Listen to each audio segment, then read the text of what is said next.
Tuesday. I'm the Great Strega, and I'm here to give you your daily collective read for today. We are going to get started on today's daily collective read in the next few minutes, but if you would like to get on the list for today, the list, as always, is open. As always, it is 3 cards for a donation of $29 or more, 4 cards for a donation of $23 or more for my subscribers. Binks in my Lio. Please keep in mind there are 2 things I do not read for across these apps. Those are pregnancy and medical. Happy to give insight on anything in private readings, and you can book private readings on my site. We are also doing 2 giveaways today. Our first reading giveaway is going to be a reading giveaway when we get to 50K likes. So make sure you're tapping that screen. We will get to 50K in no time. The other giveaway we'll be doing today is a reading giveaway for the highest gifter between now and the conclusion of the daily collective read. So sending a lot of support if you're working on winning that one as well. Prior to beginning today's daily collective read, we will be giving a brief recap on what we've been seeing in the cards over the last few days. If you would like to find those full readings, you can find them over on the place where we keep the videos. You can also find them over on the place where we keep the photos. You can also find them as a podcast over on my spot at Tarot Church and over on my stack. But before we get started today, as always, most important question, how are you doing today? Scale of 1 to 10. There are no wrong answers. Now, I want to talk a little bit about this energy because the thing is, I feel like we're ending this year. I feel like we're ending this year like with a real bang in relationality to the energy.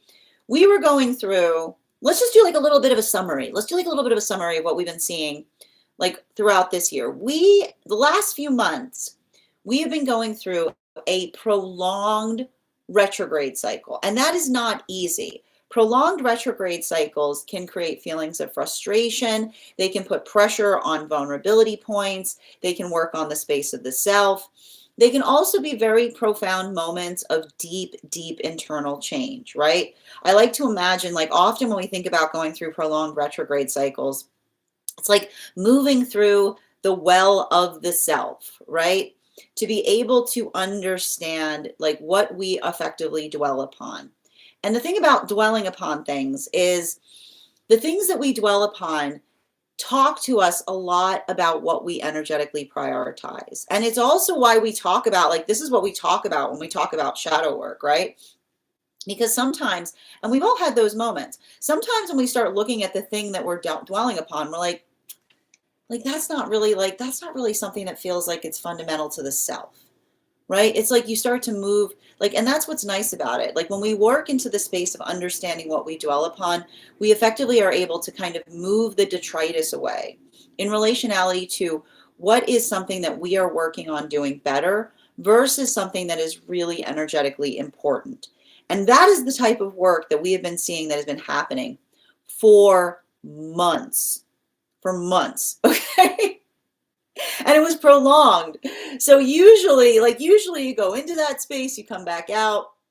But if you've been feeling like that, this is the reason why. Now, the thing about it, the bright side that we've been experiencing is over the last few weeks, a lot of planets have been coming out of retrograde. The problem, of course, as with anything, is the timing and the order that those planets have been coming out of retrograde with, right? We've still got some planets that are in retrograde. And this is just your reminder that like we're not completely out of the thick of it in relationality to that retrograde season we're experiencing. Jupiter is still in retrograde. Uranus is still in retrograde. This can often create heightened sensitivity in the space of the self and also feelings of frustration in the proximity and speed of one's own sense of change. Now, the nice thing, and this is also why we see that with Capricorn in Venus and Mars, right? That's not necessarily a bad thing, right? What's beautiful about that type of energy is the observation that when we are holding the understanding that we desire change is one of the most beautiful aspects of a healthy journey of self, right? It's when we're building upon, and it's a conversation on building upon the pathwork of purpose, right? Because when we are working towards a manifestation goal, when we're working on a sense of purpose, like, you have to welcome change, right? You can't say to the self, I want something transformative to happen, but I want nothing to change, right? Like, that doesn't, it's not possible.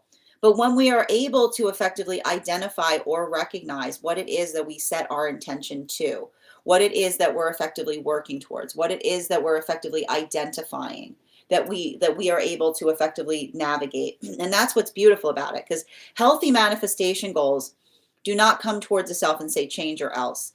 It's the ability to be able to see the profound impact of the change that we recognize and identify that occurs within us as we move closer towards those goals, as we move closer towards those aspirations, right?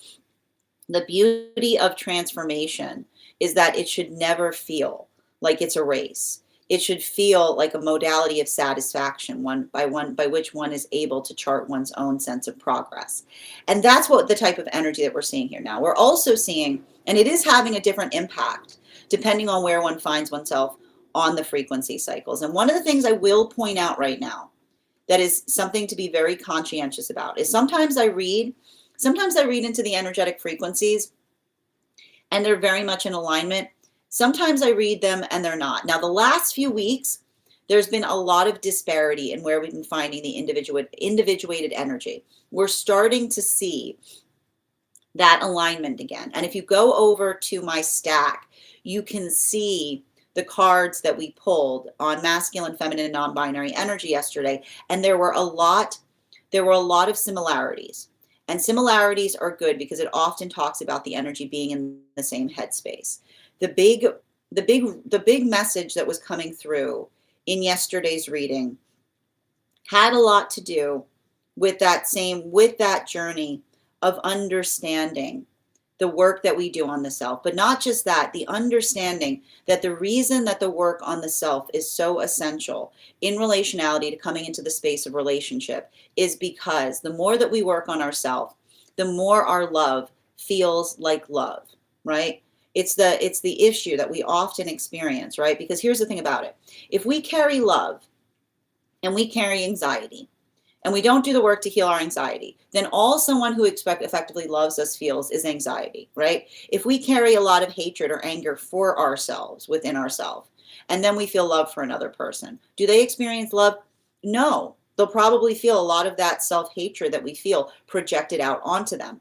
Our love effectively acts as a mirror for what is energetically within the self, which is why we do that work, why that work is so necessary, why that work is so effective. Because when we're doing the work positively, it's the gift that effectively keeps on giving, right? It's the gift of the self that we give to all of those around the self. But when we're not doing it effectively, this is what happens. We have a lot of feeling for someone, but they don't know it because all they're getting from us is the transmogrification of whatever we feel within that is being projected upon them without. Now, for masculine energy right now, bearing in mind that this is not based on gender, but what it feels most aligned to, we see that this could be a deep time of catharsis and inner child healing. And I just want to stress this because there's like a misunderstanding of what inner child healing is. Inner child healing does not mean going back to heal the person that you were when you were 6. Inner child healing means going back to the person that you were when you thought you knew everything, right? Right. Welcome to Jupiter in retrograde with Uranus in retrograde, right? Healing that version of self, healing the version of self that thought that it was impermeable, right? That thought that it was impenetrable, that thought that it was the space or sense of the self that did not feel like there was anything else more to know, right? That's often an alarm bell, right? Because there's never a modality by which there's everything that we understand with the self. So that's why we see that for a lot of the energy, being able to work through those situations or circumstances, right? Being able to allow the vulnerability in the wonder, like the gift it is not to know anything, not to know everything. because that means that there's more to know, there's more to explore, there's more to understand. So for a lot of those relationships, being able to effectively help heal the inner child wound, right? By going towards counterpart with a sense of vulnerability and curiosity, right? That ability is what is helping to transform and heal a lot of relationships right now. Or a lot of energy that's working in solitude on forgiving the past version of self in relationality to the present context in terms of understanding how one is working to learn and grow. Now, this brings us to feminine energy. Feminine energy is also doing a lot of healing right now, and that is specifically and particularly in the space of working through the detriment of comparison, right? When we are built and focused on comparison, we lose sight of our own exquisite. And again, this could also be a time of a lot of feminine energy working through that inner child healing. But this is the ability to understand how detrimental pathwork of comparison is, right? When you're focused entirely, when you're working into the modality of comparing the self to another and looking all around the self, you lose your own path. You get distracted. You start to feel bad about the self, right? And so this could be a lot of work that we see of feminine doing that heavy work of energetically recentering, right? Potentially even catching themselves in those modalities by which they start to move into that, right? Because it's the understanding that healing isn't like a switch. It's the perspective or the propensity by which we find ourselves falling back into old patterns or into old habits. So we see that for a lot of that energy, like doing that work of recentering right now, it's very important. But it's also very difficult because it could be the space by which they're feeling like they're dealing with a lot of others' external projections, right? But with the modality by which we help to navigate external projections, and this has a lot to do with that Uranus in retrograde that is happening right now in Taurus, we don't feel bad. We don't get hard. We don't get heavy about another person's projections of us unless there's facts connected to them.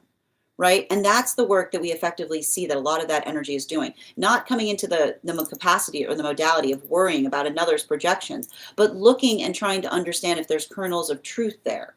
Right? So that's the work that the energy is doing right now. And even in the modality of doing that, I also see that this is a lot of the feminine that's doing heavy work to be able to articulate better in order to get their needs energetically met.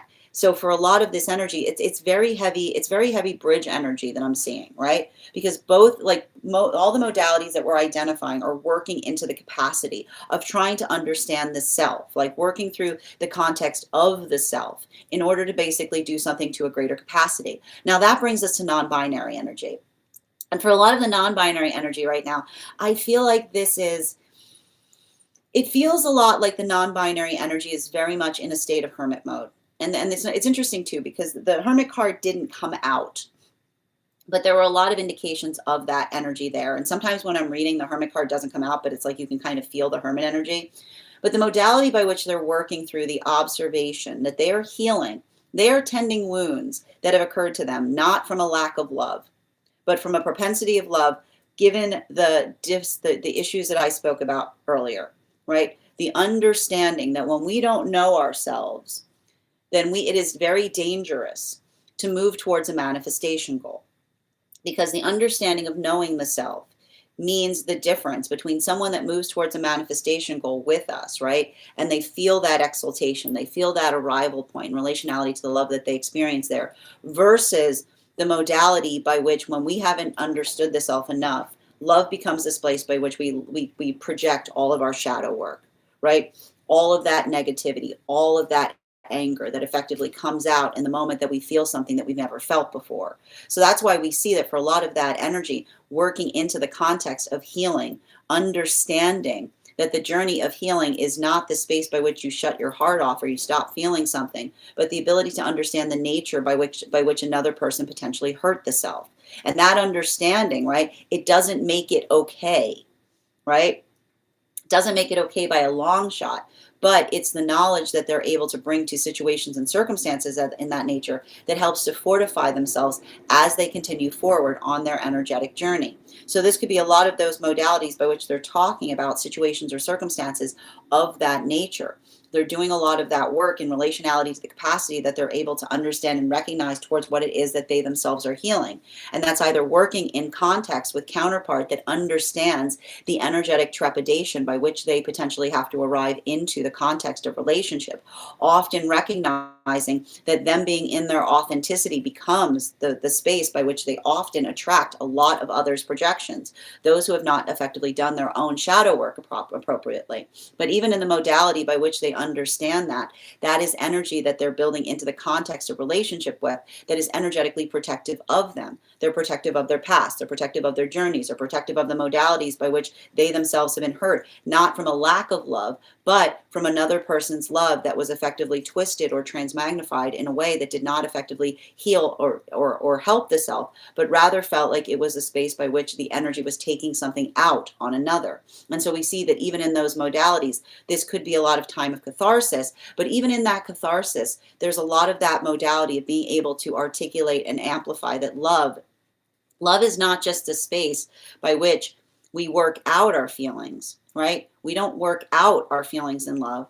We work in our feelings of love so that our love feels like love. Now that is where we find all of the energy prior to beginning today's daily collective read. But if you'd like to find that full reading, you can find it over on the place where we keep the photos. You can also find it over on the place where we keep the videos. You can also find it as a podcast over on my spot at Tarot Church and over on my Stack. I would also encourage you to head over to my Stack to learn a bit more about a very special retreat that we will be hosting this August. I would like to personally invite you to join me on a trip to Tuscany, Florence, and Rome, where we'll be working to sharpen our tarot skills in the cradle by which the tarot was originally discovered. You can learn more. That trip will be taking place between August 8th through 13th, and anyone who participates in that trip will not only be able to have one-on-one tarot education by me personally on the trip itself, but will also be entitled to a free mentorship class where I will meet with you personally to assess where you are on your own personal tarot journey and give you the best insights in terms of how to utilize those classes to the best of your advantage moving towards your tarot goals going forward. You can find more information about that trip over from my Stack. I would encourage you also to head over to my Stack to learn more about our next tarot class in the Tarot Church class series.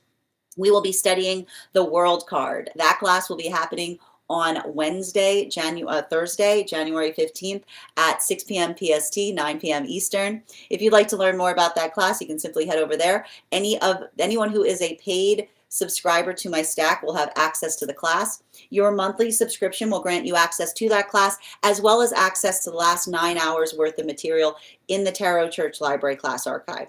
You'll also have access to a one-on-one chat with me and the other students to ask any questions that you may have in relation to anything we've learned and studied thus far. And if you become a founding member, not only will you have access to over 20 hours of material in the Tarot class library class archive, you'll also have an extra discount in terms of the discounted rate for the full year's worth of classes, and you'll also have the option of receiving a complimentary one-on-one mentorship class with me, where I will meet with you personally to assess where you are on your own personal tarot journey and give you the best insights in terms of how to utilize those classes to the best of your advantage, moving towards your tarot goals going forward.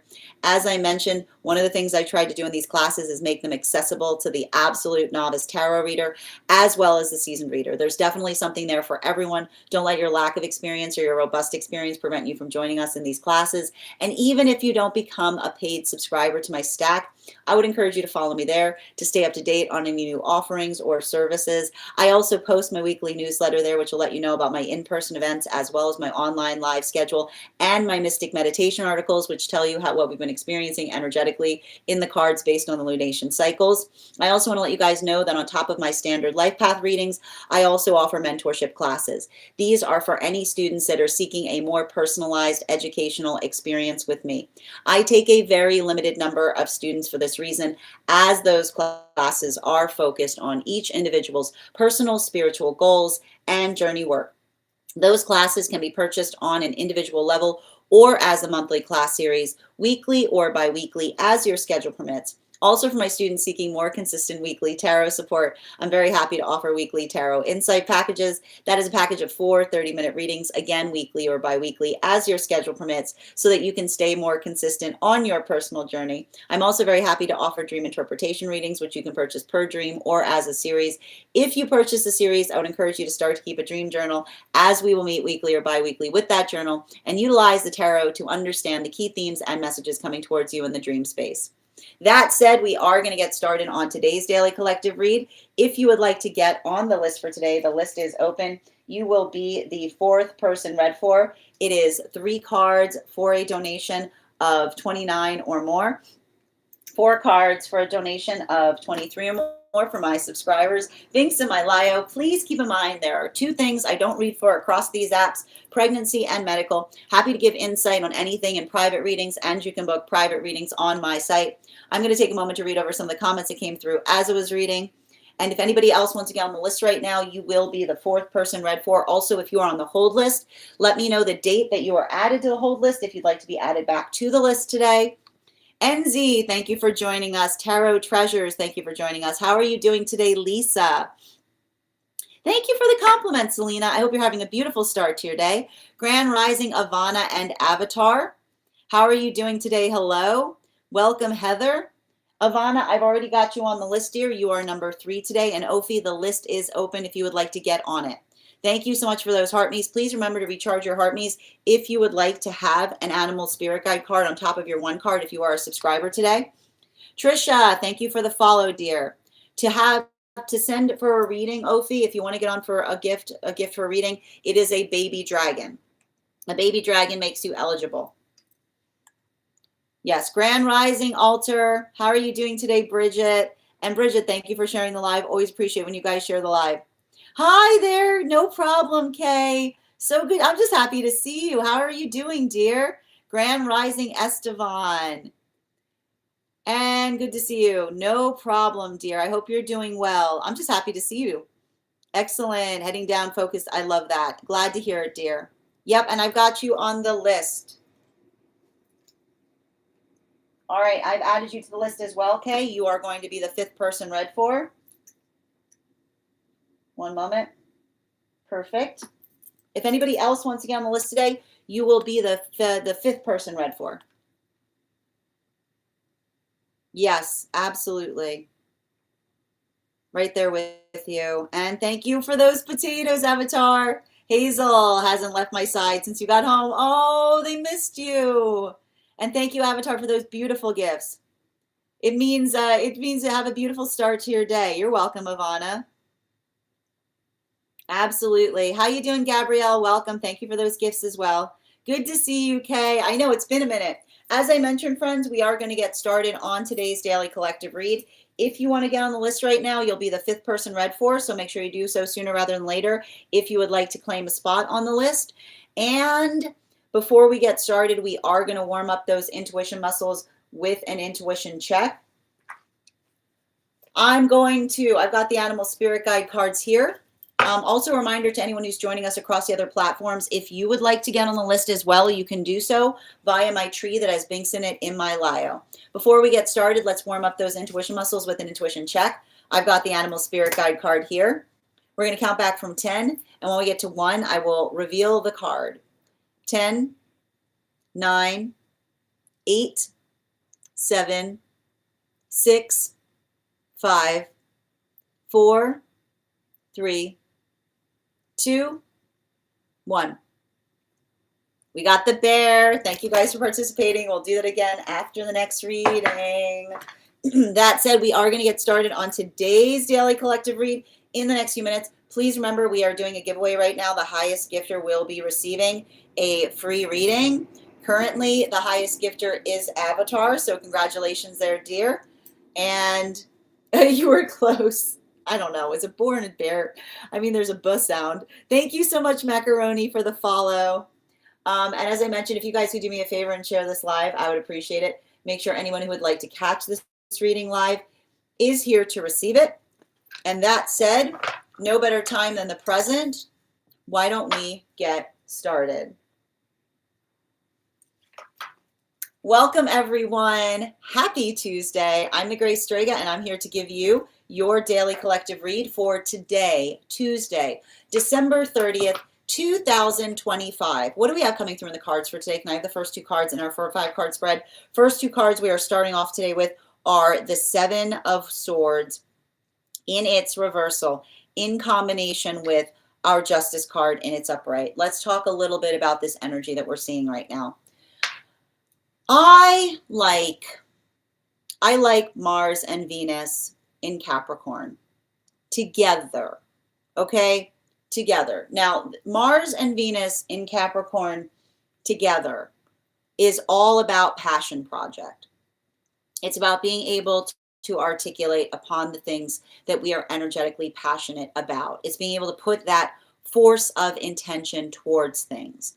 The thing we want to be conscientious about, and I'm just going to keep on bringing this up right now, is Mars and Venus in Capricorn is good. The hard thing that we may be experiencing right now is the fact that Mercury is still in Sagittarius, because it creates the feeling of trying to play energetic catch up, right? I would not be surprised right now if you're going through that modality of feeling like busy, like trying to do a million different things at once. Because at the same time that we're going through all of this energy right now, we have a lot of planets that have recently come out of retrograde.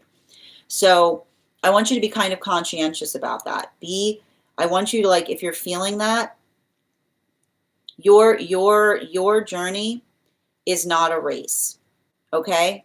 You are exactly where you need to be. So being able to do something in such a way that one is able to kind of like work towards, like keeping pace. This is beautiful energy for planning.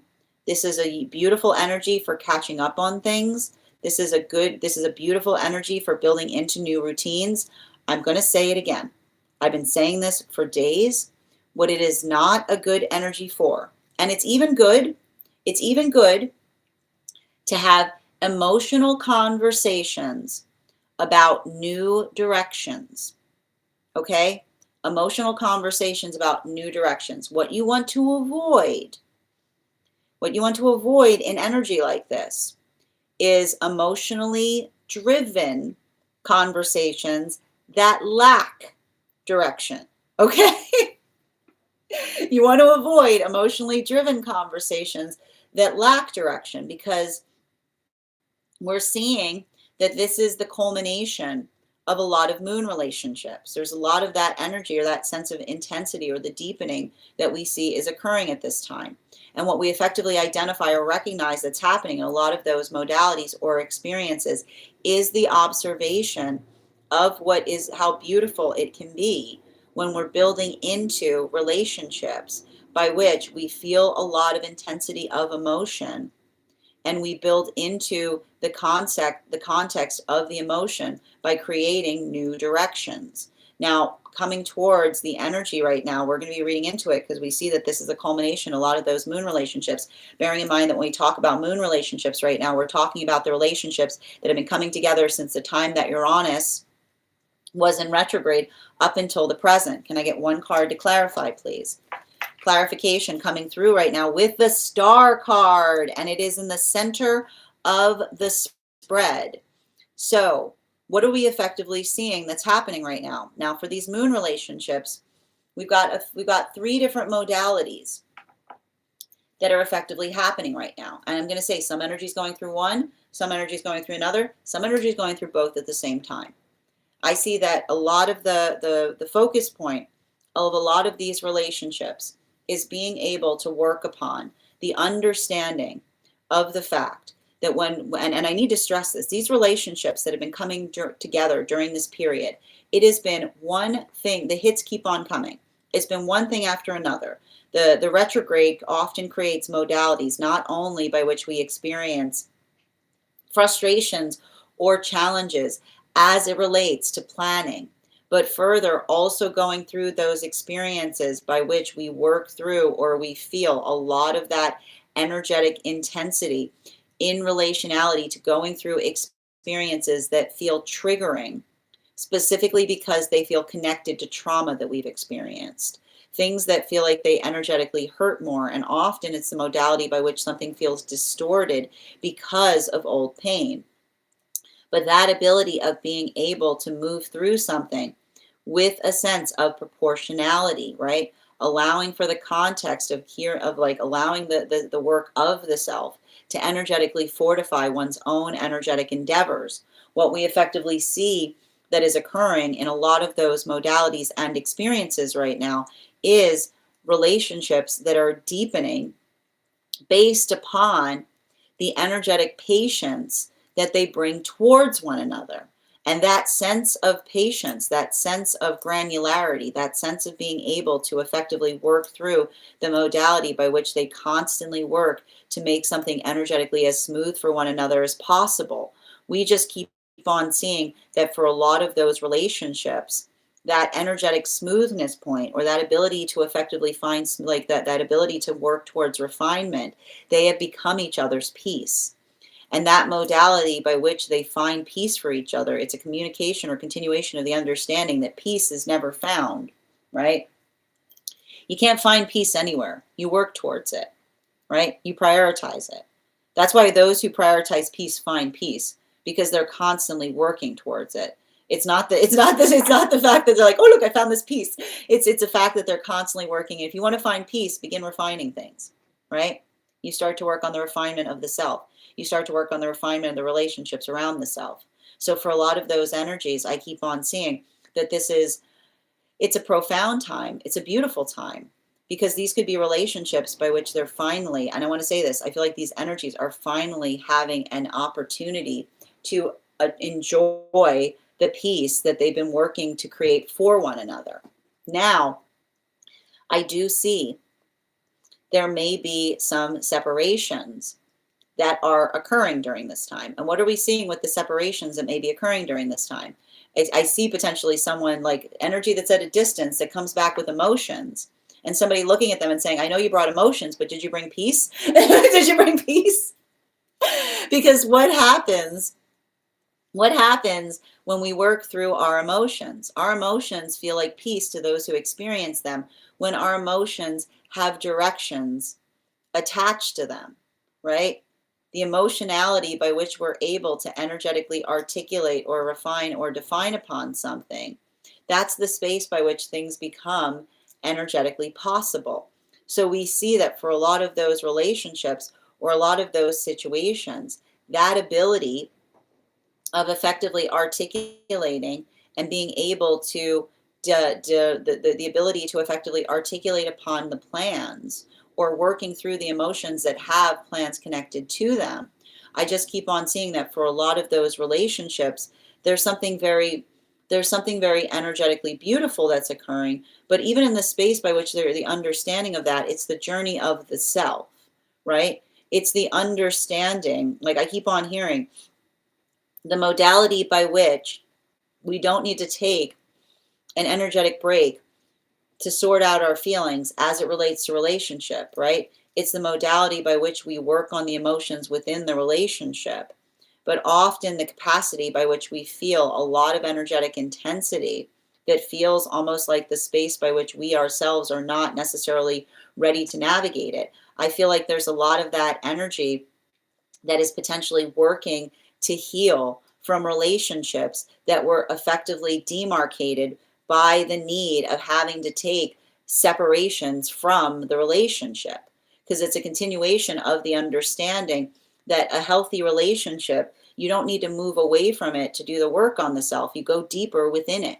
So for a lot of those relationships, that is potentially coming into a space of healing that is allowing another to either let go of something that feels too disruptive, right? The emotional journey that feels like it disrupts instead of brings closer together, while at the same time working on the context of the self and relationality to the fact that we do that work within so that our love feels like love without. For some energy right now, it's going through both of those modalities at once, moving towards those temperance relationships. And those temperance relationships were the relationships that were coming together between the time of Uranus stationing retrograde up until the time of the solstice that we experienced this summer. We've got the Eight of of Swords in its upright. And we've got the Wheel of Fortune. Okay, I like this because there's something really important that we see that's happening right now for a lot of those temperance relationships. And a lot of them are the amplification and communication of understanding what it means when we're effectively working to bring like the gift of patience that the counterparts are providing to one another. For a lot of those relationships, I just keep on seeing that the hard part that we're currently going through right now, and I'm going to keep on saying this, it's not that we're going through a Venus in retrograde cycle. We're not going through one, but you'd be surprised because the experience of the replication of the energy that one might feel during a Venus in retrograde cycle can often feel very, very similar to what we're effectively experiencing now. It's the modality or the understanding. It's working into the context of the energetic similarity of this particular energy. And the hard part about this energy that we're experiencing is with Mercury with Venus between Mercury and Mars, it can often feel like an energetic frustration point because it feels very similar to one. So the ability of being hard on the self or feeling like the sense of being overly hard on the self, what is the gift that the counterparts are effectively providing to one another? A sense of proportionality in relationality to how they perceive the self versus how they themselves are perceived, right? It's the clarity of perception that is being provided by the healthy counterpart connection. And so for a lot of those energies, working through that, and I keep on getting two different modalities, either navigating the false perception of the self or navigating the false perception of another who is projecting upon the self.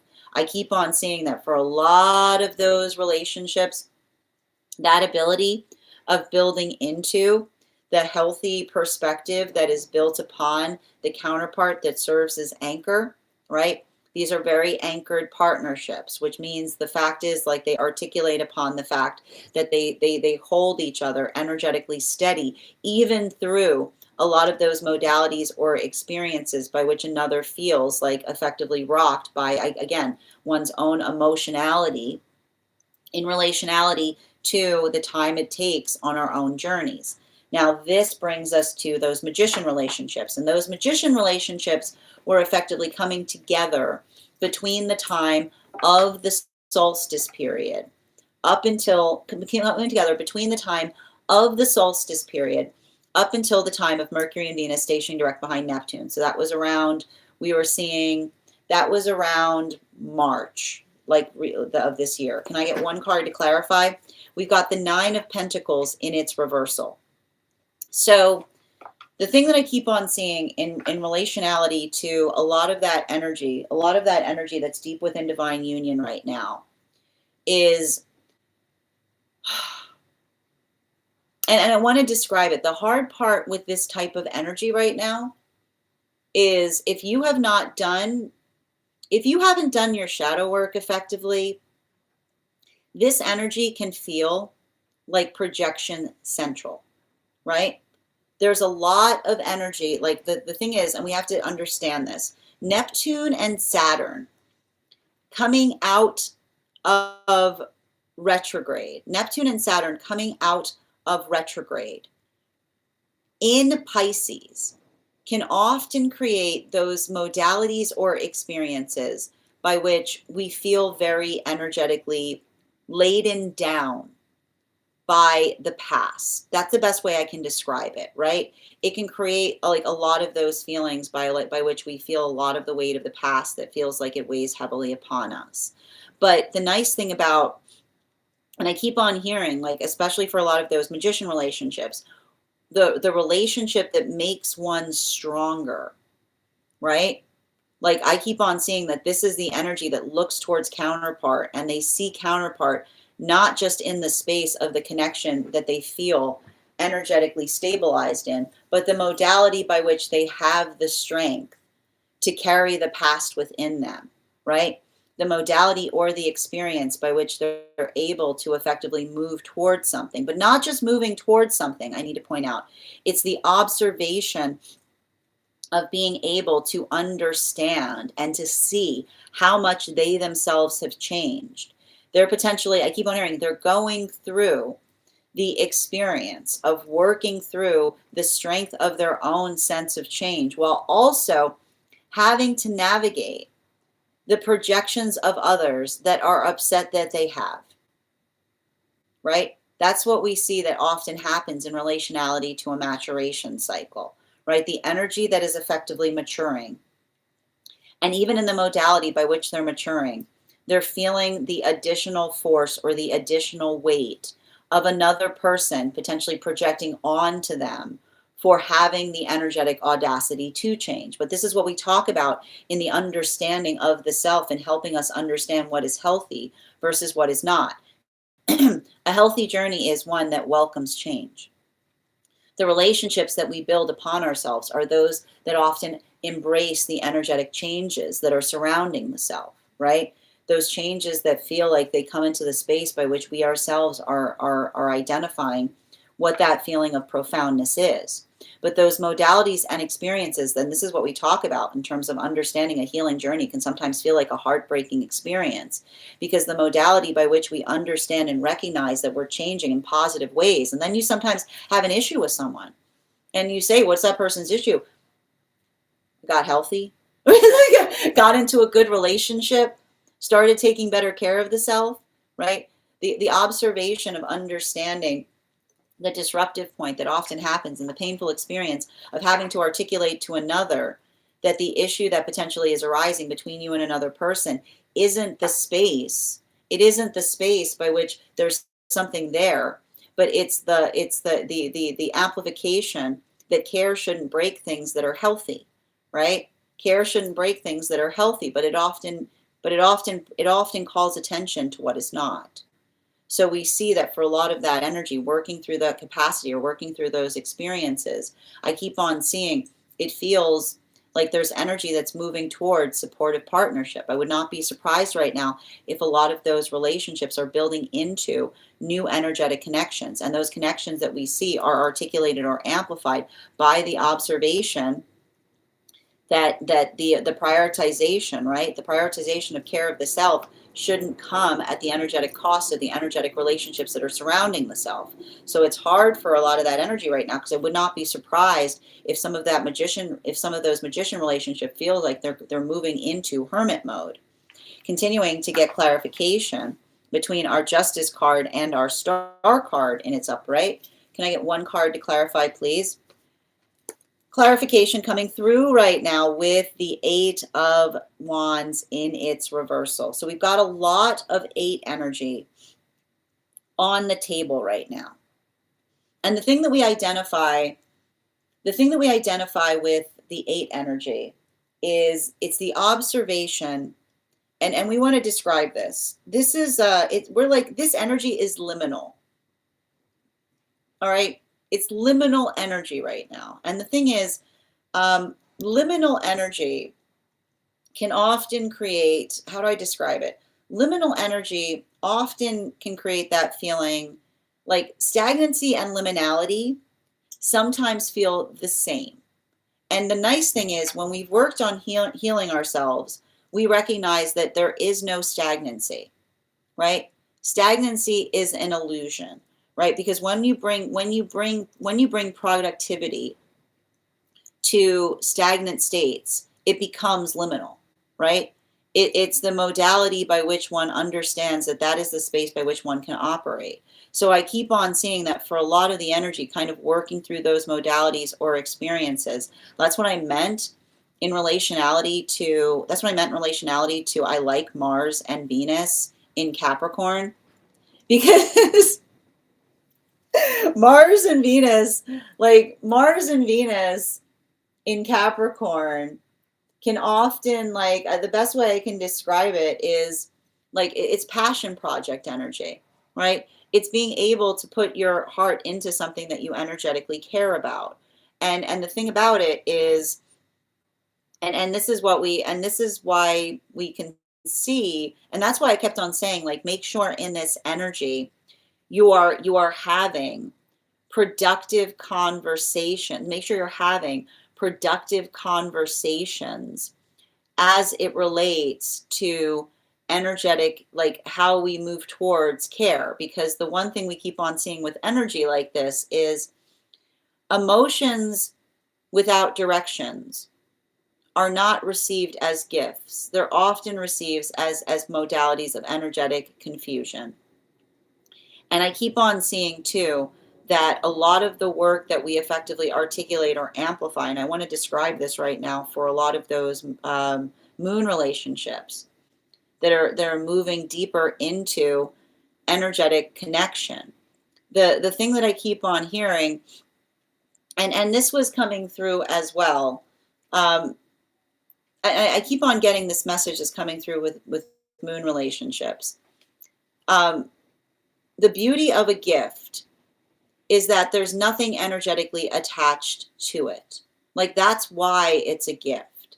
A gift is something that we energetically give, and we don't have an expectation of something that's on the other side of it, right? It's the observation of something that we effectively articulate or move towards. And so that's what I keep on seeing that's happening right now, particularly and especially as it relates to energetic separation points, because I would not be surprised right now if there's some energy that's building into healthy relationship and they're articulating to another in the context of partnership how another's emotions feel like they're gifts. And what does it feel like when our emotions are gifts? Our emotions are gifts when there are clear directions attached to them, right? Like, the energy, I feel like I can see, like, these moon relationships are moving closer to one another because they're saying how easy, right? How easy it is. Like, and that's why we often talk about one of the most beautiful things we can hear when we're building into a loving connection is the articulation of someone identifying how easy it is. Because do you know how hard it is to be easy? Do you know how much work it takes on the self to be able to transmit the emotions to each other, but have the clear directions attached to them? There's no greater energetic gift, because it's the simplification of the fact that it's the feeling that our emotions are gifts. But when we don't have directions attached to our emotions, we give each other emotions and it feels like we drop gauntlets, right? It feels like we give them to another to be able to have to deal with. We give them to another and now they're their energetic problem, right? And that's the thing about it. We don't drop emotions onto each other, because when we drop emotions onto each other, it's like we're dropping gauntlets, right? We make things more confusing. We make things more difficult. We make things more energetically challenging for one another. But whereas when we articulate upon how we feel and there are clear directions attached to the way we feel, our emotions become beautiful, right? They become something that feels like they're immediately energetically shared by all of those around us. So I feel like there's a lot of this energy, like these relationships, and I keep on getting 3 different modalities that are potentially happening right now in the context of relationship. And the first one being energy that's articulating and moving deeper into connection with another by amplifying the gift that another's emotions are. Potentially even saying to someone for the first time in experience, I can see the energy being like, this is the first time someone has given me emotions that feel like gifts instead of gauntlets. And I just want to thank you, right? Like, how beautiful that is when it feels like our emotions become gifts.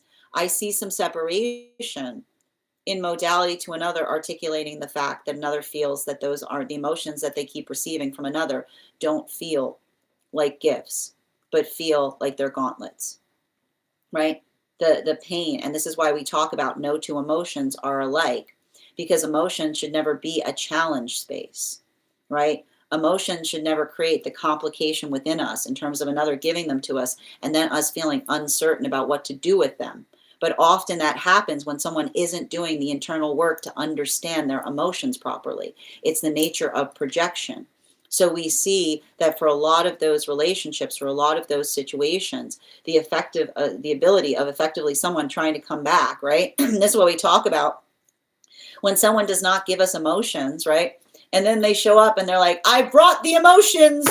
Like, I'm ready to talk about them, right? I'm ready to give you the emotions. It's not the fact that they should be there. They should be there the whole time, right? When it feels like we have to like pull the emotions out of another, right? It creates the space by which we feel even more complex. We feel even more confused when they energetically arrive, because it feels like the emotions arrive like late. Is what I keep on seeing. It's like the emotions that often feel like they arrive late to the relationship. So for a lot of those modalities, or a lot of those experiences, being able to articulate or amplify situations, right?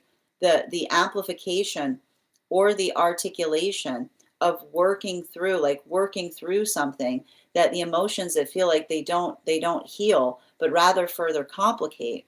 I keep on seeing that for a lot of those relationships, that is what's allowing someone to be able to heal, because it's the observation of the difference between the emotions that feel like a point of celebration versus the energy that feels like they're not working through their emotions, and things always get more complicated. I see some energy right now going through both of those modalities at once. Continuing to get clarification between our star card and the Eight of Swords in its upright. Can I get one card to clarify, please? Clarification coming through right now with our Two of Cups in its reversal. So let's talk a bit about this energy that we're seeing in relationality to the work that we're identifying and recognizing right now. So for a lot of that, a lot of these relationships that we're effectively seeing, and I want to move it, we're moving back towards those temperance partnerships. The temperance relationships, I keep on seeing the hard part with this energy right now is working into the space of projections. And the problem is, and I keep on getting this with temperance relationships, that the hard thing about projections is that we carry others' projections of ourselves with us. Like, that's the hard part about it. We can have modalities. I keep on getting this. We can have experiences where somebody says something to us that's so painful, that's so untrue, but that we carry within ourselves, right? Because it's the understanding that the weight of projections, right? Even in the context by which something isn't true, it still energetically hurts, right? Like that, the misperception, right? And I keep on seeing there's something that's interesting that's happening right now for a lot of those temperance relationships. And it's a conversation of the personal responsibility that we hold towards others' misperceptions of us, right? And this is what I keep on seeing. And this is the type of conversation that I see that is happening right now for energy and temperance relationships. The problem is that when someone is trying to project upon the self, they will misperceive you, even as you're doing everything in your power to be energetically intentional towards them. This is the projection spiral, by the way. Pay attention to the energetic projection spiral, because the energetic projection spiral that often occurs is the modality by which another person desires to misperceive you, right? And then what do you often feel the inclination to do? You bend over backwards to try to alleviate the energetic misperception of another, right? And then in the modality by which you bend over backwards to try to alleviate the energetic misperception of another, what often happens? Somebody articulates it that you are then being energetically performative, right? It is literally the energetic projection spiral by which you recognize and identify that nothing, and this is the shape of trauma, right? The shape of trauma is such that nothing you can do can clarify another person's misperceptions of you.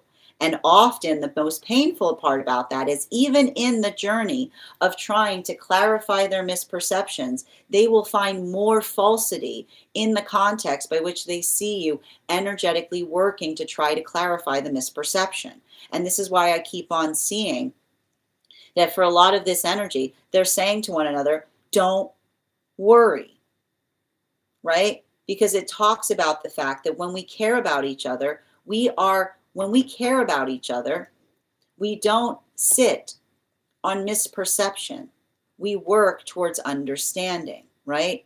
We don't rest our loyal. Like when we are working towards healing, we don't rest our laurels on misperception.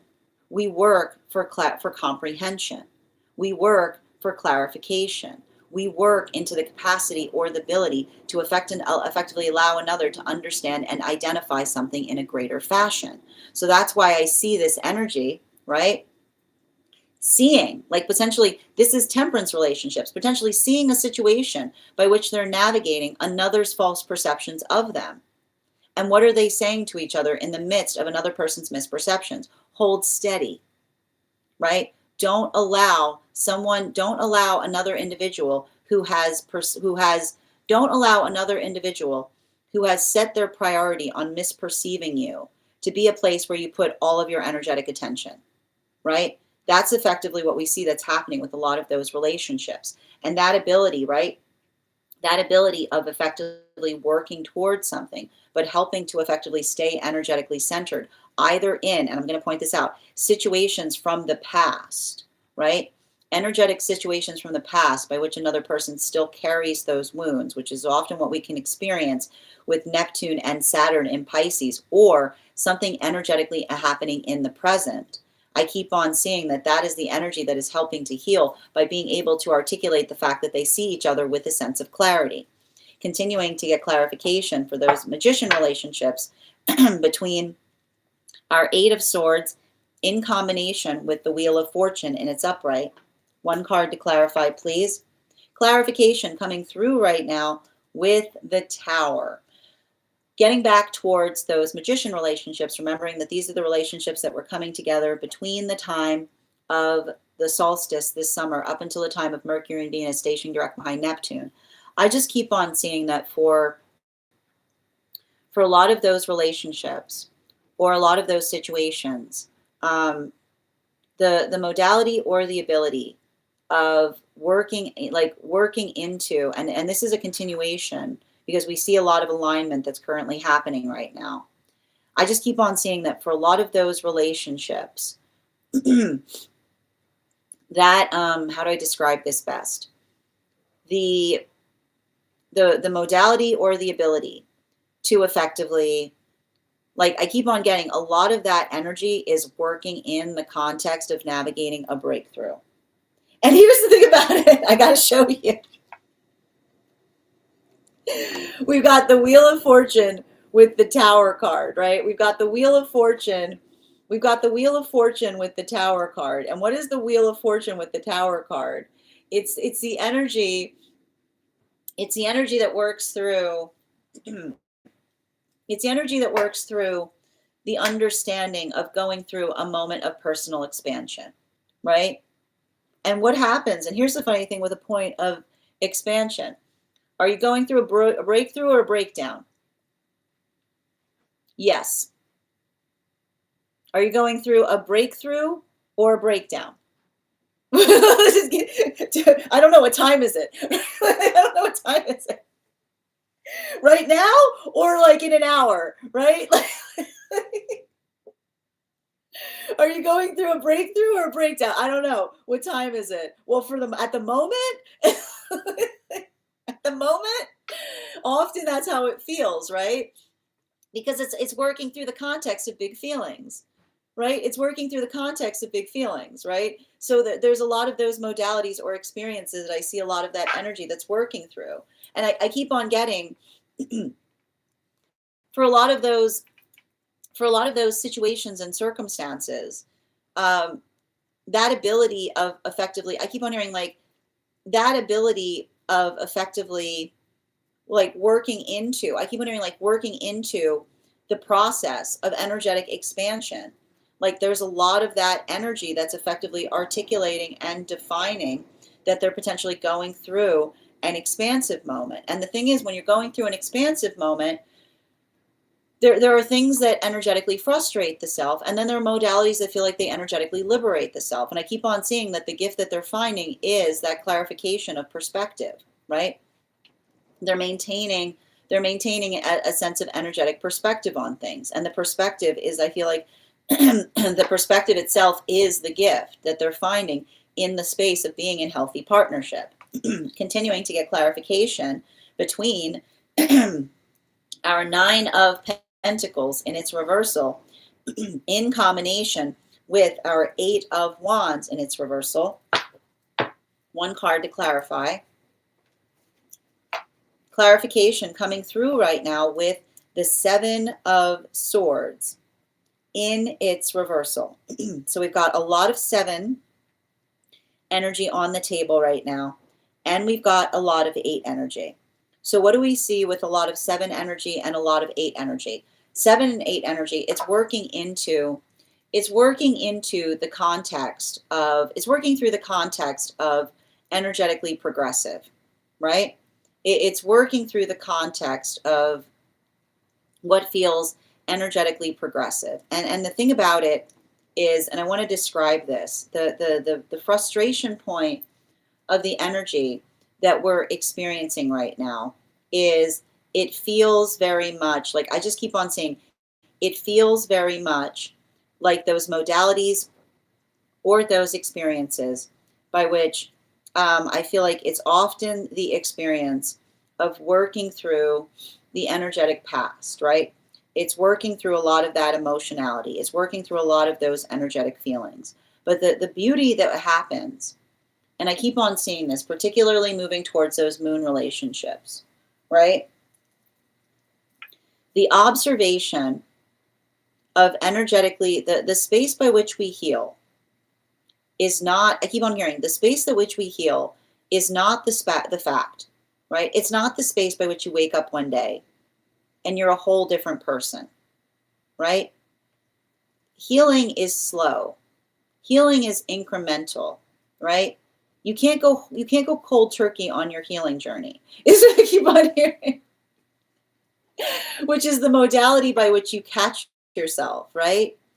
Like that is, like, imagine, like that is the beauty of a healing journey. It's catching yourself falling into old patterns. It's observing others slipping into old forms, right? It's a modality by which we energetically catch ourselves prior to effectively moving back towards something that often is the amplification of the energy in terms of understanding the progress that we find within ourselves, right? Those modalities or experiences by which we often articulate or recognize something that we're energetically working towards, like those abilities, like that adaptability, we don't give ourselves enough credit. Like that is the nature of energetically transforming, right? Something that you imagine the space where you appreciate that something that you used to do, like something that you used to do unconsciously, you then are working very carefully to resolve upon conscientiously, is often the modality by which you catch yourself effectively doing something, and then you work through it in a different capacity, right? It's the understanding or the observation of the gift that we have in relationality to that work. And that's why I keep on seeing, this is what I mean about these relationships that are coming into fruition right now, right?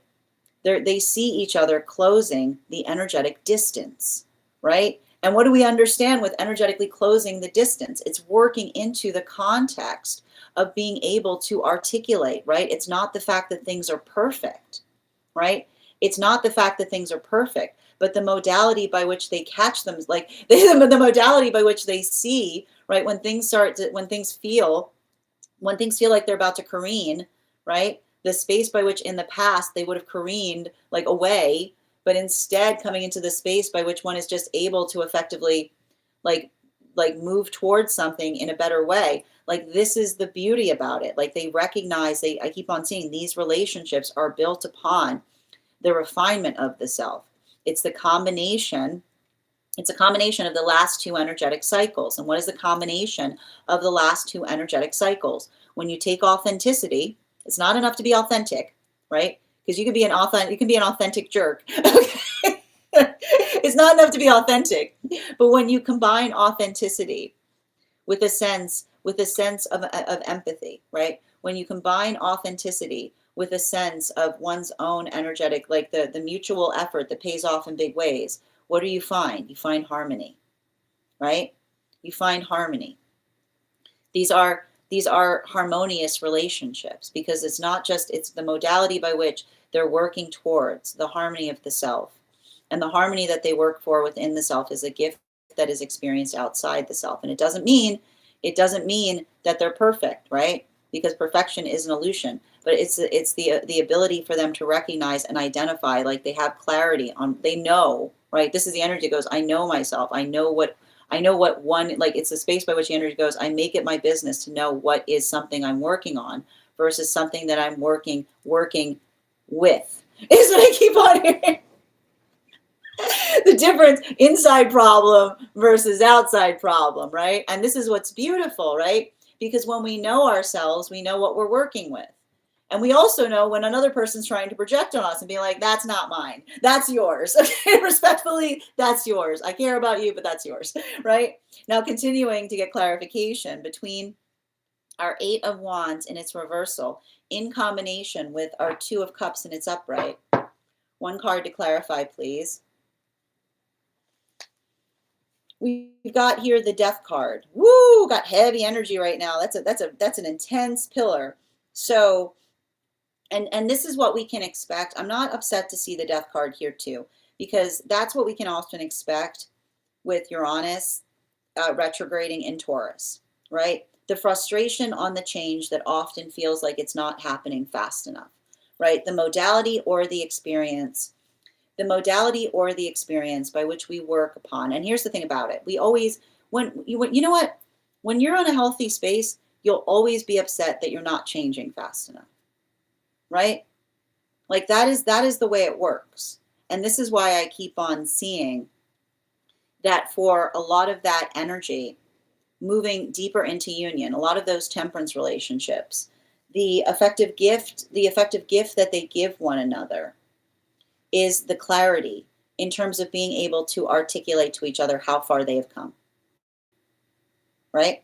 I've got energy here. I've literally got energy here that is sitting there and they're getting hard on themselves, like temperance relationships that are getting hard on themselves because they're seeing something that they're not moving fast enough towards. And the energy, and what is the counterpart doing in that modality? See how far you've come. Get a grip. Get a grip. Get a grip, right? Because the ability to get a grip, and when we say like get a grip, is often working towards the exit, like the like I told you, Mars and Venus. Like, oh, I'm so like I want something. Like it's the identification point of working on something and feeling the energetic frustration of stagnancy. And what is the counterpart doing to one another? Getting a grip by saying, how do you get a grip? See how far you've come. Recognize how far you have traveled, right? Don't get mad about how far you have to go. Take this moment and opportunity to celebrate the energetic accomplishments. And I know it's hard right now, right? I know it's hard right now with Mars and Venus, like Mars and Venus in Capricorn being like, I don't have time to look back. I'm too busy looking forward, right? I don't have time to look back. So continuing to do that work right now, continuing to get clarification between the 2 of Cups in its upright with the Tower card in its upright. One card to clarify, please.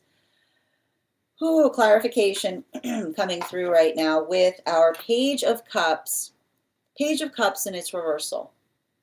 So the thing I keep on seeing, like particularly and especially, and we got to get back to these magician relationships, because these magician relationships, and I wish I could, like, my heart goes out to a lot of these magician relationships.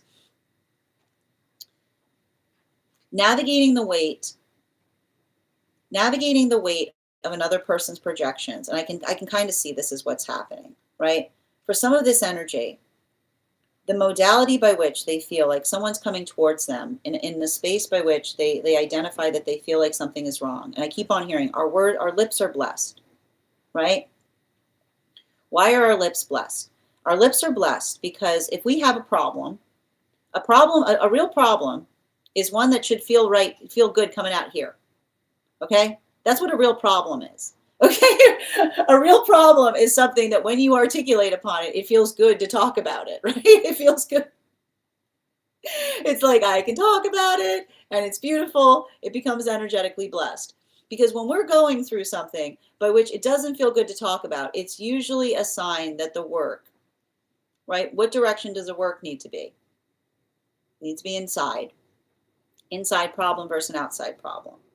And so I just keep on seeing circumstances or situations by which another person is like, they're in, like, here's the thing, the magicians are talking about the fact that their lips are blessed, which is the space by which they're saying that they're talking about something like very, like in a big way. They're just articulating upon it, they're speaking through it, they're helping that modality by which they're recognizing or working towards something in such a way that they're it's like, if I see the energy that's fortifying, they're building into the fortified relationship because they're talking through things, and they're feeling the sense by which they feel energetically stabilized and feeling a certain way. And so I keep on seeing that this is a continuation, and there's a lot of alignment that I'm seeing right now between the temperance and the magician relationships, which often when I start to see alignment, we recognize that there's an energetic shift that's occurring, right? We see that there's a shift because I hear the energy saying to each other deep within union, remember, like, identify the projection spiral. And what is the energetic projection spiral, right? The modality by which another person, it feels like anything you do isn't the right thing to do, right? The modality of another being trapped in their ego about something. The way you can usually identify that someone's deep in their ego about something is usually clarified by the observation of what you could do to energetically alleviate it, right? The modality by which you recognize, or the space by which you start talking about something and you state, nothing I seem to do ever feels like the right thing to do, the answer is yes. That's a trauma environment, right? That is the song you will hear in a trauma environment. The song of a trauma environment is everything you do feels like it's the wrong thing to do. There's no healthy path, right? Oh, nope, right? It's the modality by which we work through those experiences. And so I keep on seeing the observation, like I see like this energy is becoming energetically prescriptive. They're identifying, they're being like, that's what that is. Like, that's what that is. And once you see it, like once you identify it, right, it hurts, right? I see the energy going like, it hurts, but some things are just meant to hurt, right? And often when you recognize that, it's allowing the context by which you can begin to heal, right? The context by which you're able to identify a situation that it feels like there's nothing that you can energetically do that doesn't allow for the context of something good to come from it. That's the space by which you can begin to heal, because it's the observation of being able to facilitate like what you bring towards it versus what you energetically refrain from. So I just keep on seeing that for a lot of that energy, it's painful. But again, this is what we see. This is what we talk about with an issue to be addressed by Saturn, because that's the energy that, again, they're holding hope that something could change, but they're not letting their hope distort the perception of whether another aspires or desires to. It's painful, but I see in a way like the energy feels fortified because they're talking, like they're speaking upon those painful circumstances or situations and going through, right? And they're going through an expansion in the process because they're observing it. Continuing to get clarification between our Seven of Swords in its reversal in combination with the Death card. Can I get one card to clarify, please? Clarification coming through right now with the Five of Swords in its reversal. So what do we see right now with the Five of Swords in its reversal? There's a lot of this energy, and I want to describe this, like, and I think it's interesting because I know everybody was asking about when this retrograde season is over, and it's like there's always typically planets that are in retrograde. So technically, the majority of the planets are not in retrograde anymore. So we're out of the retrograde season, but it's important to understand the nature of the planets that still are. Jupiter can create a lot of those spaces by which we feel hypersensitive about the self. And here's the thing about it. Hypersensitivity is not necessarily a bad thing. It depends, and this is the hard thing with Jupiter retrograding in Cancer. It depends. Not all sensitivity is the same. And this is what we have to, this is our responsibility as mature people, right?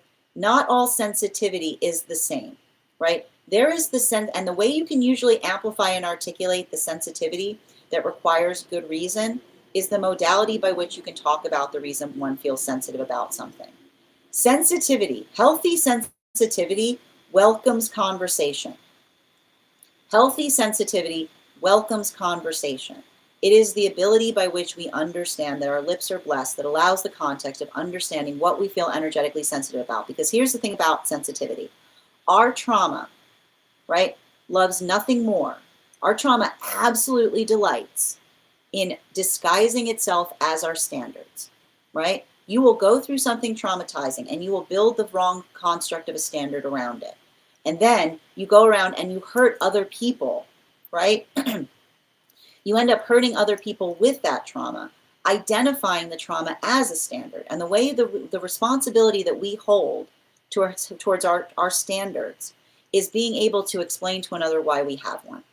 If you are ever worried that a standard that you hold is actually trauma in disguise, explain why you hold it.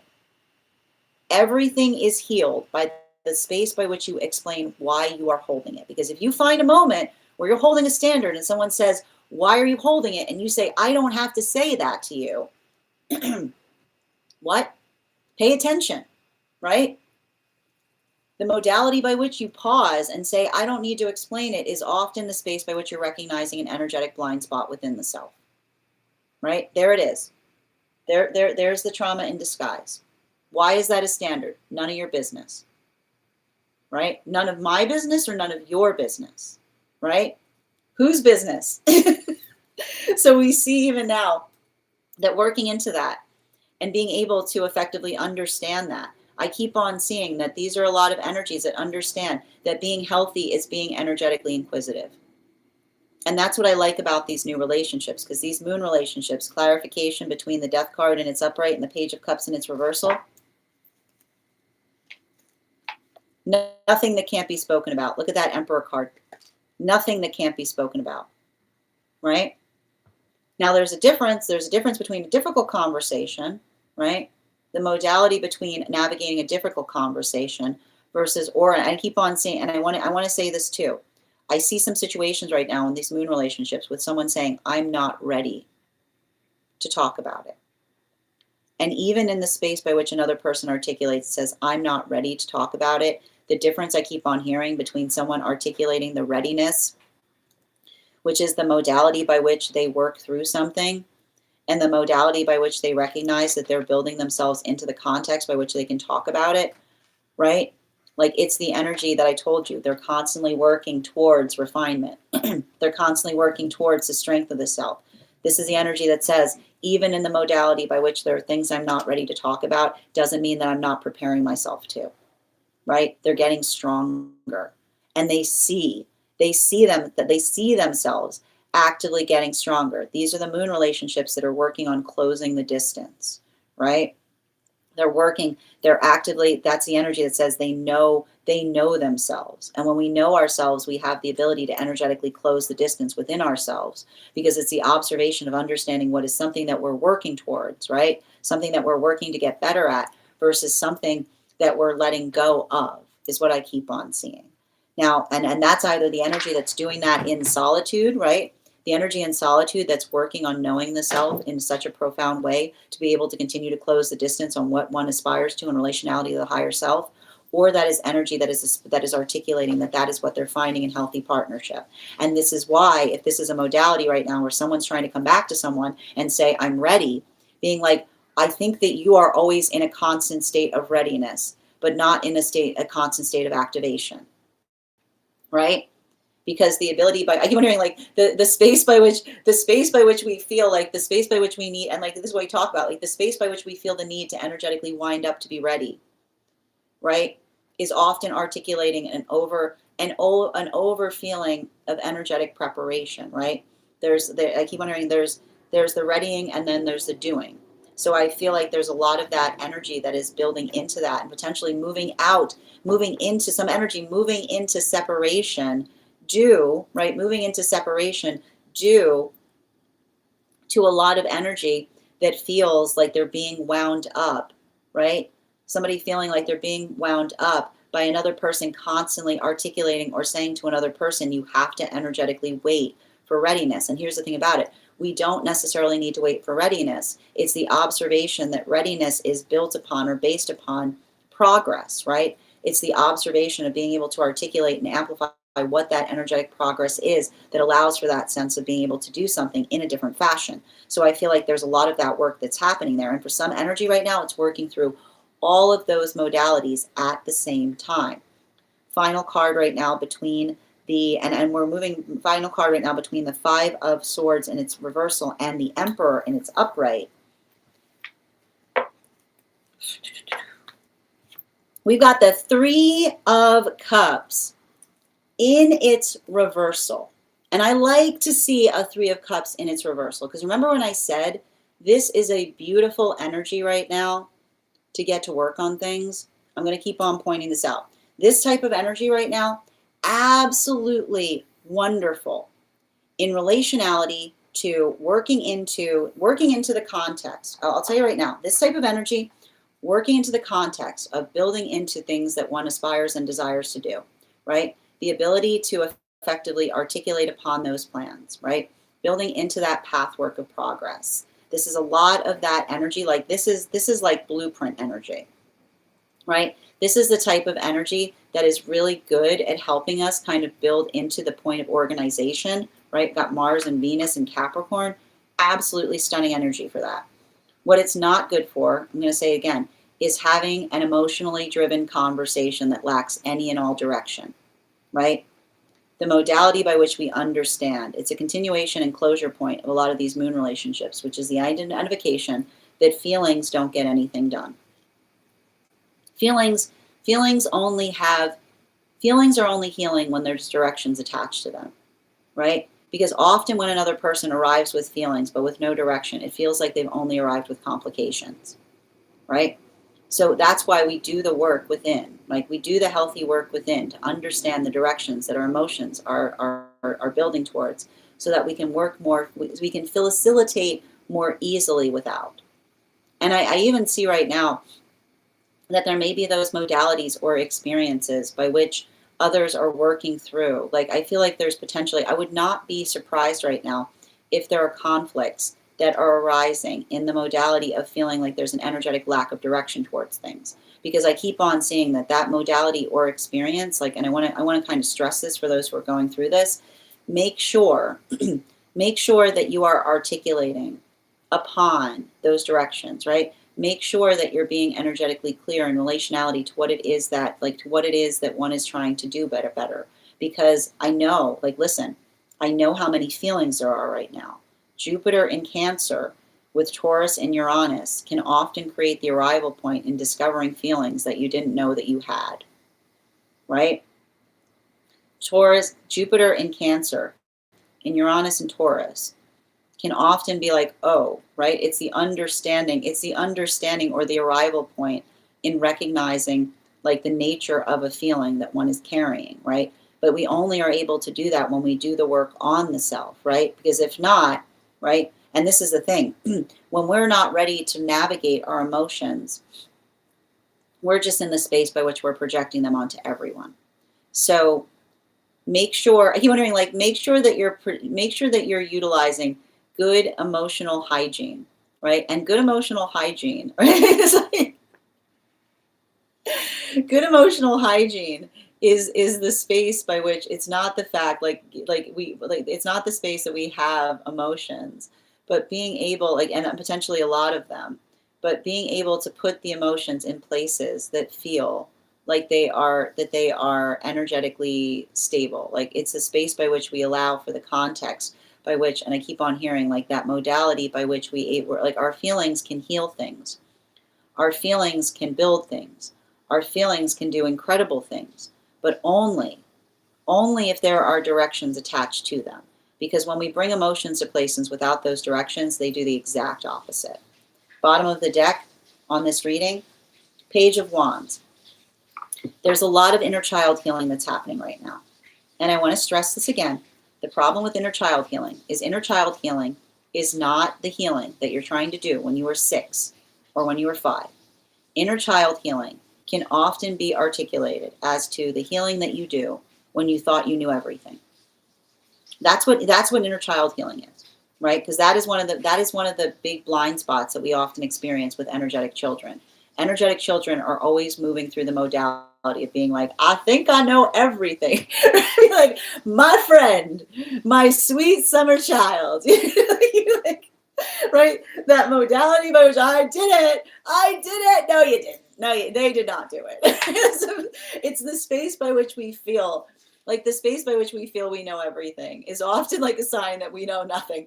But the modality or the experience by which we understand and recognize that the journey of understanding is one that there's always something on the other horizon point. And often the spaces that we heal are those modalities or experiences by which we feel that another person, like those modalities or experiences by which we work through something. And even in the context of doing so, we recognize or identify something later on that we did not necessarily perceive. And so I feel like I want you to hold yourself gently. I'm going to say this once. Some things we can't see in the modality by which we experience them. Right? Some things we cannot see as they are happening. Some things can only be perceived in hindsight. So I want you to remember that, especially in relationality to having proportion in terms of how you perceive things and versus like how they are now. Hindsight is clear, but it's also broken.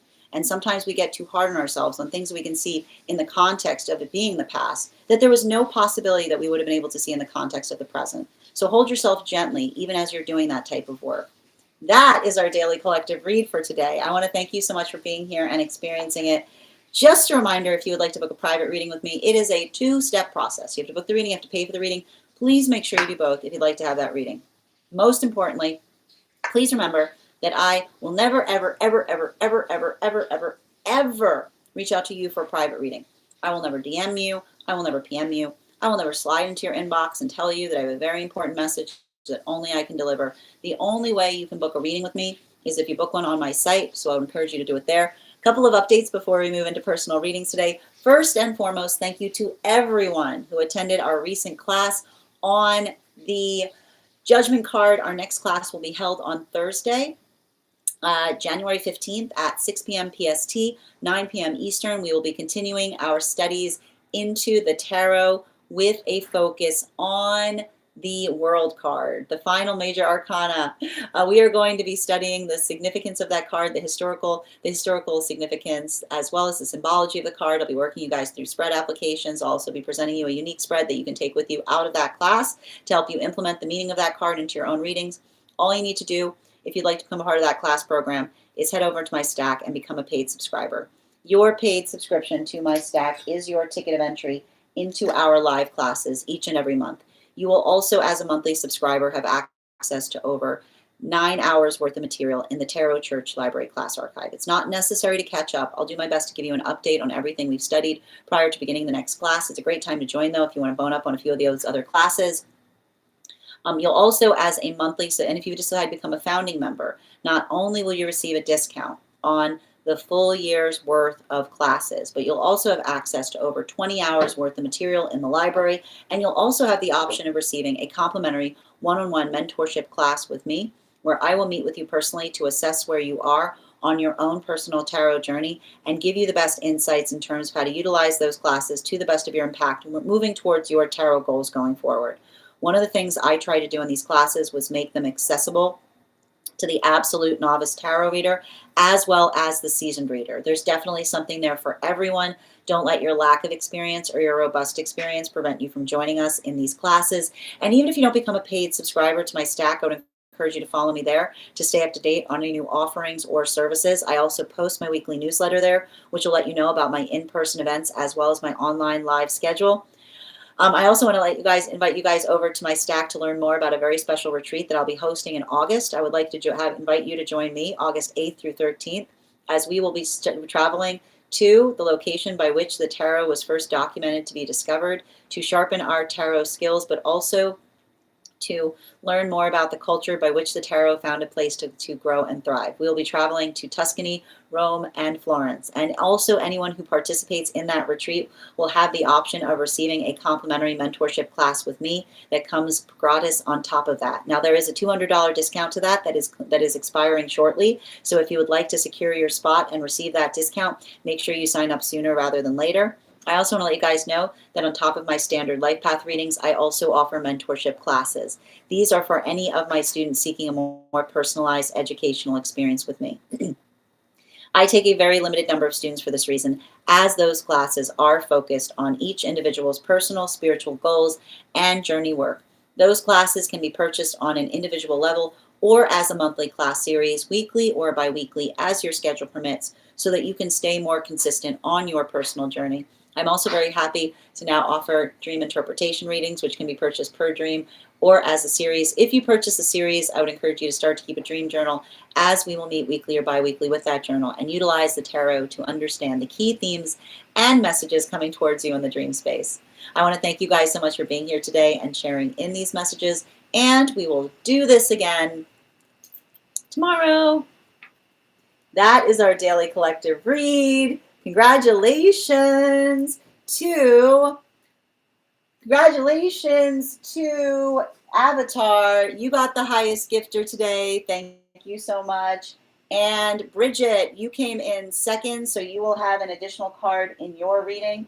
If anybody else would like to get on the list for today, the list is open. It is 3 cards for a donation of $29 or more.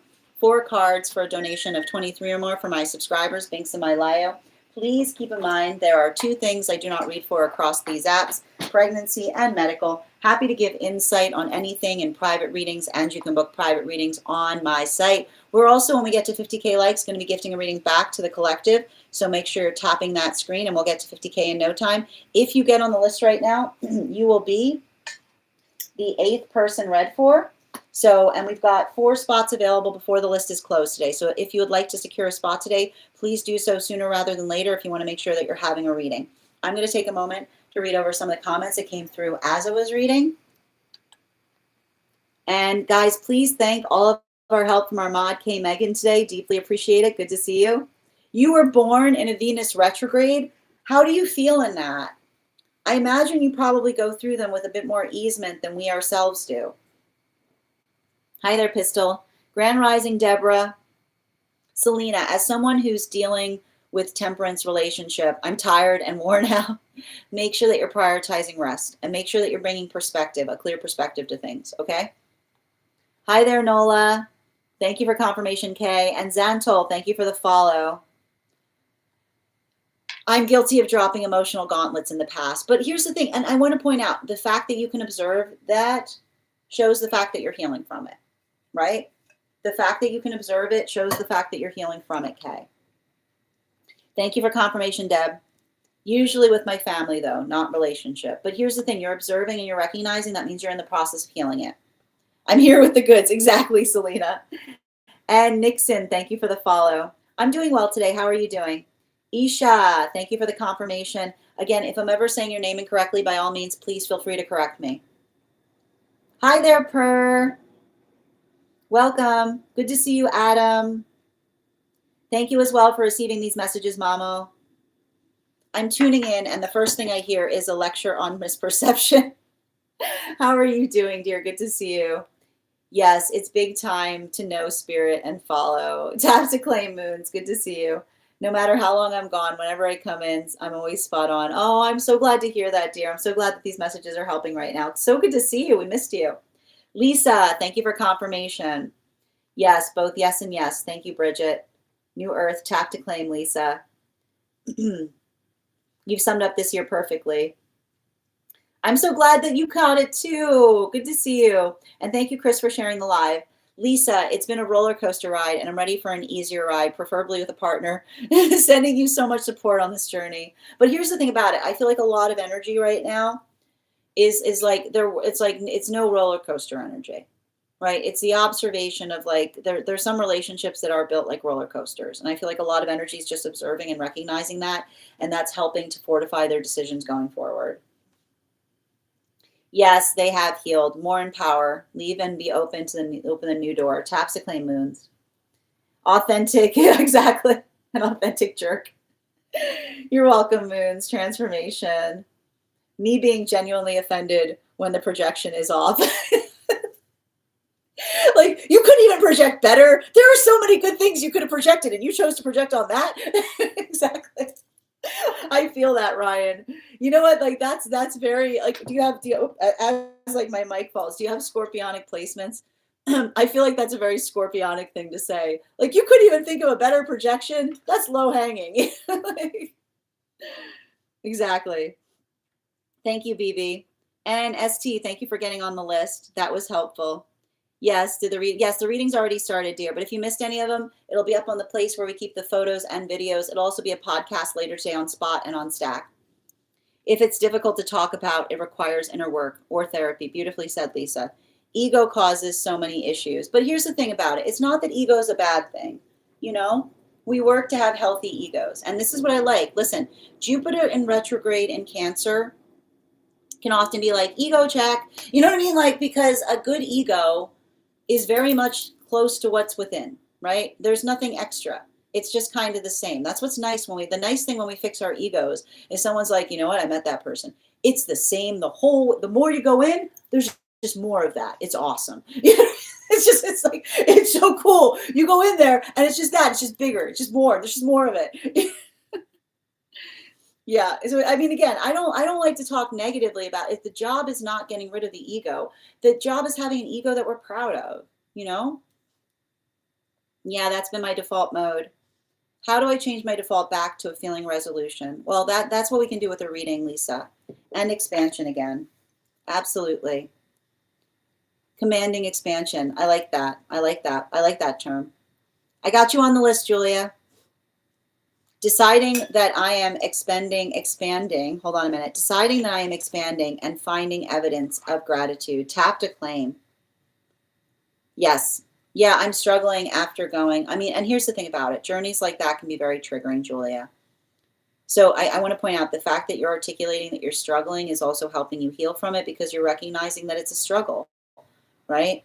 Like that, those journeys can bring a lot of inner child wounds out. Yes. Thank you guys for supporting each other in the comments.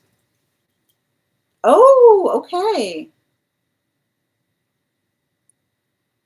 Oh, interesting. Okay. Hi there, Grand Rising, Jesse. Julia, yes. I'm struggling to feel like I can make this change happen. I know I have to have, listen, you know what you have to fix, Julia? You're actively doing it. You've been here, I've been reading for you. You're talking about the fact that you're struggling about making a change occur. You're actively changing.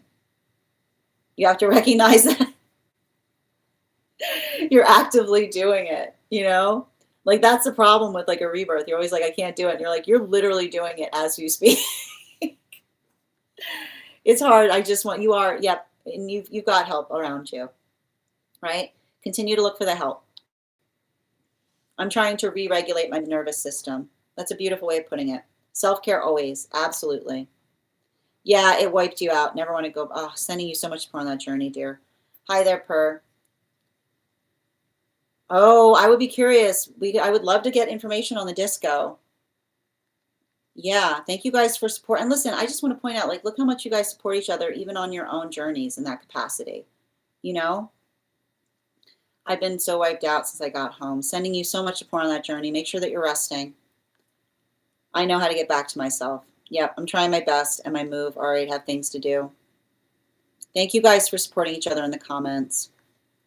Yeah, a bit different. You will today. And thank you for those roses, Claire. I like that. Focus on tiny little moments in between the chaos. That's beautifully stated. Sending you support on that journey, dear. And Zephyr, thank you for the follow. You're welcome, Julia. Thank you. Thank you as well for confirmation, Moon. My sweet summer child. The reading already started. We just finished it up, Sis T. Yep, I know. Just a reminder, a real reader will never ask you to message them for a reading. How relatable. When I was 16, I thought I knew everything. Fact is, in my 40s, I know nothing. Exactly. That, you see, that's the inner child wound, right? Healing the self that thought they knew everything. Yep. Such a great perspective. I definitely needed to hear this today. You're welcome, Jesse. Thank you for being here and receiving it. Biffy, thank you for the follow. You're welcome, Mamo. Excellent. And guys, I'm going to pin up Kay here. Please thank Kay for their help moderating today. Make sure to give Kay some love. Yes, I will read the list right now, ST. So the list I have right now, you accidentally clicked it. No, Avatar, so I saw the gifts that you were giving and I kept a tally on it. So you still won the highest gifter. Yeah, I'm getting better at that too. See, we're all learning. No, you were at last tally, you actually won the highest gifter. So I made sure to take a note of that in case that happened. Thank you, dear. Yep, I've got you back. You're in good shape. Okay, yep, and the list right now for those who are interested is Claire, Alyssa, Ivana, K. Megan, Julia, STB, and Avatar. If anybody else wants to get on the list today, there are 4 more spots before the list will be closed. So if you want a reading today, please make sure you secure your spot sooner rather than later. If you are joining us across the other apps, you can do so as well via my tree that is linked in my bio. It is 3 cards for a donation of $29 or more. 4 cards for a donation of $23 or more for my subscribers, Binks in my bio. Please keep in mind there are 2 things I do not read for across these apps, pregnancy and medical. Happy to give insight on anything in private readings, and you can book private readings on my site. You're so welcome, Kay. I'm so glad that you were here to receive it. And Kokukai, thank you so much for the follow. If I'm ever saying your name incorrectly, please feel free to correct me. Chandler, thank you for sharing the live. Always appreciate when you guys share the live. Thank you, Avatar. Scorpio, South Node, and Lilith. Yeah, you get it. You know what that reminds me of? Scorpio, South Node, and Lilith reminds me of do you know the play Cyrano? When Cyrano's like, that's the only insult you could come up with, and then they go through the laundry list of all of the other things that they would have said about themselves to insult themselves. That's Scorpio, South Node, and Lilith. Be like, that's the best you got. Thank you as well, Moon. Yeah, too many spiritual spaces focus on erasing the ego instead of healing and you. Well, here's the thing there's nothing sillier than trying to say get rid of your ego. I hate to break it to you. This is what cancer teaches us. There's an ego behind the ego, right? What happens to a cancer when they shed the shell? I did it. I got rid of my ego. No, you didn't. No, you didn't. There's one underneath. There's always one underneath there. The ego is the defense mechanism of the soul. It's there for a reason. It's not about shedding it entirely. It's having one that we can feel energetically proud of, Yes. Yes, the collective readings are applicable to people in separation. So Selena, we do energy right now in solitude, moving into divine union, and the energy deep within divine union. So the energy in solitude right now is working through moon relationships. So we're seeing that there's a shift occurring. So I'm trying to ascertain what the next relationship cycle is that's coming through. We're starting to see indications of it. I'm starting to see the indications of it. I'm not at a point where I feel completely confident in being able to ascertain what it is right now. I have a feeling it's going to be getting clearer over the next few days.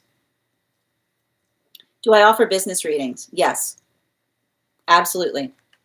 All of that, I can do that. We can do that either in a regular reading or in a mentorship. No problem, Julia. Enjoy your meditation. Yes, and especially as a child in a dangerous environment that needed to be vigilant. Exactly. Sending you support on that journey, Julia. Absolutely. Hold on. I lost my spot. I'm just trying to catch back up. Simp. Okay, perfect. Thank you for letting me know, dear. I will confirm it now. So I will read the list again before we get started. Just a reminder, if you want to get on the list today, the list is open. We do here highest priority messages from Spirit, life path, mediumship, dream interpretation, angelic guidance, animal spirit guide readings, pet readings, Akashic, and mind, body, spirit. If you have information that you feel is relevant or necessary for the purposes of our reading, you can include it in the notes when you send the donation. You can also post it in our subscriber-only Disco channel in the appropriate channels. All right. Oh, I've got a few other people to add. Hold on a minute. All right, the 29th.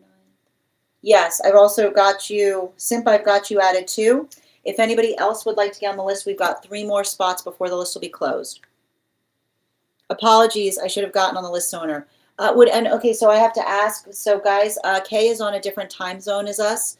So I would like to put in a request to Claire, Alyssa, and Ivana. Claire, Alyssa, and Ivana, are you comfortable with Kay going before you? I need to look that up. I like that. I like to look that under. Absolutely. Yeah, it's like a skin. Hold on a minute. Every time you shed the ego, another one is just underneath. Exactly. Grand Rising, Bree. You think you're in temperance right now, but we've been in separation since June. I will say, if energy is in, if someone's working through temperance right now and they're in separation, there's probably a time, there's probably a time period by which you come back together, right? The observation of giving each other like a fixed point of time and not like an open-ended situation. All your moons are in Aquarius. Aquarius, you see, I love an Aquarius moon. Aquarius moons have exceptional taste. You show me, listen to me. You meet someone with an Aquarius moon, they will know more about a certain niche. Like if you want to sit down with someone with an Aquarius moon, it is so niche energy, like the ability to work through the niche. It's amazing. Fascinating. Your way of explaining the ego clicks and makes the most sense to me. Oh, I'm so glad, Kay. I also had a Scorpio. I also have Scorpio in Lilith and Pluto, Mars and Saturn. You see, like, and that's the thing I like the thing about that, that many Scorpio placements is like,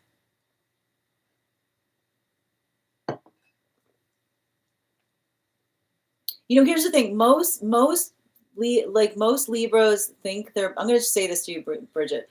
Most Libras think you're Batman, like they're Batman. You're actually Batman. I'll put it that way. When I see that, most Libras think they're Batman. You are actually Batman. Like that is the energy. That is Batman energy, which is like, yes. 4th house, got it. You got 4th house. Fourth house Lilith is fun. I mean, 4th house Lilith is fun. You know what I mean? Like it's giving me like Addams Family. You know? Yep. Hold on a minute. Absolutely. Yep. What time is it for me right now? I'm on the east. I'm on Eastern time. I have 4 planets in Scorpio. Accurate. Thank you, Lisa. All right, we're going to get started right now. The first person we're reading for, just a reminder, we've got 3 spots available today before the list is closed. So if you want to secure a spot, please do so sooner rather than later. If you're on the hold list and would like to be added back to the list, also please do that sooner rather than later. We are at 40K likes. When we get to 50K, I'll be gifting a reading back to the collective. So make sure you're tapping that screen and we'll get to 50K in no time. I've got 3rd house in Scorpio and Aquarius in my 7th house. Third Scorpio in the 3rd house is rough.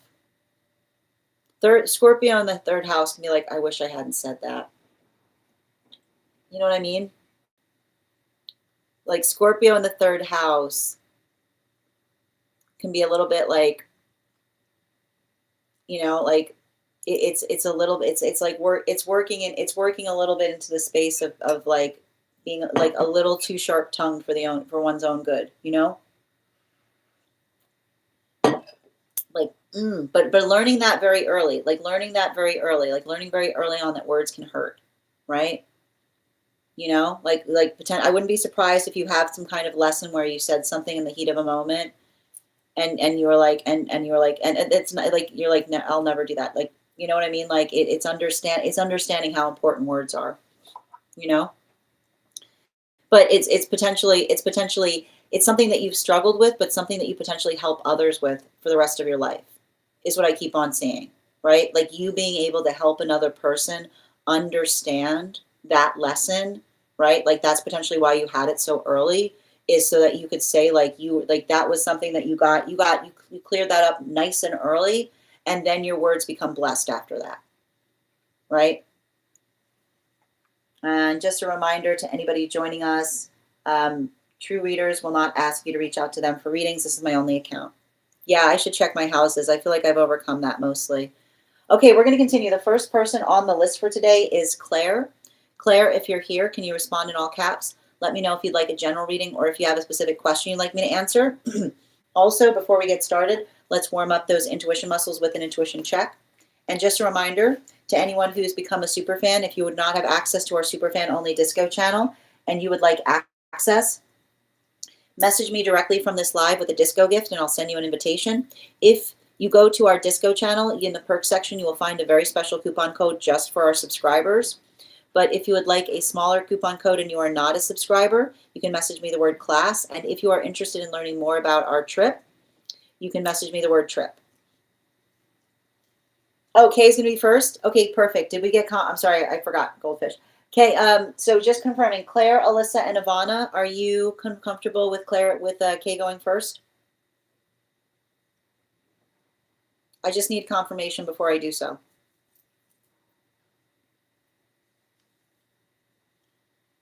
Yep, thank you, Claire. Yep, okay, excellent. Okay. I believe, so I don't know where Alyssa or Ivana went, but well, how about this? Alyssa or Ivana, are you uncomfortable? Silence equals approval. I mean, they're not in the room, but it also means if they're not here, they can't have their reading anyway. So, excellent. Okay, so I'll take that. Again, if they're not commenting, I'm assuming that they're not in the room, which means I think it's okay for us to proceed. Okay, so Kay, could you please let me know if you would like a general reading or if you have a specific question that you'd like me to answer? And before we continue, let's go ahead and warm up those intuition muscles with an intuition check. I've got the animal spirit guide card here. We're going to count back from 10, and when we get to 1, I will reveal the card.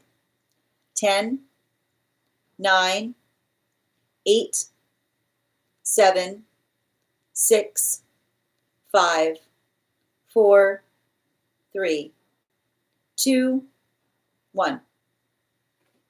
We got the wolf. We'll do it again after the next reading. Thank you guys for participating. All right. What are you asking is that one? Oh my gosh. Okay, excellent. All right, I'm going to be pinning up. Is this inside T or outside TK? And guys, I'm going to pin up K. Make sure to give K some love.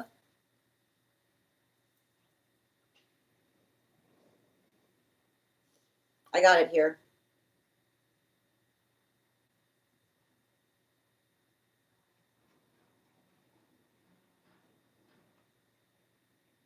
I got you.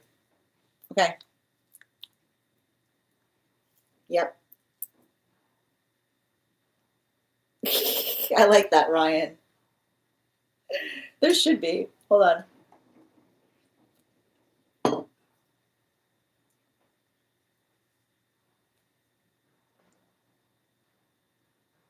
Oh, this is ridiculous.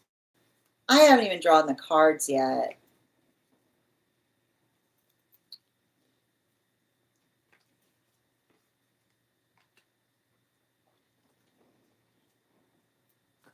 Mm-mm.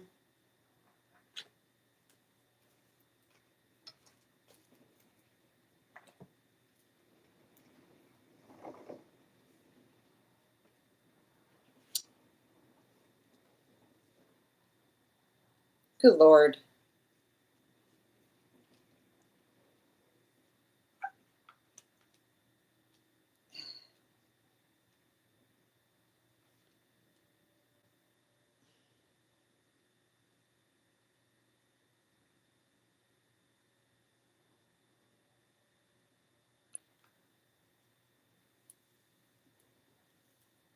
Um,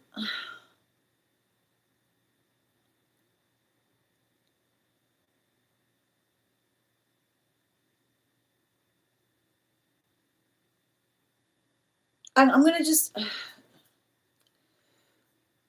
I'm just gonna work through what I'm seeing. Like, I just need to stress this. We don't talk around each other. We talk to each other.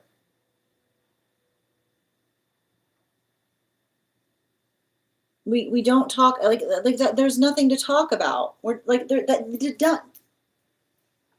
done.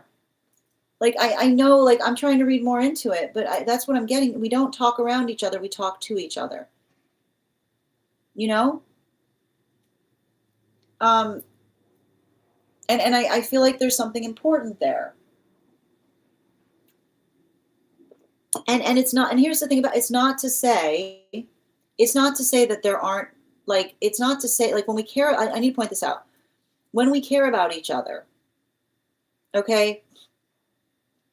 When we care about each other, we talk about like we often like the way you can usually recognize that when we care about something is the modality by which if we talk to another person we say, what am I missing?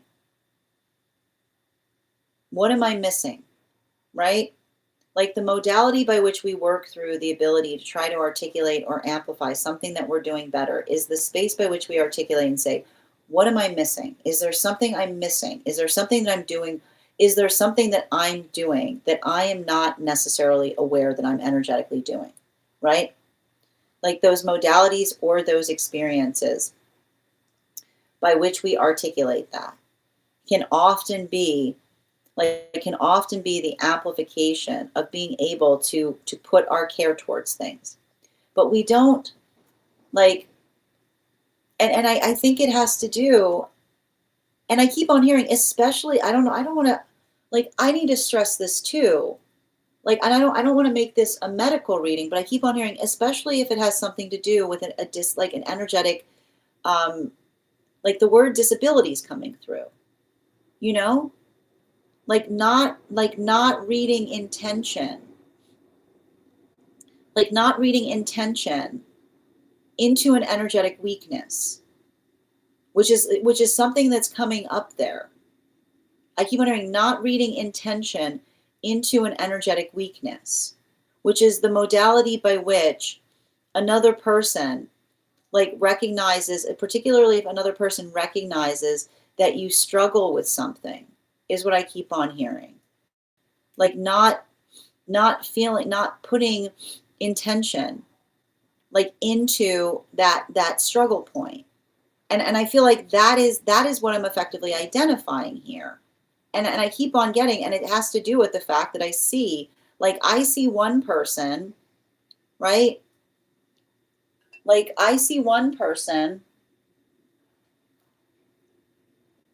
who is like extremely, like look at this, like extremely like um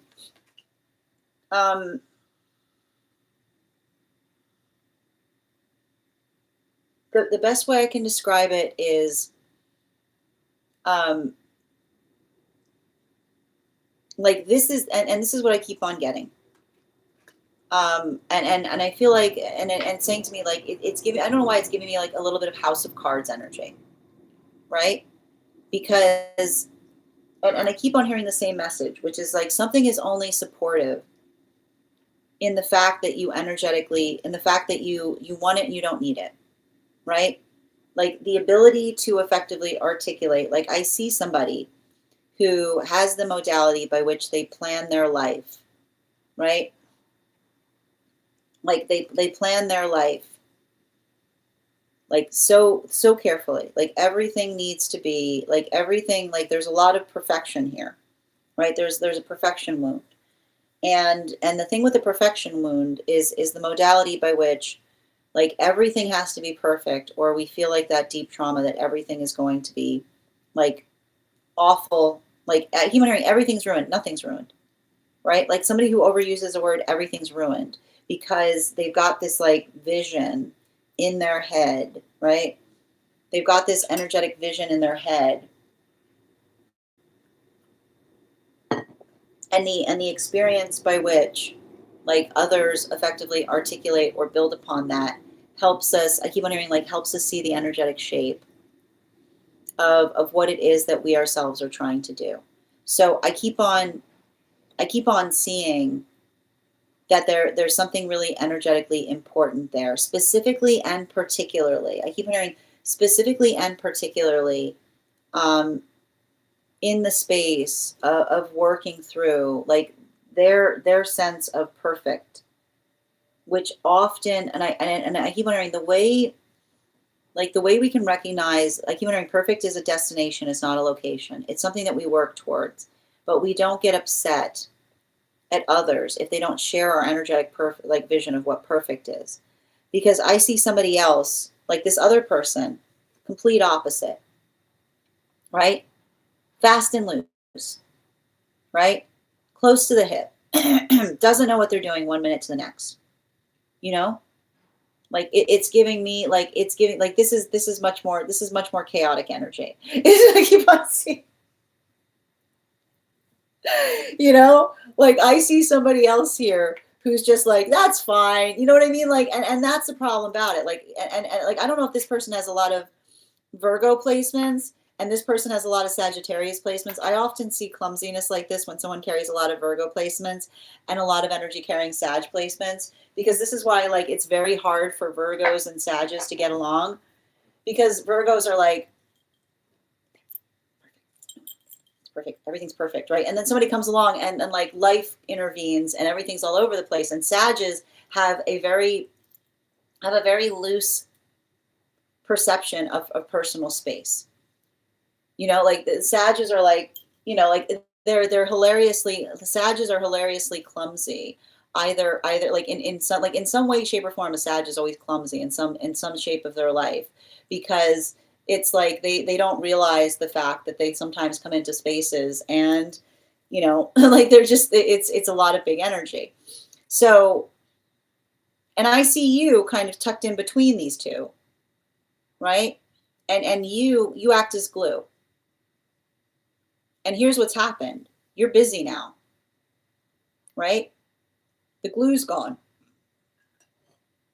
You got, I don't know if you got a lot of Libra placements, but I keep on hearing this is a glue issue. I feel like the glue, like this is the modality by which these two are usually okay in the context that you're there, because you act as the glue, right?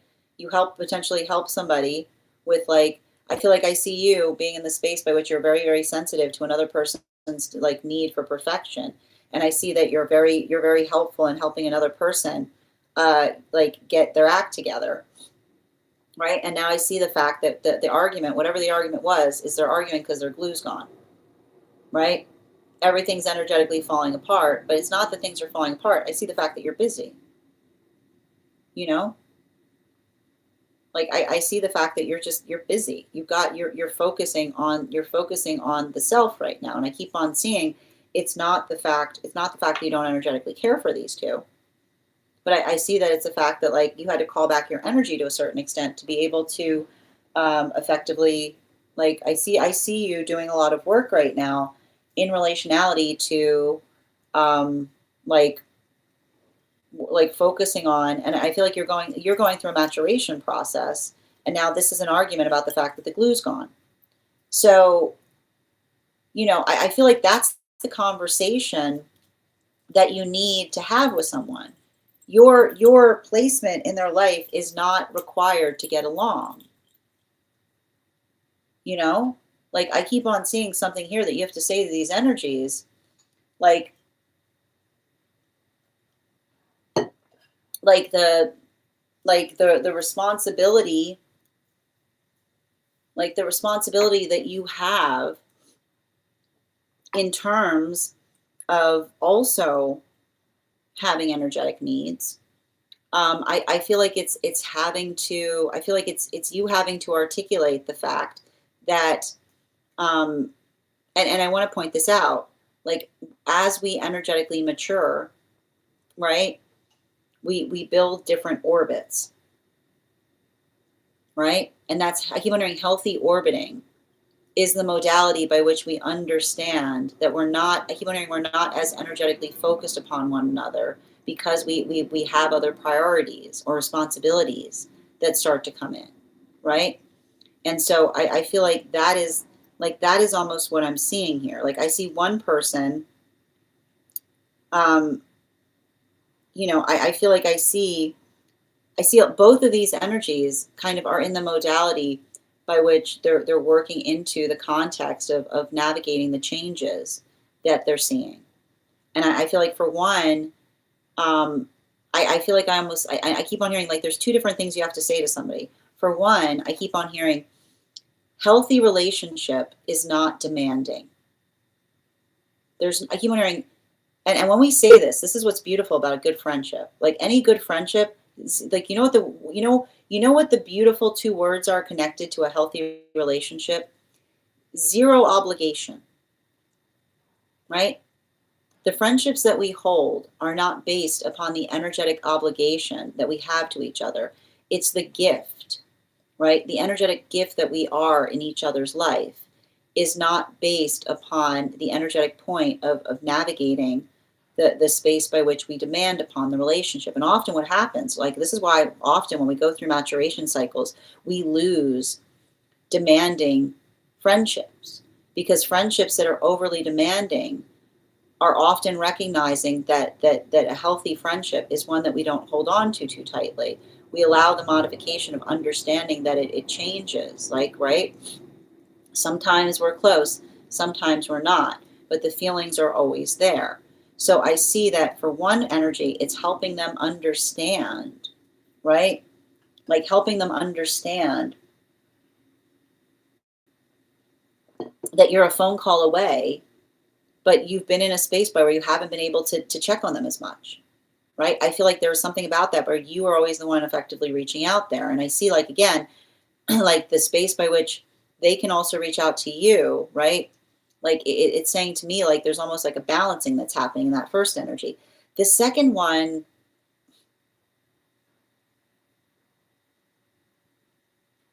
I feel like, is this really an argument that the second one has with you? Because it feels more like it's directed to the first one. You know, I just gotta point this out, like, is this the second person here? Is this really something that they have with you so much as the fact that you have to tell them, like, you have to effectively help them understand? Um, like, I feel like it's them having to be a little bit more empathetic. Yeah, like that's the thing. You have to kind of navigate and say, like, I feel like you have to say to somebody respectfully, you're not helping. Like, I got somebody to be like, yeah, yeah, she's like giving me like, it's giving me a lot of like it's giving me a lot of like, yeah, like, you know what I mean? Like no, not like, I feel like that's the hard part about it. Like you have to say to somebody respectfully, you're not helping, which is somebody trying to like pull you onto their side and be like, yeah, you know what I mean? Like it's saying to me that like there's something really important about that, by which you have to say to somebody like, um you know maybe don't like, maybe like, like it's like you having to say to somebody, and this is what I mean about it, like it's giving me a little bit of like like your mouth to stop using it, right? Like you're like, stop using it. Like this is a lot of, there's inside and there's outside things, and I feel like it's a little bit of that energy that, and it almost feels like, I don't know why, I almost feel like a situation where someone's trying to defend you. Have you ever had these modalities where someone comes to defend you and they make something worse, is what I keep on getting? Like somebody's stepping in and speaking for you and you being like, I don't need you, like I don't need you to defend me, I don't need you to speak for me. And in fact, in the process of you doing that, you're pouring gasoline on everything. You're pouring gasoline on everything, right? So there's a little bit of that energy as well. So I think that there's something important about that. Like that's where I kind of like, those are the two different conversations that you need to effectively have with someone. Bottom of the deck. Yeah, and here's like, and here's what I keep on getting with like the seven of wands is, and I keep on saying, make sure that you're leading, like, I keep on seeing, tell someone what's going on. Like, tell someone what's going on. You know, I feel like I see, I feel like I think that I feel like that's what needs to happen here. Don't let the argument be like, don't let the argument become, don't let the argument become how someone, like, and I need to point this out. There's something really profound in the moment by which someone says, you're not serving me appropriately. We don't serve each other. We have empathy to each other. So, like, the modality by which you effectively have to talk to someone and say, I'm sorry you energetically feel that way, but since you're interested, why don't, here's some information on stuff that I've been going through, right? Recenter the conversation. Like, it says to me, like, that's what you need to do in both of those modalities. How are you? I'm glad you asked, right? Like, I feel like that is the conversation that you need to have with someone. Like, how long has it been since someone said, how are you? And I feel like something about you navigating that space and articulating and saying, like, I have needs too. Like, and I keep on seeing, I feel like I see it, like I said, because you're glue, the glue, like the glue never works into the space of being demanding, but the glue has feelings too. And I feel like that is what you need to effectively articulate to these two different energies, which is a space by which you say, like, look, I'm also, things are not easy for me as well. And the modality by which we don't, and I keep on pointing this out, like, this is how we recognize when we come into mature conversation. You are not there. Your job is not to be the energetic glue in another person's relationships. You have feelings too. And healthy energy, right? Healthy energy never comes into the space and saying, where are you? Like, I love to point this out. Energy is always like, instead of saying, where are you okay? Right? Like, not the space by which someone is upset because you're not filling a role that they ascribe to you, but the modality by which we understand that we are not roles in each other's lives.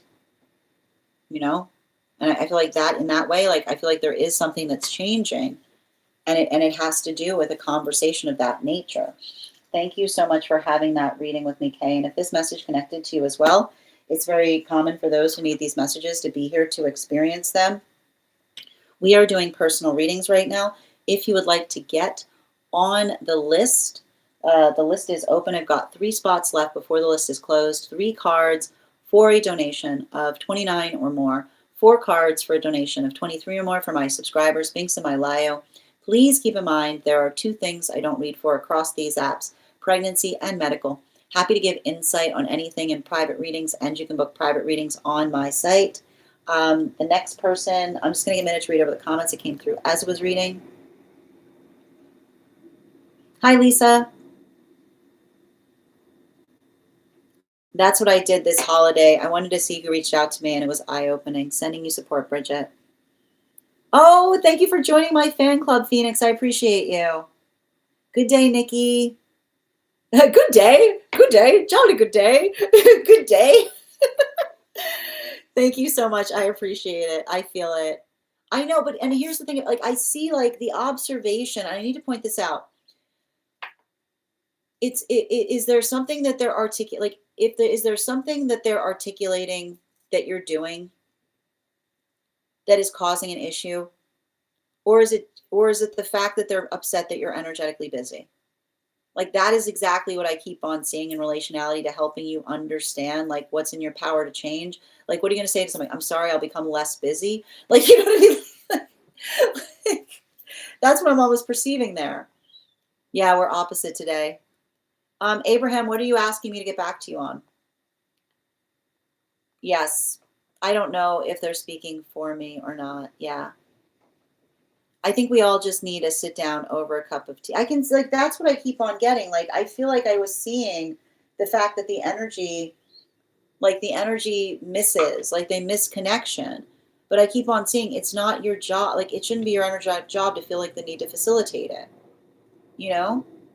Like, I keep wondering, instead of being upset that they feel like they've lost connection with you, why don't they make plans? You know? I mean, I think that, like, it says to me, like, the thing about it is, it says to me there's future so long as they maturate, right? Like, everything you need to know is whether they're ready for that mature conversation. And Dana's, thank you for the follow. You're so welcome, dear. Hi, it's Creative. Yeah, she can't miss me and then never reach out. Well, that's what I keep on seeing, right? Like, we don't we don't get upset if we don't connect. We take the step forward, right? Like that's all. It's that especially if it be that easy, is what I keep on seeing, right? You're welcome, dear. All right, let's continue right now. The next person on the list for today is Claire. Claire, if you're here, can you respond in all caps? Let me know if you'd like a general reading or if you have a specific question you'd like me to answer. And if anybody else would like to get on the list today, we've got 3 spots left before the list will be closed. We're also at 44.5K likes. When we get to 50K, we'll be gifting a reading back to the collective, so make sure you're tapping the screen and we'll get to 50K in no time. Well, and I need to point this out, like if the energetic, I keep wondering if the problem is something, right? If the problem is like a functional note, right? The way you can tell the difference between projection and something that needs to be worked on is a functional note, right? Like the space by which you say this would feel better, right? Like that's what's important about that.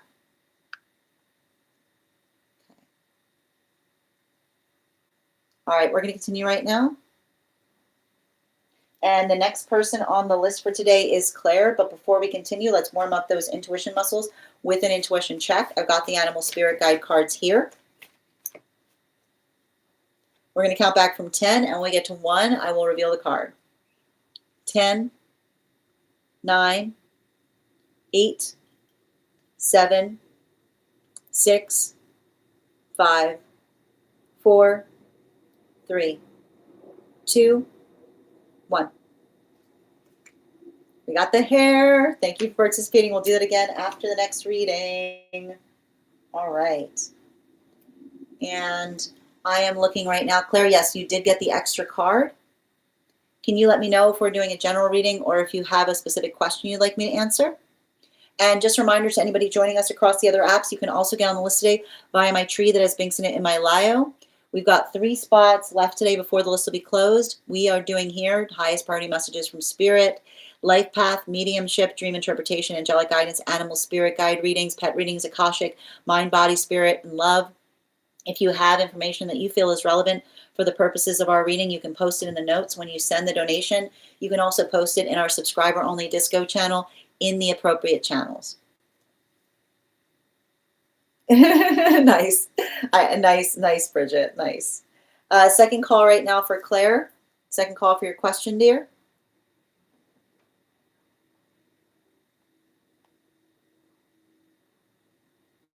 I know we are very close to 50K. We got to 200K the other night. That was wild. All right.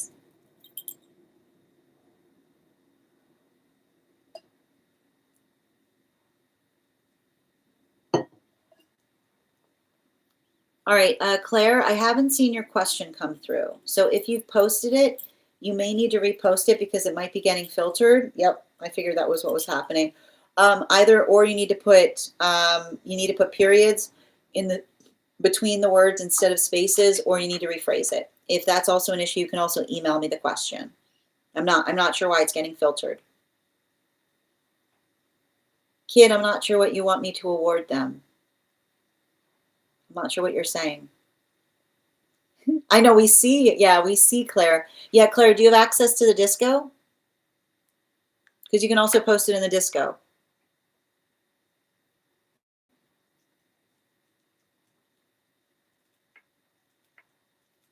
Yes, okay, so Claire, I'm going to give you a minute to send it in the disco. If you need time to write it out, I can move on to the next person. Do you think you need a lot of time, or are you ready for it now?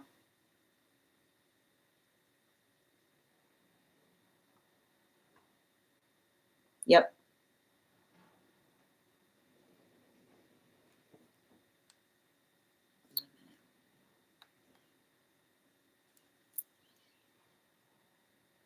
Excellent. And thank you, Katie, for the follow. You're calling me Cinnabon now? That's new. And Beauty, thank you for the follow. Okay, you got it on disco. I got you, dear. Cinnabon. Nikki, you crack me up. All right, where are we? Where'd you post it? Is it in general? Yep. Oh, okay, got you. Yep, I see it. Oh, thank you for the compliment, Beauty. Right back at you. All right, can I get 4 cards, please, for Claire? Love.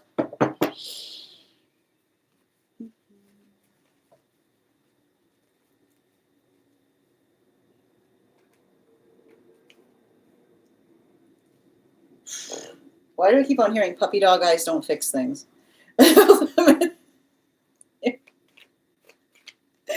Yeah, hold on a minute. Oh, man.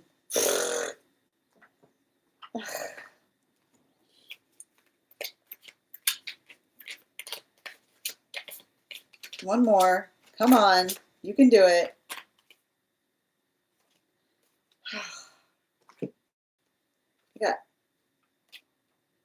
You got double Knight of Swords, and it's reversal. Oh, Lord.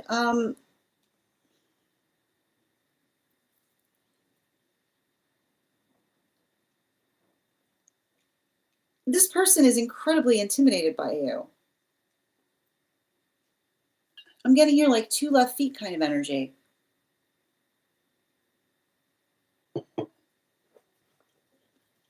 You know?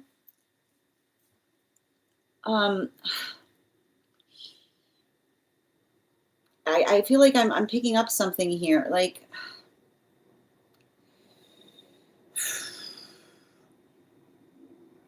which is interesting because I feel like this person's usually cool as a cucumber. You know? But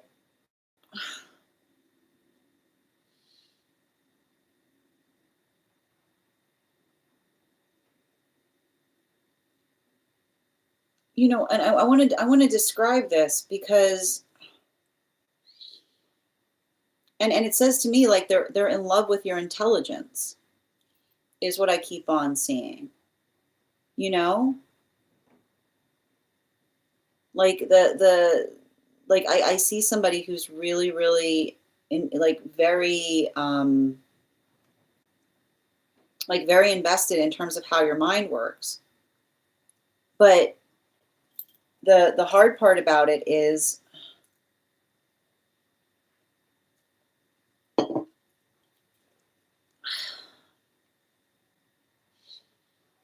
do I describe this?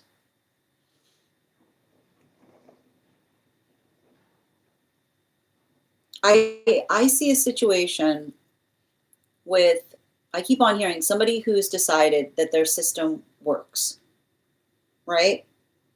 And this is the hard part. Like when we've got and like you know this is like when we have a system and then we meet somebody that confounds our system is what I keep on seeing. It's like I feel like it's giving me a lot of this energy of somebody who like sees you as like an all or nothing kind of modality or moment. You know? Like I see somebody like I just see some kind of situation or circumstance by which you know like they're working into the space by which like I don't know if this is like somebody who like has to like amp themselves up to talk to you is what I keep on seeing, you know? And I like the only problem with this is the thing is, and this is what happens when we're like trying to be too cool. When we're trying to be too cool, we will ice each other out of our existences. You know? Like the modality by which we try to come towards someone cool is the experience by which we never like someone will be so cool you'll never talk to them again. Is what I keep on seeing. because there's something I see in relationality to, in relationality to the fact that like there's no games when it comes to you. Like I see the fact that there's no coy energy, you know? You don't have time for coyness. You don't have time for, like, I feel like I see you having to say to someone, like, you don't have time for hide and seek. You don't have time for um like something that isn't energetically clear. And I don't know if there was some kind of conflict point between you and them, but that's what I keep on seeing here. Like I feel like they've got kind of like a loud and clear mentality in relationality to something that's around you, you know? Because like I feel like that is what I see someone struggling with. Like it's like saying to me, like I see a situation by which they have to say like they understand with you, they have to come correct or they don't have to come at all. You know?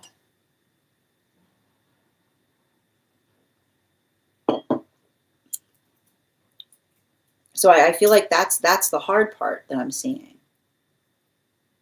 I see somebody who's like I see somebody who is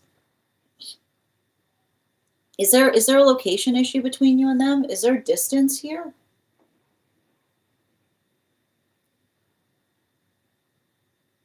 Because like I keep on getting there's something in relationality. Like there's something in relationality to that distance that I'm seeing.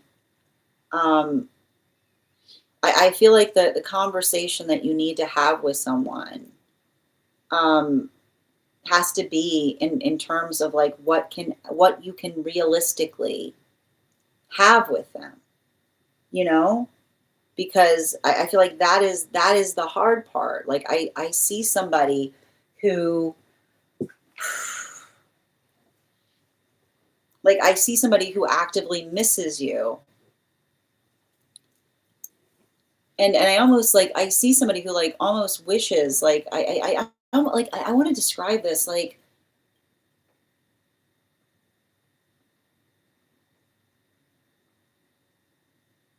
it says to me like it almost feels like somebody trying to figure out a way to like talk to you about how you feel about them or what that effective direction is, because the hurdle that I keep on seeing, like I keep on hearing, it has to do with locationality. It has to do with that observation in terms of what that location is. And the hard part is I feel like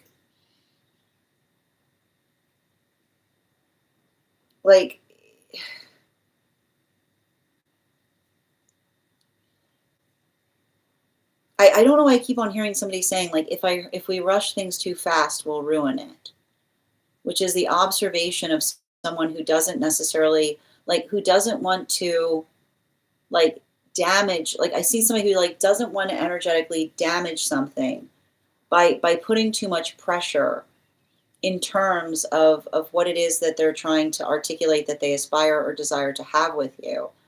But I feel like that is like and I feel like that like even in the space by which somebody's like navigating their own feeling of like hopelessness, I keep on saying bottom of the deck.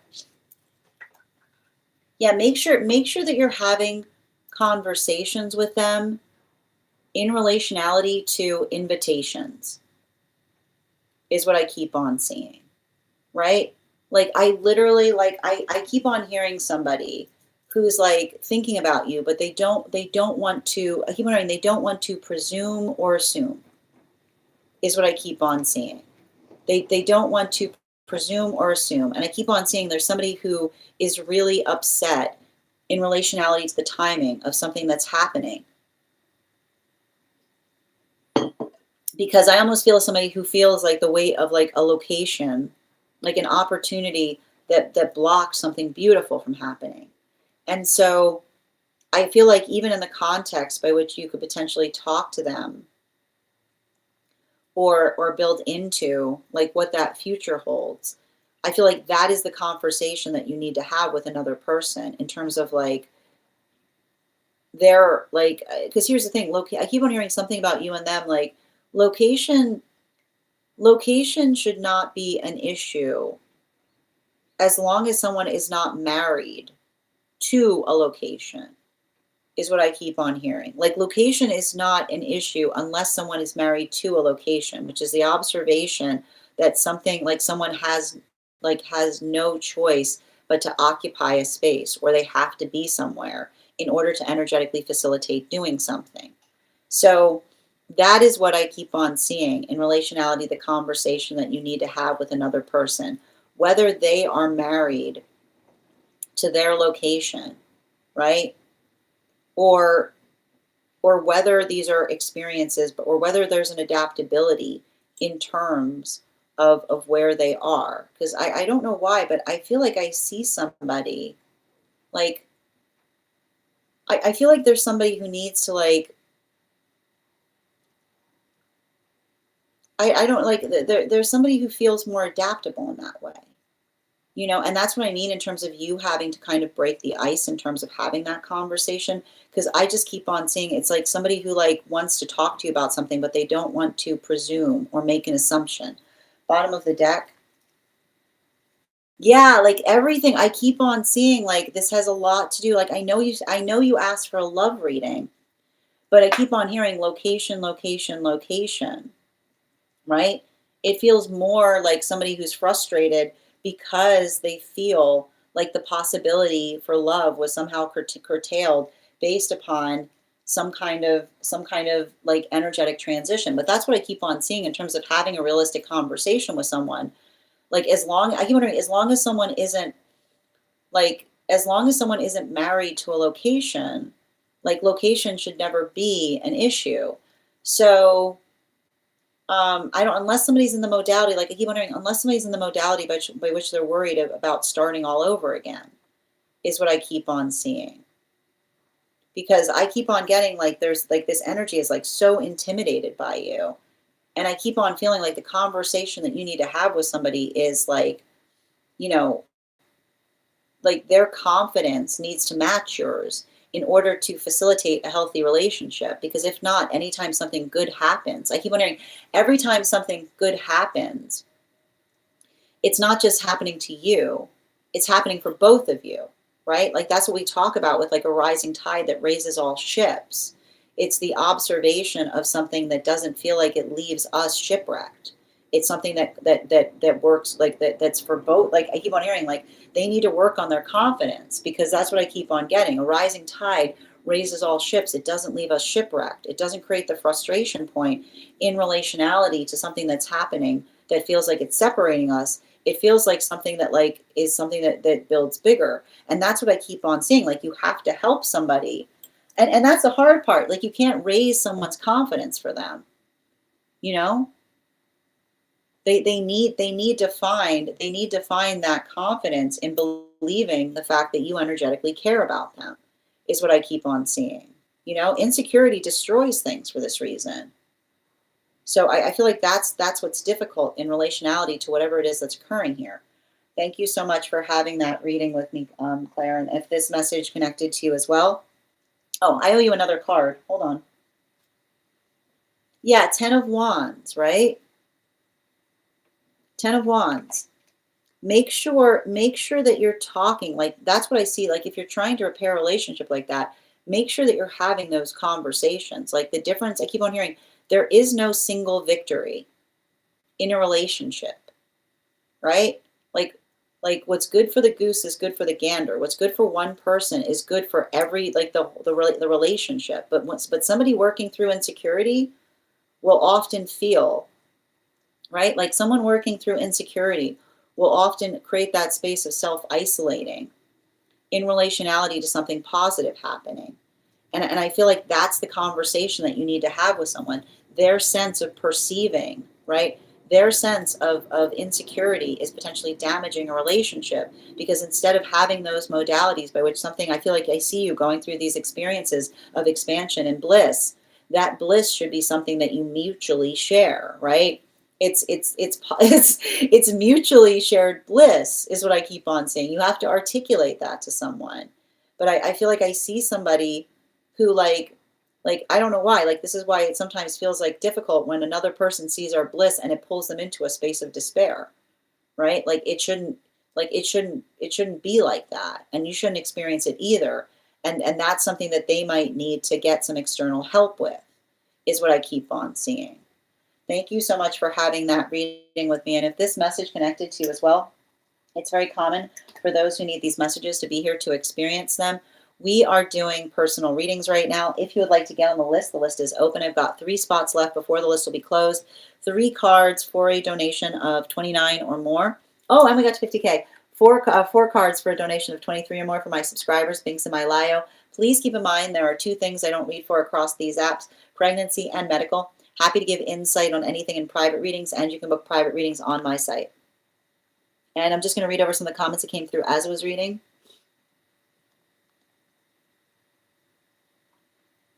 Okay. Hi there. Thank you for the compliment, dear. And thank you, Katie, for those gifts. Happy to read for you on that, beauty. If you'd like to be on the list is open. Sunflower, my job is not to try to prove anything to you. I'm happy to give a reading to you if you'd like a reading, but I'm not in the department of trying to prove. Like, my job is not to try to fortify against your doubt. But you're welcome to stay and stick around. Yes, they had to move for a job. Thank you for confirming what I was seeing. Yeah, I was going to say yeah. It doesn't feel like, I don't, it's, no, I feel like there's something about, I feel like I see somebody, and that's the thing about it, like the Knight of Swords in its reversal is often working through the space of feeling energetically intimidated or doubting a connection, is what I keep on seeing. Like, I see somebody who has a tendency of allowing their self-doubt to sabotage things. I don't, I'm not at Katie. I'm not a big fan of articulating about others being at higher or lower vibrations. That's not a positive way to describe it. We talk about alignment here. We're either in energetic alignment or we're not. It's not the space by which we say, oh, like you're too high, you're too low. Like it's like our alignment is our alignment. Some people are naturally high vibrational. Some people are naturally low vibrational. So we want to accommodate the fact that that navigating different vibrations are unique. It's not an energetic competition in terms of what's higher or lower. Yeah, he's definitely had insecurities and shadows to work. A lot of them. A lot of them. Like, I see for good reason, you know? Like, I see some experiences here. Like, they've been through the ringer on some stuff. But that's the thing about it. They have to remember that what's ahead of them is better than what's behind them. Yeah.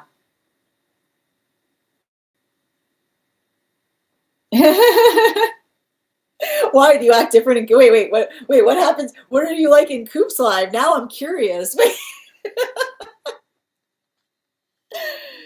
Yeah, that was super. Hold on a minute. Yeah, that was super familiar. Yeah, absolutely. No, I understand. I understand that you're not trying to be disrespectful. And again, it's okay if you haven't believed in it. I mean, I'd say if you don't believe in it, stick around. Like, build your own. That's the nice thing about belief. You can build your own based on experience. Location, energy wise, yeah. Thank you.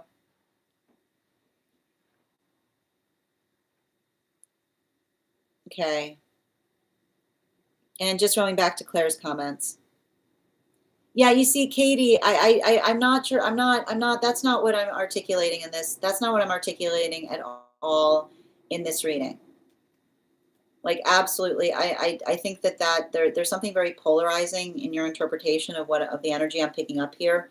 Like, I see somebody struggling with a lot of insecurity. Yeah, that's exactly. Mm-hmm. Hold on a moment. Oh, is she? Oh, that's good to know. Okay, I like that perspective of frequency discussion. You're welcome, Claire. And I feel like, look, in the space by which you're working to heal something here, I feel like that is the work that needs to be done. I feel like you have to help somebody build confidence in terms of understanding like what the future holds. Make sure that you're having conversations. Like I almost feel like I see somebody who feels like they isolated themselves. Like I see somebody in a lot of energetic despair, and I almost feel like somebody who like somewhat regrets. Like I'm picking up somebody who almost regrets the decision of having gone somewhere. Like it's like I see somebody almost being like, this is not, it's not all that it was energetically cracked up to be. So I feel like the space by which you can give someone reassurance, like I keep on hearing like make sure you're having positive conversations in terms of like what like long I keep hearing long-term goals, right? Like long term, like understanding the difference between feeling frustrated in the moment versus something that feels like the long-term goal that one is working towards. Let that kind of help in relationality to anything that you're working through if you're in active communication with this person. But that's what I keep on saying. You can't help someone. We can only help each other with confidence by talking to each other with what it is that we aspire and desire to have with one another. So make sure that you're doing that portion of the work, right? The rest is up to them. Thank you so much for having that reading with me, dear. And if this message again connected to you as well, it's very common for those who need these messages to be here to experience them. The next person on the list for today is Alyssa. Alyssa, if you're here, can you respond in all caps? Let me know if you'd like a general reading, or if you, before, actually, Alyssa, please hold. Please hold before we continue. We're going to do that 50K giveaway. So thank you guys so much for helping us get to 50K. I am thinking of a number. I am thinking of a number right now between one. Oh, are they? I missed that part. Hold on a minute. Did I miss that? Hold on. If I missed a comment that Claire made, I just want to go back and check. You build your own belief like we're at build. That's very fun. Excellent. Absolutely. Oh, they were. That's interesting. Yeah, like I feel like it's interesting too, like in the modality, like I didn't see that. I didn't see that stated. To get off reading, it's 3 cards, 429 for non-subscribers, Katie. I'm looking for Claire's comment. I want to make sure I didn't miss one. Hold on a minute. Just backing up.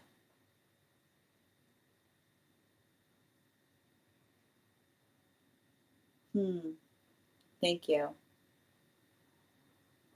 Hugs to you. Hold on, I must have missed a comment.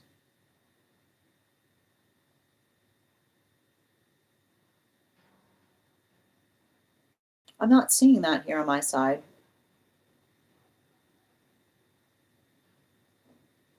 Yeah. I'm just backing up to see if I can find that comment. That's interesting. I'm not seeing that one. Curious. Okay. Thank you, dear. Oh, I missed that part. Nikki said they needed therapy, and I told them they're actually at but that's what I like. Yeah, that's the thing about like the thing. No, but it is giving me like a little bit of like, that's what I mean with like the Knight of Swords and its reversal. But there were 2 Knight of Swords that came out, right? Like it's saying to me like it's somebody who's there for others, but they have a really like often it's like often those who are there for others can sometimes have the hardest time connecting with others for that reason, is what I keep on seeing. Like there's a lot of wall energy there, you know? Thank you for confirming. All right. All right, we're going to continue right now. The next person on the list for today. Oh, before we continue, let's do the 50K giveaway. So I am thinking of a number between I'm thinking of a number right now between 1 and 43. First person I see that posts a number will get the reading. First person I see, not the first person that posted. Sometimes I see things in a different order than you guys post them.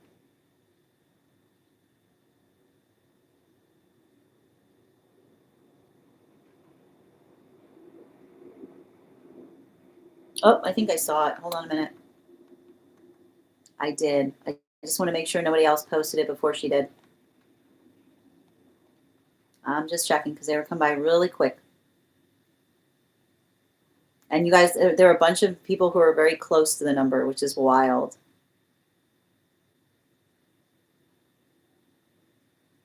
Let's see.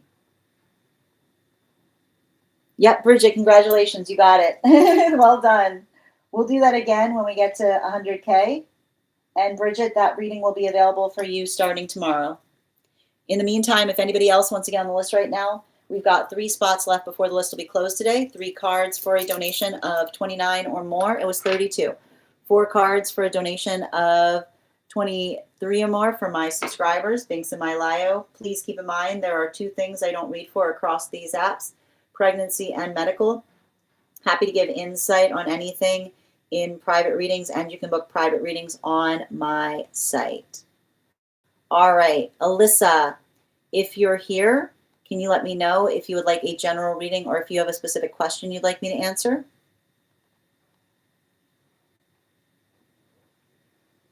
Okay. Okay, excellent, Katie. I will read the list right now, ST.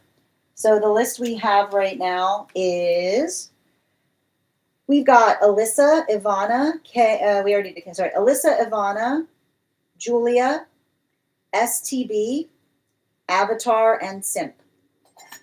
And if anybody else wants to get on the list right now, you'll be after Simp. I still have one on hold. Yep. Oh, how are you feeling, dear? I wanted to ask you. How are you? I hope there's been improvement today. You got one too? Wait, did you get on the list? Excellent.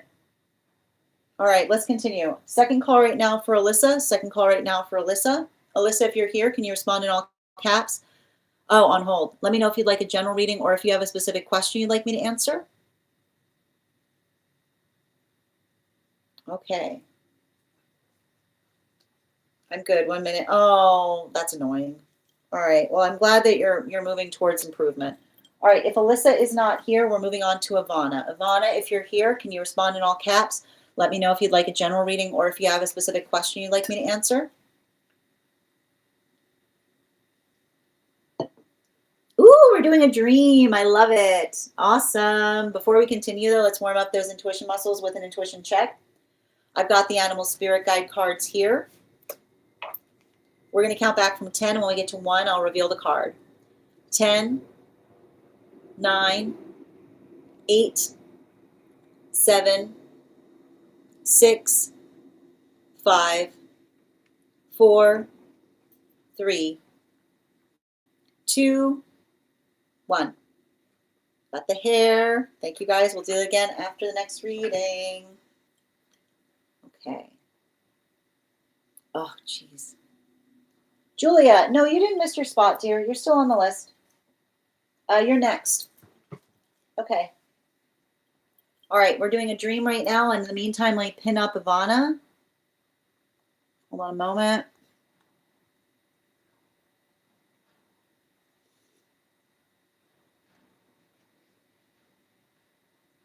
Where'd Ivana go?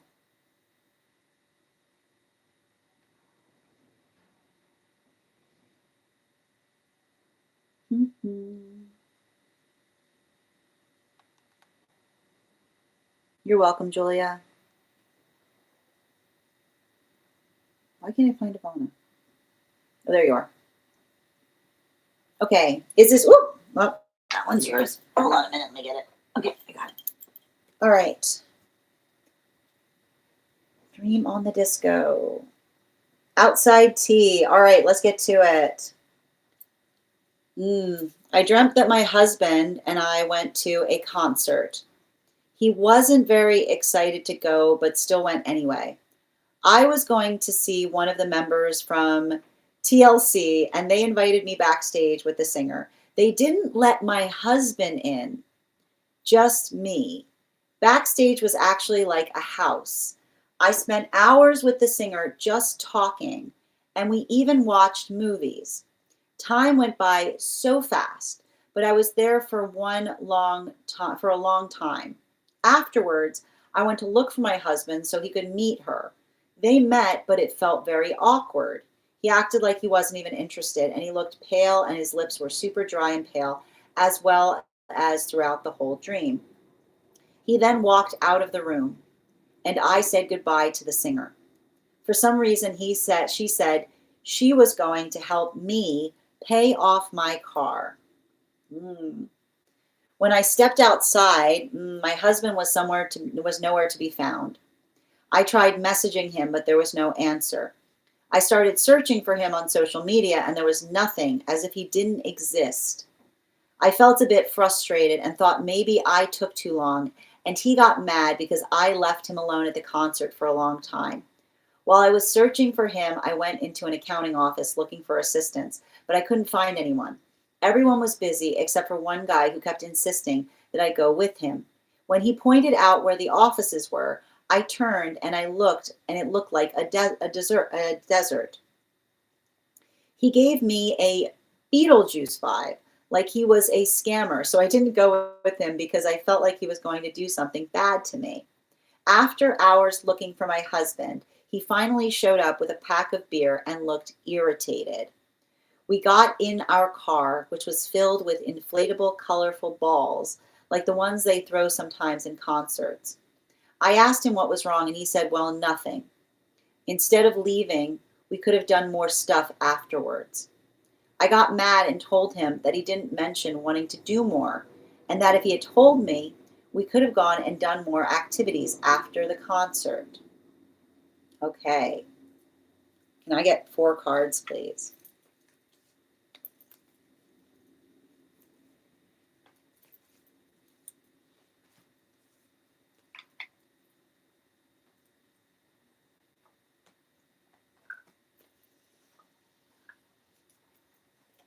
Mm-hmm.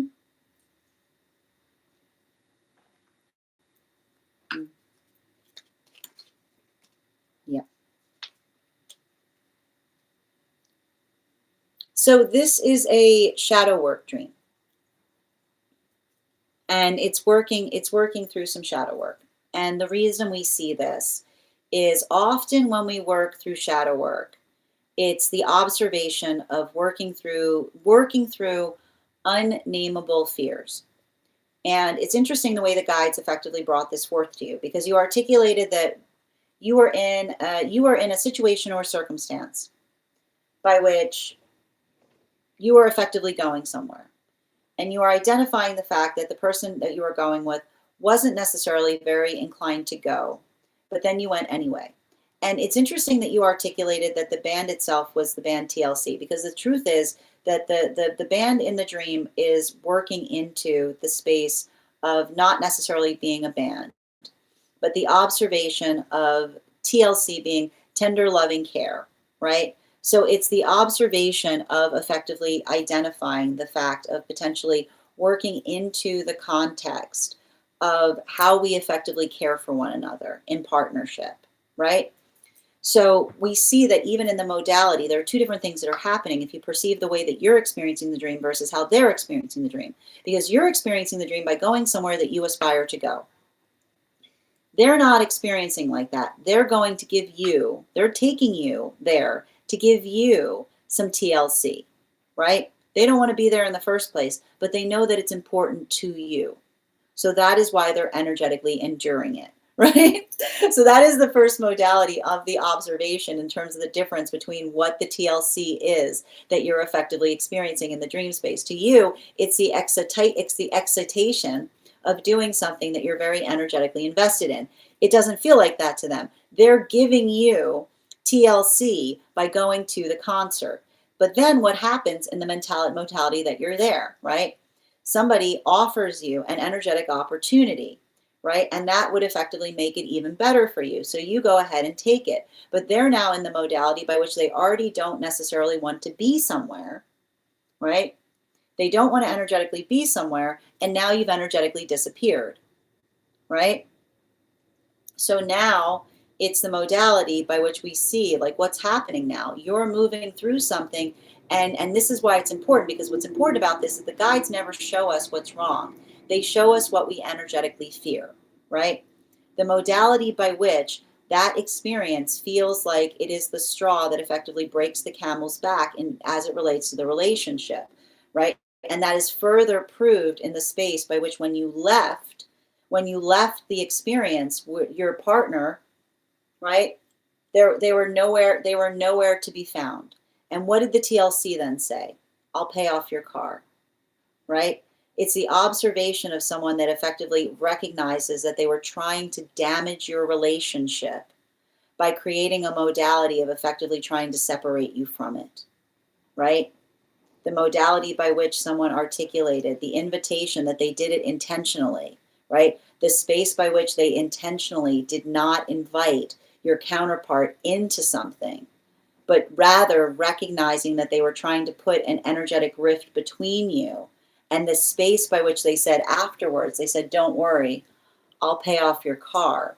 The car being the relationship, which is the observation of someone doing, I did that intentionally to try to damage your partnership. And then you said when you stepped outside, your partner was nowhere to be found. And you said that you tried messaging them, but there was no one there to answer. And you started searching for them on social media, and it was like they didn't exist, right? The anxiety, so what we're seeing that's happening right now in the modality of the shadow work that's arriving in the dream is the energetic fear, right? The energetic fear of someone effectively trying to do something to energetically damage relationship. But here's the thing that's important about this, okay? You said that you were feeling frustrated and that thought maybe that they took too long and you got mad. So now see what's happening? It's continuing because now you're getting mad at yourself because you left them alone at the concert for a long time. You said while you're searching, you went into an accounting office looking for assistance, but you couldn't find them anywhere, right? And that's what you're doing, right? You're in the accounting office of the self, right? You're going through the modality of going, did I do something wrong? And this is why it becomes shadow work. This is where it becomes really important because you have to understand shadow work is about confronting things and with a sense of proportionality. Okay, it's navigating through the unreasonable fear, and the accountability office helps you, right? The accountability office of the self, that's where the shadow work is. The shadow work is the accountability office. It's working through the context of being able to understand what is your portion of navigating the anxiety around that versus something that you're working to heal from. You then said that everybody seemed busy, except for one guy who kept insisting that you go with them. And then they pointed out where the offices were, and you turned around and you said it looked like a desert, and it gave you like a creepy vibe, right? It's shadow work. That's why it's shadow work central, right? Like maybe they were a scammer, and you didn't go with them because it felt like they were going to do something bad to you. You're having the energetic experience of what it must have felt like potentially for your counterpart to see you go off in a place by which they wouldn't let them go, right? You're going through the accounting office, and in the accounting office you're having the subjective experience of what it potentially felt like for the counterpart, right? To be in a space by which everything felt normal, right? You went there to do something to create energetic balance, but then something weird happened in the modality by which someone tried to pull you away from them. The weird guy, right? The weird guy that said come with me, right? And instead you felt energetically creeped out and you didn't go with them because, and again, this is helping you with the shadow work. That's a weird thing to do, right?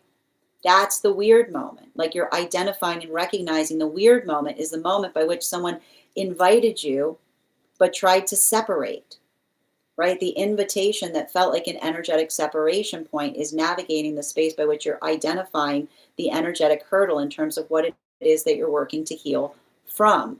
And even in the space by which you're in the accounting office, they're replaying, like the guides are replaying the energetic scenario by helping you get a sensation of what it must have felt like for your counterpart to be in that energetic experience, right? Because what do you have that's happening? This is a shadow work, right? You're in a place you don't want to be. Nobody wants to be in an accounting office. Okay, you're already in a space you don't want to be in. So you're already in a space you don't want to be in. And then this weird person shows up and says, come with me. And you're like, no. So it's literally the guides that are giving you the experience of what that concert must have felt like in the modality of your counterpart by putting you in the position of the energy, but removing the sense that there's something positive connected to it. And this is then bringing you to the space by which you said, after hours of looking for your counterpart, you said they showed up with a pack of beer and they looked irritated, but now you know why. Okay, now you know why.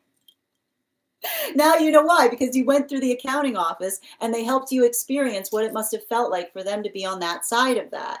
And then you said you got into the car, and the car is now filled with what? Inflatable colored balls, like the ones that they might throw sometimes in concerts, right? Somebody like, and you asked what was wrong, and they said nothing. Instead of leaving, we could have done more fun stuff afterwards, right? Now, this is interesting because I need to point this out. You weren't the one that, like, instead of leaving, we could have done more important stuff afterwards. This is helping to recognize, and it's really interesting that they articulated this in the space of the dream, because the space by which you identified, the colored balls, as it were, right? The modality by which you work through the colored balls is the space by which somebody not energetically prioritizing the relationship in the space by making it sacred, right? It's the space by which another person was not energetically prioritizing and working into the context of the balls that enter into the car is the space of another, right? Like feeling a lot of that modality or that experience by which they were energetically doing something in such a way that makes you feel like they're like the energy feels like energetically. I keep on getting like the space by which they feel silly, right? Because the balls in the car feel silly. So the modality by which somebody, that's why they were irritated, because they felt energetically silly in the space by which you could go somewhere and they couldn't go with you, right? So even in the modality by which you articulated, the feeling of feeling terrified, and they articulated the feeling of feeling silly, like that is effectively being articulated by what you're seeing inside the car. And the modality by which they said nothing, instead of leaving, we could have done more fun stuff afterwards. And you said you got mad and told him, but you didn't mention wanting to do more, and that if they told me, you could have gone and done more fun activities after the concert. So this is the modality. Like, this is beautiful because like the way that the guides are showing you this dream is it's showing you your proportion of the shadow work, right?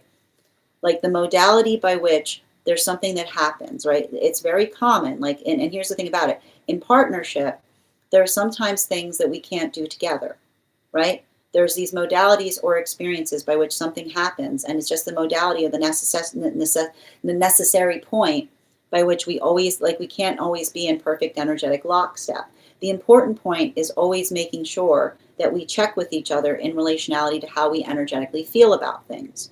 So the modality by which we understand, like this is beautiful because the dream itself is showing you your proportion of responsibility in relationality to navigating that shadow work. And what did you say to them? You should have told me, right?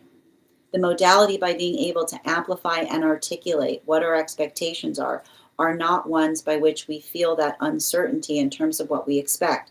The healthy communication that facilitates partnership is making sure that we're going through experiences and we're on the same page. So in this context, right, it wouldn't necessarily be a big deal, right?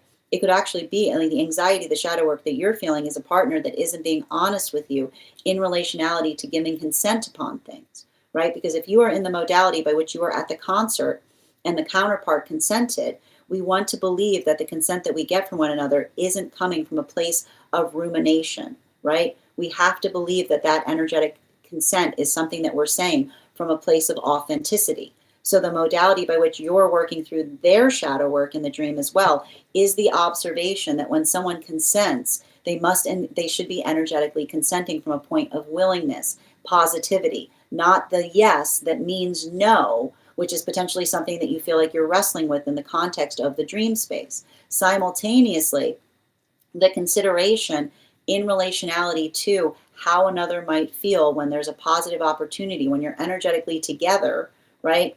And somebody offers something, right? Someone offers something that's just for the self, right? The modality of kind of navigating the weirdness, like the weirdness of that request, right? Like even in the space of the weirdness is building into the intention. And that's what you had with the modality by which they said, I'll pay off your car. Someone being like, I did that specifically to hurt your relationship, right? Those modalities are experiences where we see, right? We understand that our own proportion of understanding what is a weird request is how we protect counterpart, because it's the observation of someone doing something from a place by which they're holding empathy for us versus understanding a difficult position that they are putting us in.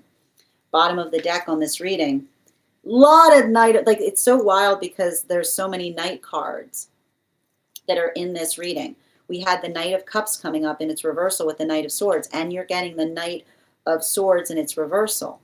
So the modality of understanding, like this is the hard part. This is the hard part with shadow work, right? And especially when it comes towards partnership. And this is why often the modality by which we understand every different relationship is different. It has to do with the modality of understanding. Like the major theme that we see that's coming through in this reading from the guide, from this dream, from the guides, is healthy relationship does not require us to be mind readers, right? It's nice if we are, but the beauty of it is that a healthy relationship is built upon empathy, but it's also built upon the understanding of the energetic condition that we work to know ourselves in, right? Because when we know ourselves, our yeses stay yeses, our no's stay no. There isn't any kind of flimsiness between the articulation of something that feels energetically right for us versus something that we then recalibrate for after the fact. And that's why you are recovering from the trauma of the experience by which you may have felt like you got energetic consent with someone in terms of going forward towards something, but then only afterwards they articulated their displeasure that you moved in the direction of their energetic consent. Because when we're in a healthy place, we never experience that. We stay energetically steady in relationality to what we articulate. Thank you so much for having that reading with me. And if this message connected to you as well, it's very common for those who need these messages to be here to experience them.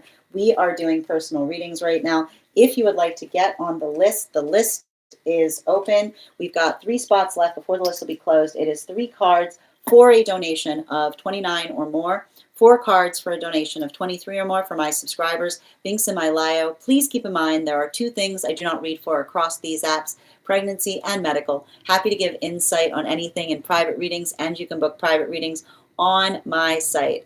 I'm going to take a moment to read over some of the comments that came through as I was reading. Thank you, Tierson, for the follow.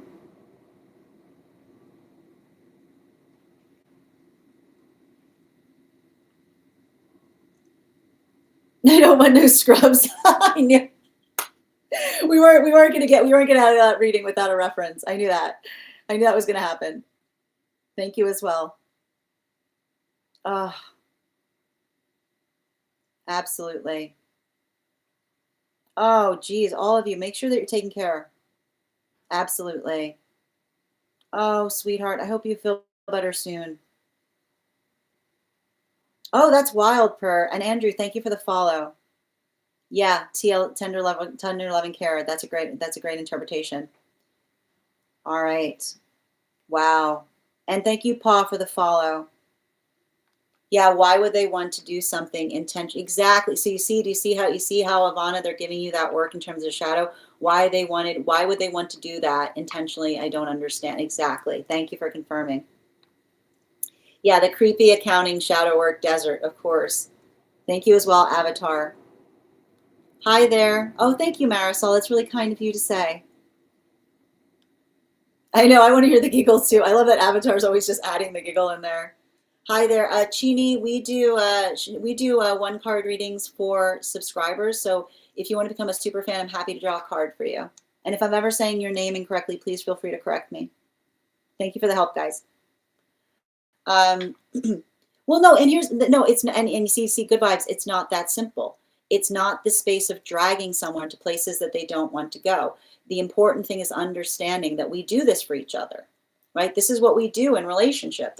In relationship, there's always going to be modalities by which another person says, it's not my cup of tea, but I know that it's something that you care about. That's us putting tender, loving care towards our partnership, right? Like that's the tender, that is the tender, loving care we put to partnerships, which is saying, it's not my cup of tea, but I know that you, like, I know that you will delight in that. So I'm happy to give that to you, right? Hi there, EXO. This is amazing. Read on the dream. Thank you. Good. You're welcome, Ivana. Absolutely. Okay, Katie, thank you for confirming. Hi there, Obo. How are you doing today? Oh, everybody. I hope everybody feels better. Oh, thank you for the compliment, dear. We're not at one card yet, Gabrielle. So please, once we get through the personals, I'll be happy to get started on the one card. Yes, I would consider that. I would consider that a medical question, Chrissy. But in relationality to like, it's I know it's like fuzzy territory. If it's working through, like, it's sometimes the space by which we navigate, like in a personal reading, like feelings about perception of the self is something that sometimes we can work through in personal readings, if that makes sense. And Katie, thank you for getting on the list. We've got 2 more spots available before the list will be closed. Creative, sure. I'm going to read the list right now. If I'm missing your name and you're on the list, just let me know with an initial where you sent the donation. Please don't put the full name here because the apps they're very jealous. They don't like to hear the names of other apps. So the list we have right now is, I'm still looking for Alyssa, Julia, STB, Simp, Katie, and Avatar. I've got 2 more spots available today. Creative, did you send? If you did, I will add you. I just need to confirm. I'm checking now. Yep, thank you for letting me know, dear. I'm going to get on it right now.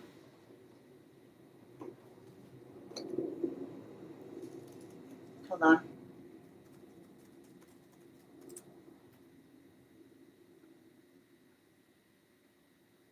Yes, I got you. And we've got 1 more spot today before the list will be closed. All right, let's continue. Second call right now for Alyssa. I'm still looking for Alyssa. Okay.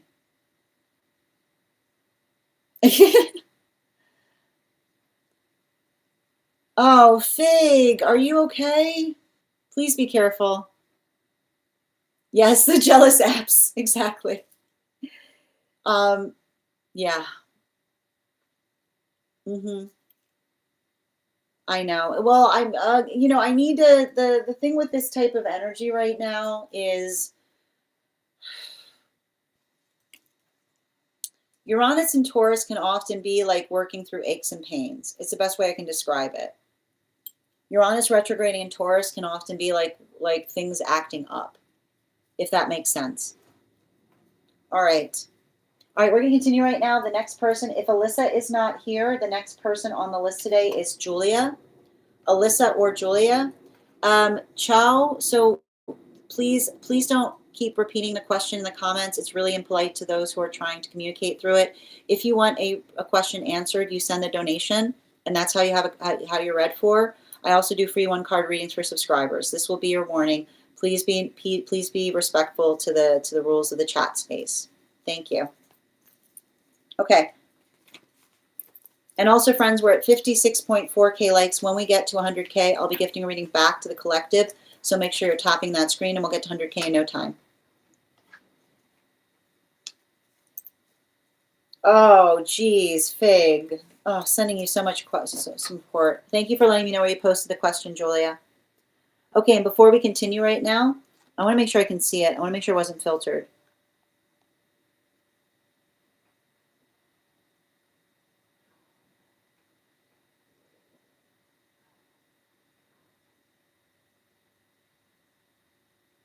Julia, I'm not seeing it. Does anyone else see it? I think it might have gotten filtered.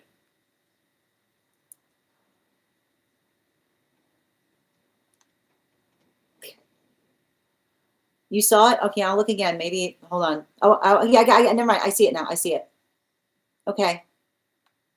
Yep, I got you, dear. Never mind. All right, and before we continue right now, let's warm up those intuition muscles with an intuition check. I've got the animal spirit guide cards here. We're going to count back from 10, and when we get to 1, I will reveal the card. 10, 9, 8, 7, 6, 5, 4, 3, 2, 1.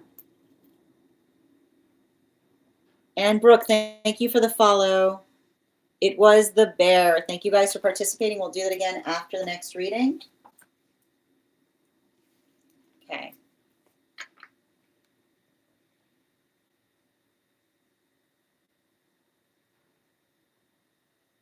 Yep, I see it now, dear. Oh, sending you guys support who aren't feeling well today. And just bear with me a moment.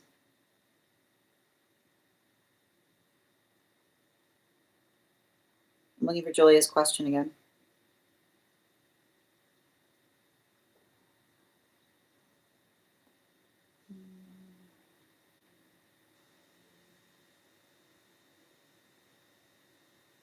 I got you. Okay, highest guidance, good news. Got it. 4 cards, please.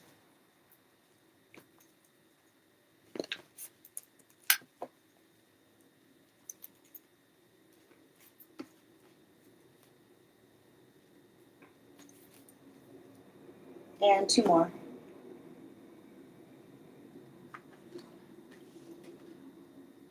And 1 more.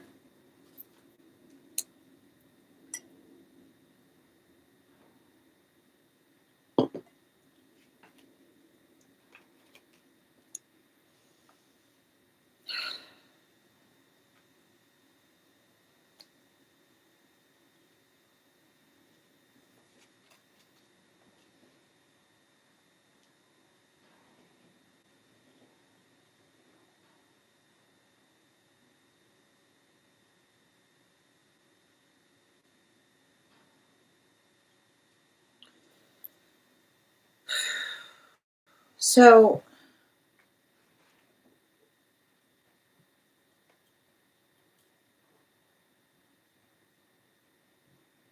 I feel like we have to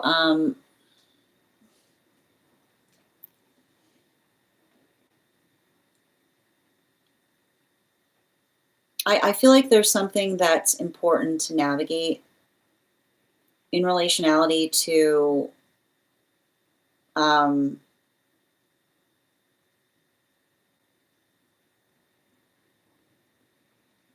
healthy relate, like, and it's interesting too because the reading is coming through very much.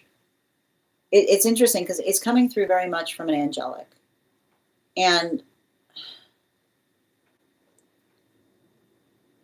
like the message that's coming through is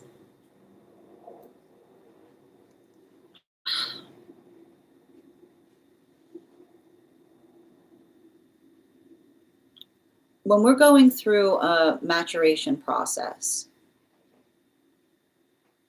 the pain we often experience is most articulated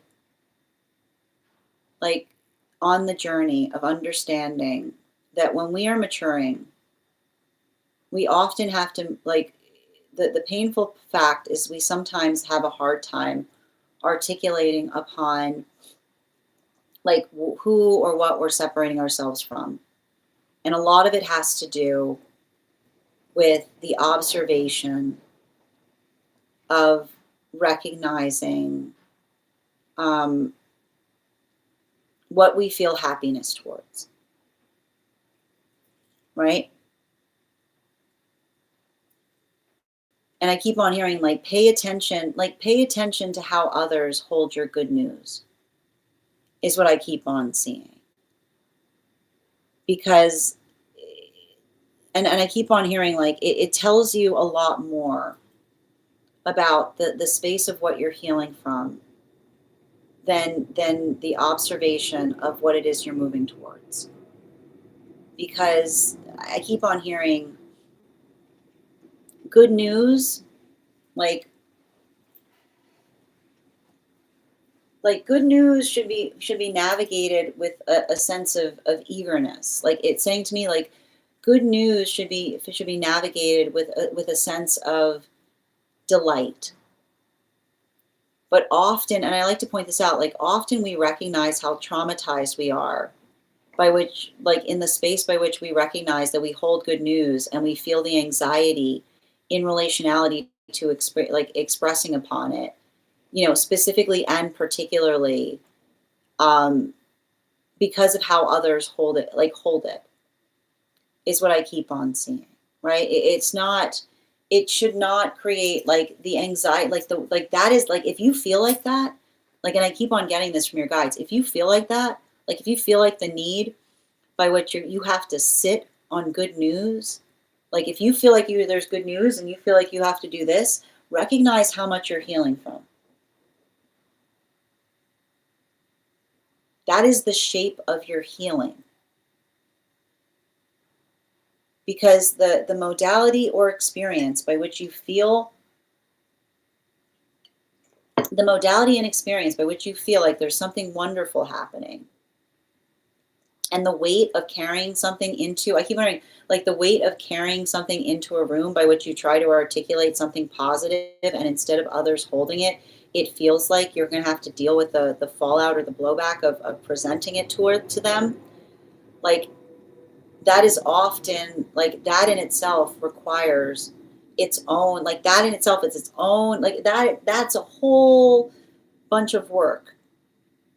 Like you should never have to feel like that, is what I keep on seeing.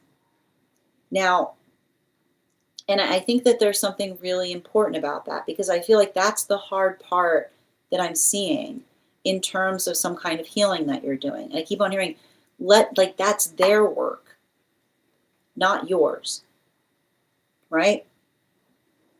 Like that's their work, not yours. And if you're in the space by which you say, yeah, the relationship's fine unless a good thing happens to me, right? Like somebody saying, yeah, like the relationship is just fine unless something good happens. And then everything breaks loose, right? The modality by which another person can handle our celebrations tells us how much they care about us. Because I keep on seeing, like, the only thing you should receive, right? The only thing you should receive in the context, and this is coming through from the guide, even the only thing you should receive in the context of sharing good news is confetti. Is what I keep on. And I think that there's something about that. Like I think you need to write that down somewhere. Like I feel like the word confetti, right? And I think that, and if you're not experiencing it, then congratulations. You are in the process of creating your own confetti, right? And I keep on getting that observation, right? Like working into that space, right? Like working into the space by which you navigate something that should, I keep on hearing like, and I want you to understand that energy that loves you, like truly loves you, will always create confetti for you, right? Like energy that truly cares about you will always celebrate. They'll always come towards your celebration with confetti. They will always come towards you in that modality by which they articulate. And I keep on hearing, our heart soars with shared joy, but a sore heart can't make room for joy, right? I feel like you have to write that down too. Our hearts soar with shared joy, but sore hearts can't make room for joy, right? Right? It's the modality. I keep on hearing, pay attention, like pay attention when someone sees us in that modality of energetic celebration. And in that same point, they, like, I keep on hearing, like, pay attention when someone sees us celebrating and they immediately try to put the brakes on it, is what I keep on seeing. right? Pay attention when somebody's going through those modalities by which they feel that sense of happiness, but then they quickly say, you know, joy should not be regulated, which is the modality by which we articulate, like the space by which we try to like dampen another person's feeling of energetic stability. And I feel like there's something, really important there. I feel like there's something really, significant, because I just keep on getting that. Um, I feel like this year coming for, like the year I see that you're moving towards, everything I keep on identifying there is, everything I see you moving towards is working through, like I feel like this is a year where there's a lot of positive things that are happening towards you. But I also feel like the hard part about that is I see you kind of having to navigate through some kind of like like work in relationality to connection. And I feel like the messages I'm getting right now in relationality to those, like that work is helping you to navigate that.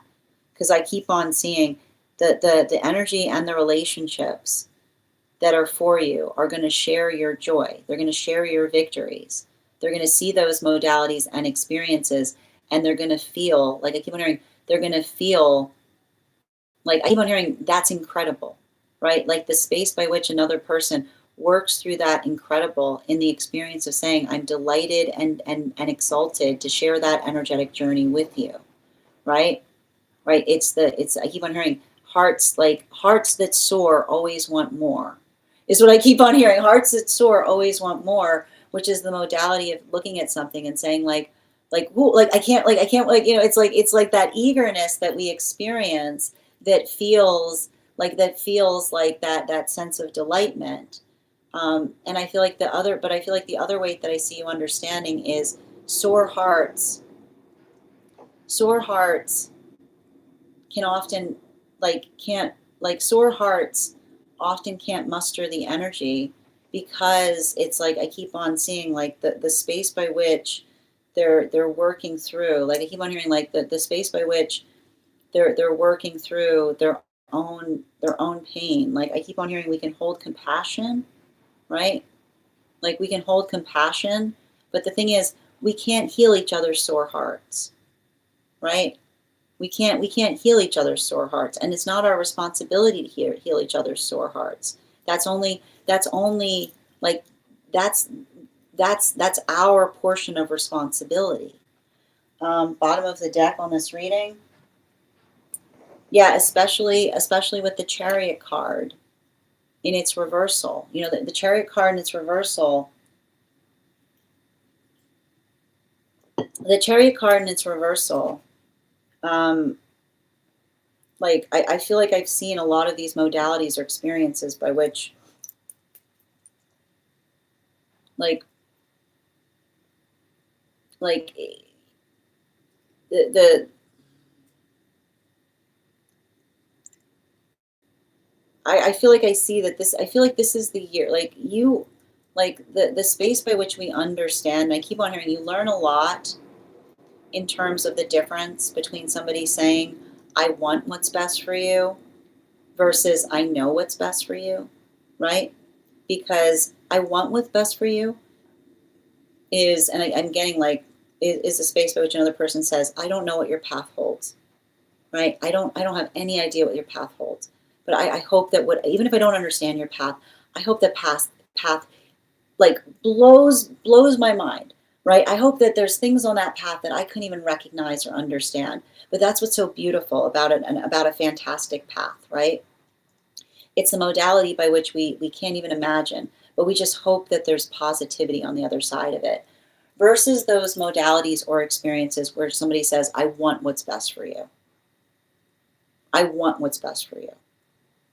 Which is often someone saying, I want you to have what I have, because I know what I have is what is best, right? And that's the thing about it. Love articulates upon the fact that we we want what's best for each other. We never amplify the fact that we know what's best. And that doesn't mean, right? That doesn't mean that there aren't modalities by which we often try to say to someone, I don't want you to make the same energetic mistakes that we ourselves make, right? We try to allow for the understanding of working through those modalities or experiences to fortify, right? The caution that we give one another in relationality to our own energetic journeys, right? Those points or those experiences by which we say, I'm worried, I care about you. I want to make sure, that I'm energetically guiding you properly. But we don't amplify it in the fact by which we articulate the fact that we, like the limitation point by which we say to another, right? Like, don't and I keep on hearing there's never a modality by which our own sense of desire for things, like as long as we're calibrating that in a way that doesn't effectively hurt others, like the space by which we say to each other, I keep on saying, like, I feel like you're navigating that territory between someone saying, right, like somebody saying, like, I don't like somebody articulating the anxiety that they feel in relationality to navigating through their fears, versus also, I keep on hearing, our fears that are fortified with the sense of being able to make healthy decisions, right? So working into the space of unknown territory is such that we always feel, I keep wondering, we always feel a little energetically uncertain. But the gift that we have for one another is feeling amplified in the space by which we trust each other's judgment, right? It's not the fact that we know, it's not the fact that we can energetically prepare for things, but the space by which we trust another to espouse that judgment is what is effectively helping us to feel fortified. So I feel like that is a little bit of that proportionality that I see that you're navigating, both in the space of understanding what's ahead of you, but also, I keep wondering, healing from well-intentioned energy, right? And healing from well-intentioned energy can often be the space by which you see the fact that there is love there, but the love feels like it's energetically distorted in the space of another person carrying too much fear with it. So I feel like as long as, like, let that inform you, don't let it affect you, right? Informed but not affected, because even in the context by which you can see that, helps you to observe, right? It effectively helps you to observe, so that you're not effectively, I keep wondering, so that you're not matching it, right? You're not matching it. You're not projecting it as well. You're just recognizing it and you're understanding it, and you're allowing it to kind of fortify your steps going forward. Thank you so much for having that reading with me, dear. And if this message connected to you as well, it's very common for those who need these messages to be here to experience them. We are doing personal readings right now. I've got one more spot available today before the list will be closed. It's 3 cards for a donation of $29 or more, 4 cards for a donation of $23 or more for my subscribers, being Samailio.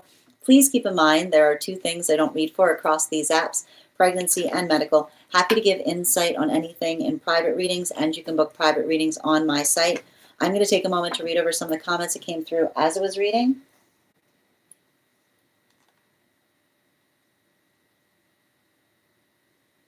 Hi there, Tony.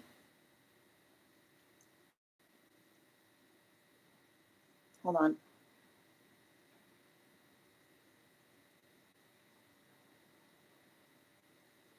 And just reading over.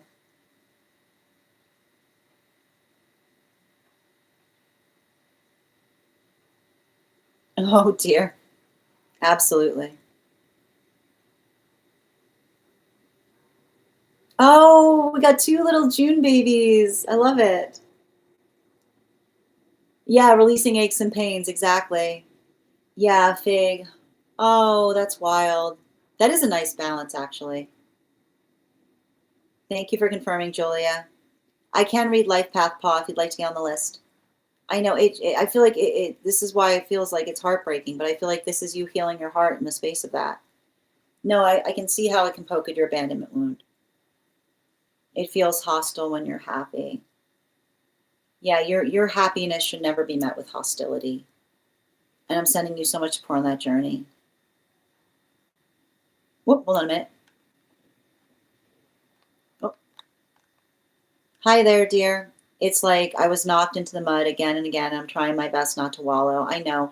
And here's the thing, it can be really, really difficult, right? It can be really, really difficult when you observe that. But I need to point this out. The fact that you're observing it is also recognizing that you're actively working to heal from it. Hi there, Mo. Happy to read for you on that if you'd like to get on the list. And thank you for the follow. Thank you, Deborah, for the follow as well. Yeah, it's making me question trusting others right now because I've always been burned. Sending you support, Julia. Oh, but I need to point this out. Like that's what I mean in relationality to the fact of like, the observation of someone saying that, like it speaks heavily towards how like that's like you like even in the space by which you understand that, like you have to understand the pain that someone must be experiencing in the modality by which they articulate that. Like that's a very cruel thing to say to someone. Oh, yeah. Oh, I'm sending you support on that journey, Julia. But I need to point this out. Healthy relationships are fortified by healthy conversations, which is if there's a modality by which we feel like someone isn't bringing something to us that we need, we articulate it, we talk about it, right? Like it doesn't have to create the space by which we feel like we need to circumvent it. Yeah. Sending you support on that journey. Mm-hmm. I do. So one card readings are usually good for yes, no mock, but we do those for super fans. So if you'd like to become a super fan, I'm happy to draw a card for you. Yeah, and this is what I see. Like, and I want to point this out. The way you can tell it's well intentioned, saying, "Look, I appreciate your concern, but this is where you could put that concern that would be helpful to me." Right? Another person, the ability that you say to someone, like, "I appreciate the fact that there's love there, but this is unhelpful. This is what would help me," will tell you everything you need to know about the nature of care that you're receiving. Hi there, Johnny. I know it's been tough on how many times I've been knocked down. I'm sending you support. Yeah. And sending you support, dear. You're welcome, and I hope this message helped. Guys, just a reminder that a true reader will never ask you to message them directly for a reading. I apologize for that individual that came into the space.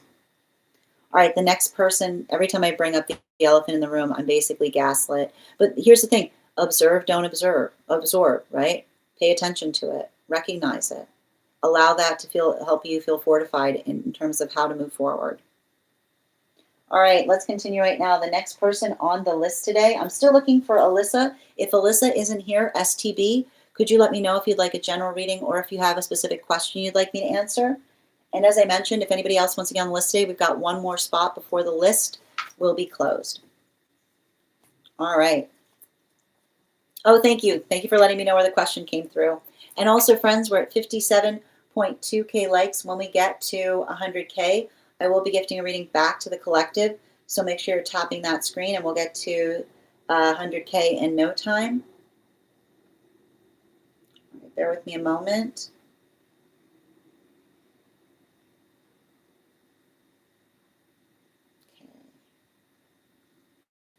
And before we continue right now, let's warm up those intuition muscles with an intuition check. I've got the animal spirit guide cards here. We're going to count back from 10. And when we get to 1, I will reveal the card. 10, 9, 8, 7, 6, 5, 4, 3, 2, 1. We got the dog. Thank you guys for participating. We'll do it again after the next reading. All right, just bear with me a moment as I pull up this question. And in the meantime, guys, I'm going to pin up ST here. Make sure to give them some love.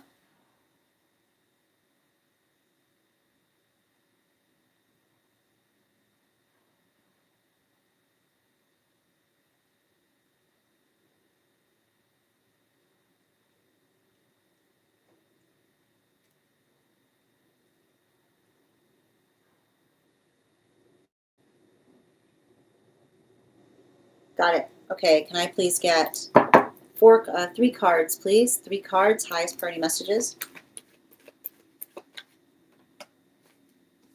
And One more, two more, please.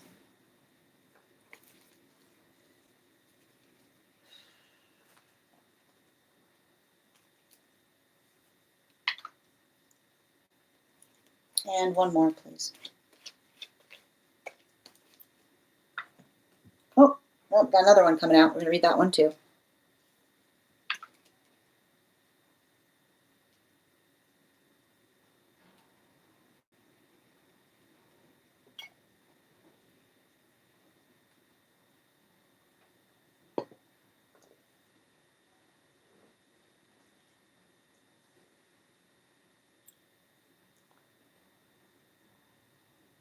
You know,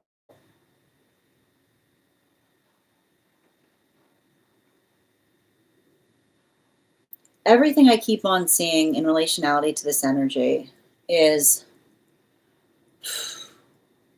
and I want to just stress this, energy that needs to live a double life is never happy. I want you to write that down somewhere. Energy that needs to live a double life is never happy. And I think that you got a very fast introduction to the fact that there's somebody who is absolutely miserable in the energetic experience that they're having. Energy that has to live a double, and I want you to write it down. And when you're feeling uncertain about it, I just want you to refer back to it. Energy that has to live a double life is miserable. Because the misery that they energetically feel is the fact that they feel that they have to perform, right? The modality by which they feel like they have to perform the act of being energetically happy while having an entirely encapsulated experience by which is the only space by which they find the space of finding bliss. And every time I read for this energy, that's what I'm seeing. I'm seeing someone who is absolutely miserable, right? You would never know it, right? I think they've got everything. I can see somebody being like, you've got everything. You've got the energetic ideal. They're energetically miserable because I feel like there was the space by which they never wanted any of that, but by which they were trying to fulfill other people's desires for them, is what I keep on seeing. And so I keep on getting the fact that this person is in that modality by which they feel that they're giving themselves, like I keep on hearing, like they're giving themselves some kind of reprieve from the experience of what others would, I keep on hearing what others would like desire profoundly, right? Like what another person would desire more than anything, and another person needs an energetic reprieve from. You know, like I literally see a situation with someone being like, get me away from all this happiness, is what I keep on getting. Like that is the energetic misery that I'm reading into a person, because it's not their happiness. It's not their energetic bliss. So in the modality by which I see, like in terms of you articulating in relationality to how they experience something, like I feel like I see somebody that bears the weight. Like I see somebody who bears the weight of the responsibility of them effectively like working into the space of them trying to have that double life. And I keep on hearing like the weight that they experience. Like I feel like the weight of them, and I feel like if anything, you were an energetic rude awakening to them, is what I keep on seeing. Like you are the rude awakening to help them understand that while they were in that space of trying to find, I keep wondering, while they were in the space of trying to find, while they were in the space of trying to find some kind of like trip away from their experience, you were a person energetically connected to it, right? That you had feelings too, that you had energetic dreams, and the space by which they interrupted your dreams by trying to have an energetic reprieve from their blissful experience. I feel like it's something that I feel like I see them carrying the energetic weight upon it, is what I keep on seeing. You know, I see somebody wrestling with the responsibility of the observation of an experience by which they never should have put you in that situation. I also see somebody who's still energetically struggling in the space. Like, and I feel like I almost see the space by which they themselves are trying to energetically work through something. But even in the modality by which they're trying to work through something, I see, like, I feel like it's had some kind of profound damage in relationality to the life that they've had proceeding from that point.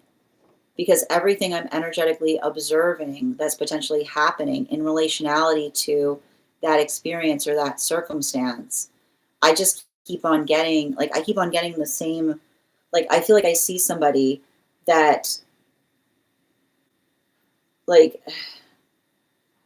I almost see somebody working through the space of understanding. Like, I feel like the weight is them understanding that they need to heal more, that there's something that they, like, there's something that they need to correct for within themselves. So I feel like the gift, like the one thing that's coming through in this reading is, I feel like you helped somebody, like you help somebody understand that there's something that they need to fix within them. The hard part is I can see the fact that it doesn't, I keep wondering, it's no, like, I feel like the hard part is I see you kind of working through the fact that their healing is no solace to the fact that they damaged something in you. But that's effectively the modality by which I'm reading into a circumstance or situation. Bottom of the deck on this reading, yeah, King of Swords. Right? I feel like you cleared, I keep on hearing, I feel like you cleared somebody of the illusion that something about being in contact with them was leaving someone with a fond experience. There's no fond experiences, is what I keep on hearing. Like, I need to point this out. Mature energy can build fond experiences, right? What do we mean by mature energy can build fond experiences? The modality by which we say to another, right, this is something that we have, and this is where it's going, and it never goes beyond this point, right? That is what we talk about a healthy, mature, energetic connection that is built upon mutual understanding in relationality to what it is that we aspire to have and the energetic limitations of the experience. I keep on seeing the failure point has to do with the fact that the energy was not entirely clear with you in relationality to what you could have expected from them. And I keep on seeing, like, that is the territory by which, like, I keep on seeing, like, in the past that was someone, like, this is often when I read for somebody who goes, I didn't promise anything, and being like, yeah, but did you not, you didn't need to promise against something. Did you correct someone's assumption? Right? It's not about not promising things. It's about correcting for assumptions, which is if there is a presumption, right? If there is a logical presumption by which another person would enter something, it's our duty to effectively clarify the presumption. So I feel like that is the weight of what another person is working through. I keep on, every time I read for this energy, I keep on hearing them say, I didn't promise anything, but the weight of the higher self says, did you clarify on their presumption? Which is the identification point that when we enter into connection with someone, we have presumption in relationality to where the relationship is going. And it's our job in terms of being responsible to make sure that there is clarity in relationality to what is occurring. So I see the fact that I see somebody who's still wrestling with the weight of the fact that they did not articulate to you what it is that they were hoping to find with you. And even in the modality by which they do that, I feel like I see somebody who's trying to work into the space by which they're understanding and they're taking accountability for the fact that that was their responsibility, right? Like that was their portion of responsibility in relationality to what they're trying to heal or work through or from. Thank you so much for having that reading with me, dear. And if this message connected to you as well, it's very common for those who need these messages to be here to experience them. I'm just going to take a moment to read over some of the comments that came through as I was reading. Well, and this is what I keep on seeing, like the modality by which, like I see the space by which they, like their failure point was building into the context that they should have, like I see, like they should have energetically, like mature energy can have that conversation. And I keep on seeing the space by which another person struggles with the fact that they should have worked to clear that clarity in you. Like that is them. I feel like that is them coming into the space by which they recognize that that was their burden of responsibility that they failed to do. I keep on seeing that is and I feel like I almost like the space by which, I don't know if this is something where someone has actively tried to apologize to you for that, because I almost see the modality by which I see somebody who's tried to take accountability for that in some way, is what I keep on seeing. I feel like I keep on seeing someone that's trying to articulate upon the fact that they shouldn't have put you in that energetic position. Thank you so much for having that reading with me, dear. And again, if this message connected to you as well, it's very common for those who need these messages to be here to experience them. We are doing personal readings right now. We've got one spot left today. If you'd like to get on the list is open. It is 3 cards for a donation of $29 or more, 4 cards for a donation of $23 or more for my subscribers, being Semi-Lio. Please keep in mind there are 2 things I do not read for across these apps: pregnancy and medical. Happy to give insight on anything in private readings, and you can book private readings on my site. I'm going to take a moment to read over some of the comments that came through as I was reading. We're also at 57.9K likes. When we get to 100K, I will be gifting a reading back to the collective, so make sure you're tapping that screen, and we'll get to 100K in no time. And thank you, Audrey, for the follow. Excellent. You're welcome, dear. And sending you continued support on that healing journey. Thank you, Stephen, for the follow. Next person we're reading for today is, I'm still looking for Alyssa. If Alyssa is not here, the next person on the list today is Simp. Simp, if you're here, can you respond in all caps? Let me know if you'd like a general reading or if you have a specific question you'd like me to answer. Oh, thank you, Stephen. Right back at you. Okay. And just a reminder to anyone who'd like to get, I got some of your cards coming out already, dear. Just a reminder to anybody who'd like to get on the list right now, if you are joining us across the other apps, you can do so via my tree that has Binks in it in my bio.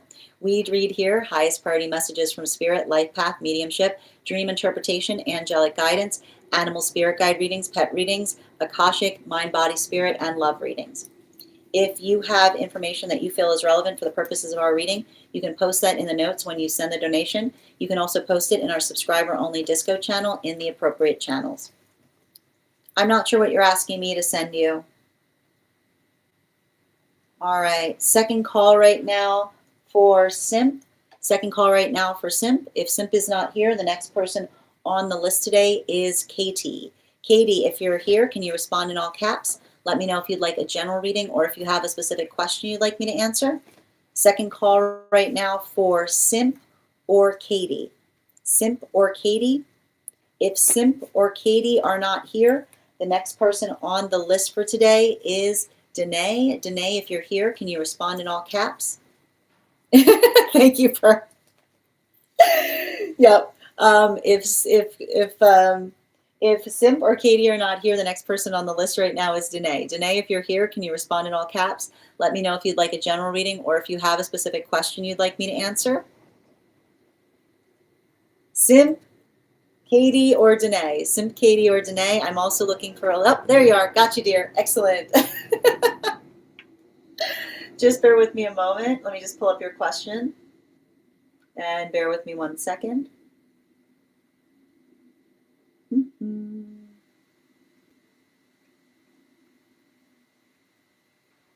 I got you, dear. Ooh. Okay. Kira, we've already done the free readings today. We do a free reading each day. We're doing personals right now. And also for anybody who's sticking around for 1-card readings for subscribers, we've got room for 1 more person on the list for today. So we've got room for 1 more person on the list. If anybody else would like a personal reading, 3 cards for a donation of $29 or more, 4 cards for a donation of $23 or more for my subscribers, Binks in my Lio. Please keep in mind there are 2 things I don't read for across these apps, pregnancy and medical. Happy to give insight on anything in private readings, and you can book private readings on my site. Okay, 1 second, please.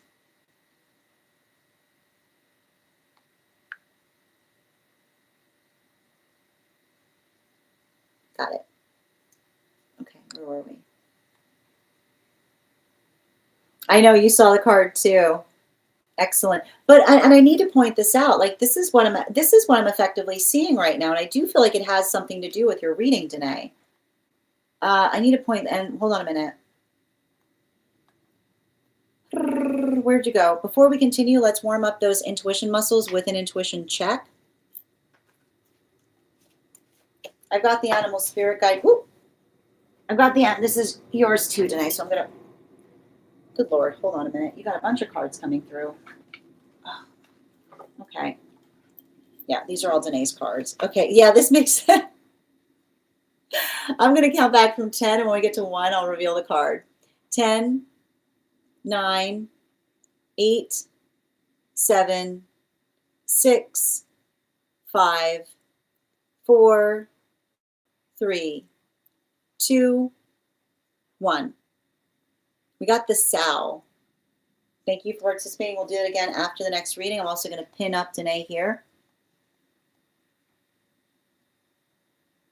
1 minute. Where'd you go? Perfect. Yeah, they are. And like, here's the thing.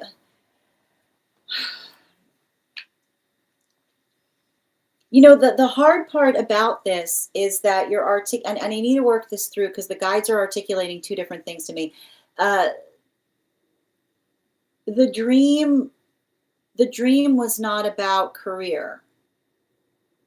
The dream was about relationship. And that's what's hard about it, because I'm going to try to, like, that's why there's so many cards that just came out, because what I'm basically saying is, like, they're saying to me that there's something about the dream space, that the promotion wasn't about a career promotion, is what I keep on getting. There's something else happening there. So I need to do two different things right now, which is why there were so many cards that came out. I need to read upon career, and then we need to read into, like, the promotion. Like, they're almost like they're articulating the fact that if we're going to do a dream reading, we need more details in relationality to the promotion that was happening in the dream space. So I'm going to do my best with what I've got here, because I keep on hearing, like, it's like I got all this interference that came through as soon as I was trying to read for this dream, because they're saying that there's a miscommunication that was happening in relationality to what they were trying to articulate to you in the dream space, versus what's happening in the career space. So let's hold on a minute so I can try to figure out what's going on here. Yeah. I got it. Yes. Yeah, and the Earth Dragon. Okay, thank you. Okay, so it's interesting because I keep on getting and it's so wow, it's wild. All right, so we're going to talk first about career, and there was something about the dream that was related to the career, because I keep on seeing there's something about the dream. And again, I don't have all the details on it, that says career right now, slow and steady wins the race, is all I keep on hearing. Slow and steady wins the race. It's interesting to me because I keep on getting some, like, really, really heavy turtle energy around something. And what do I keep on getting about that? Something about commit. And this is what we mean about, like slow and steady wins the race, because it says to me, like, commitment, reliability, right? Being able to effectively articulate and identify, like, energy that, like, I keep on hearing, and this is what we do. Like, when we do something and we energetically do it consistently, it pays off in tremendous ways, because it's the modality or the experience by which I keep on seeing, like, the modality or experience by which another person articulates upon our reliability is all I keep on seeing. There's something really energetically important there, as it relates, I keep on hearing, as it relates to modalities and experiences by which another person is able to, I keep on hearing, is able to effectively articulate upon the energetic reliability of you. And I keep on hearing, I don't know why I keep on hearing career, word is getting around about your reliability, is all I keep on hearing. Word is the word. It's funny because I'm getting like burning tortoise energy around career for you, which is saying like when I get like, and it's funny too because I've never heard burning tortoise before, but burning tortoise is like word is getting around about your reliability. Like, it's like,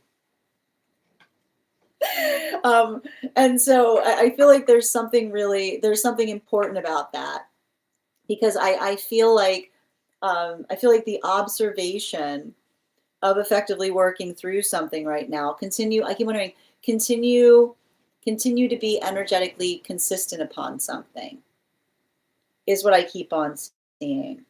Continue to do something. I keep wondering, continue to do something in a consistent way because I feel like I keep on seeing something that I'm observing that's happening right now is and that's what I mean, and we're going to get to the dream in a minute. Like the sense of the energetic promotion is, I feel like the hard part about it is,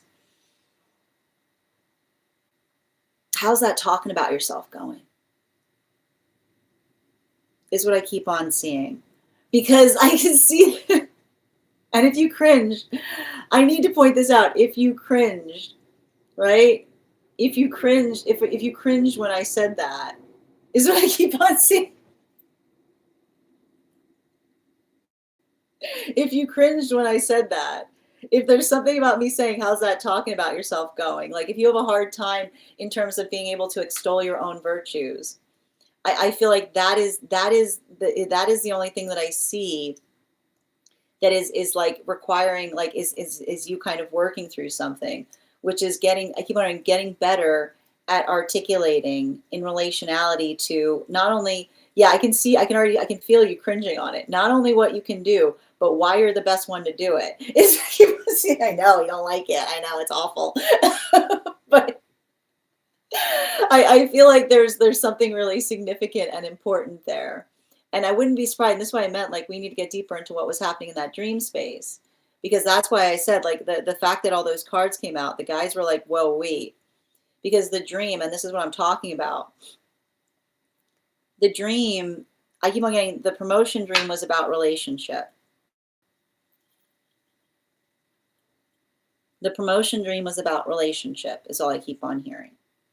So congratulations, you managed. You tricked me. You got two readings because you tried to articulate upon the promotion, and then you were talking about the career, but then the career came out, and then also the dream about the promotion came out, because they're saying to me that the promotion, and I keep on seeing this, and this is what I need to point out. And this is why they're saying don't cross the streams. And they were very quick to say, like, wait, they're different things. Because I see in the space of promotion, like in the work of the business right now, you getting better at talking about yourself. You should not feel like you don't need to convince anyone. You are not in the business. Like they're saying to me that the dream was an ancestral dream about promotion, which says that you should never be in the business of feeling like you need to convince someone as to why you are a good catch. Is what I keep on hearing. And it's coming through really sharply. Really sharply. Like I keep on hearing from the dream, cleanse yourself of the business of explaining to someone why you are a good catch. The minute you catch yourself, I keep wondering, the minute you catch yourself having to explain to someone the benefits and virtues as to why they should be in relationship with you, your guides are saying, turn around, walk, and never stop walking. That's why they wanted to separate these readings, because they're saying and that's what's hard about it, because the guides say they're helping, like they're saying don't cross the streams, which is saying in business, that's what you're working on right now. Like you are working, right? You are in the business right now of tooting your own horn, not in relationship. Cut it out, is what they're saying. They're saying cut it. Are you doing that? You're wrong place with the horn, is what I keep on hearing. Make sure that the horn's in the right place. Right? Which is saying that if you are in the space of business, being able to articulate proudly, right? Being able to talk about yourself, Like, that's okay. Totally. Like, they're saying toot the horn in the business space. Don't get in the space by which you feel like you need to work through, you have to explain to somebody. Do not get yourself in the business in relationship of feeling why you have to explain to someone why you are a virtuous catch. I keep on hearing if someone is too ignorant to recognize that you are a virtuous catch, that is not your person. That is not your person. Not your person. Your person will know exactly what they're looking at, is what I keep on hearing. And it's feeling like a very, I don't know what was happening in that dream space, but it feels like a very strong ancestral message. And I just keep on hearing the guide say, your person will know what they're looking at, which is the modality by which you don't feel the need to have to explain to someone in terms of understanding how much of a gift or a blessing you are, right? Like, that is what I see that you're working through right now. And they're saying, make sure that you don't cross those streams in relationality to that. And if you, and I keep on hearing that something about the dream is like saying to me, like the dream was them smacking you going, stop it this minute. Like, stop it this minute. Don't even begin is what I keep on hearing. Bottom of the deck on this reading, you see, oh, I love this. I love Two of Swords because to me, the Two of Swords is don't cross the streams. Well, when it's in its reversal, like when it's the bottom of the deck, right? Because the Two of Swords sometimes, like it's actually, you have to cross the streams because you're doing it in the wrong spaces. So they're saying don't, it's funny because they're saying don't cross the streams, but you are crossing the stream. So they're saying make sure, right? They're articulating, it's, I know, hold on, I got to untangle it. Okay, that's why they said to untangle the read, because they're saying that in the space of business, you got to get better at that, right? Start talking with confidence about yourself, right? Pump yourself up is what I keep on getting. Not, no. Stop it in relationship. Who is this person? No, you are not in the business. You are not in the business. Because I'll tell you right now, energy that depreciates you will have you constantly having to go through the space of having to articulate to them what a catch you are. Don't energy that knows what they're looking at does not need another person to articulate upon what a great catch you are. And the moment by which someone does, I know how painful it is, right? Like, I know how painful it is, but it's often like it's saying to me, like, it's giving me the message, if someone's not treating you right, like you are not in the business of telling someone how they should energetically treat you. You can tell them once, is what I'm hearing from your guides. I want to show you these animal spirit guide cards that came out. Now, this is why I said don't cross them, because here's the animal spirit guide that came flying out when I was doing the business read. You got that earth dragon energy, which is you being like, I am in like business right now. I am here to once again remind you that I am a catch. Is what I keep on hearing. Like, I see you in the business space being like, I am here once again to remind you that I am a catch. Did I tell you that I'm a catch? I am a catch, right? No, look at all this pure, look at the color. Look at the color. Look at the color of all these cards that came through. For the relationship. When someone cares about you, they're not going to make you have to mar yourself. They're not going to have to make you degrade yourself by having to articulate to another upon what your energetic standards are. They're going to meet them. They're not going to get into the space of articulating. They're not going to say to you, like I keep on hearing, if somebody feels like that you're being high and mighty for your standards, you are. That is someone beneath you.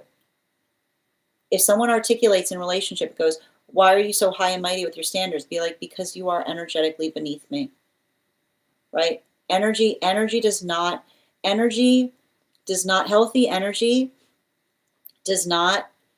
come into the space of looking at us, holding our energetic standards, and come into the space of mocking them or articulating against them or getting into an argument about them. It's the space by which we revere each other's standards. right? It's the and often the modality, keep on saying, often the modality by which somebody, like when we tell our standards to someone and someone's saying like where do you get off? Be like, I get off up there. I get off up there. I get off up there. Right? Right up there. Right up there. Right? Right? And that's, and here, as long as you can explain them, as long as you can explain them, right? As long as they're explainable, as long as they're not your trauma masquerading as your standards, right? Don't get in the habit of feeling like you have to argue with your standards with someone. You want to talk that I keep on hearing, and here, that's the thing about the dream. I don't know what's happening in the dream. They say that's beneath you, right? Recognize when someone is making you have an underground conversation, is what I keep on hearing. Right? Make sure that you recognize when someone's trying to, like when someone is trying to energetically tear you down in the process of speaking towards you, right? And I keep on hearing, you can talk about it, but don't argue about it. Thank you so much for having that reading with me, dear. And if this message connected to you as well, it's very common for those who need these messages to be here to experience them. We are doing personal readings right now. If you'd like to get on the list is open. I've got one more spot today before the list will be closed. 3 cards for a donation of $29 or more. 4 cards for a donation of $23 or more for my subscribers, Binks and Mylayo. Please keep in mind there are 2 things I don't read for across these apps: pregnancy and medical. Happy to give insight on anything in private readings, and you can book private readings on my site. I'm going to take a moment to read over the comments that came through as I was reading. I did cringe. I knew you were going to cringe. I was like, I know you're going to. I know. I was like, oh, she's going to hate me. They're going to hate me saying this. Yeah, in the dream, hold on. In the dream, the promotion was based on the position I held. Do you see? You see what I mean? Hold on. You see, we're getting details now why the things were separated. The promotion was based on the position that you held, not the usual way promotions are done, because it was a relationship. It was a dream about esteem, right? A dream about esteem. And esteem is the promotion that's based on the position that you hold, right? It's the position. I wouldn't be surprised. In the dream, the position became a higher position. It didn't move you. It articulated the esteem that the position holds, right? That was what I meant about don't confuse the meaning of the dream with career, because I keep on getting the dream was about esteem. And when we are esteeming, right, when we esteem, we don't ask, right? When we are esteemed, we don't ask for things. Others give them to us, right? We don't need to ask. They're given. It's given to us. So that's what I keep on getting in relationality to it being about relationships.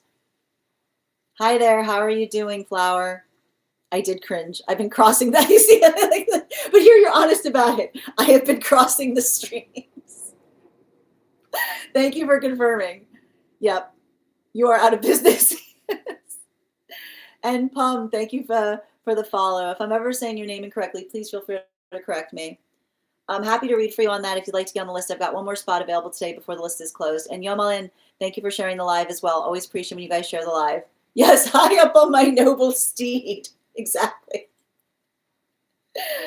Yes, exactly. The peasant is not worth the standards. You're welcome, dear. You're welcome, Nora. All right, we're going to continue right now.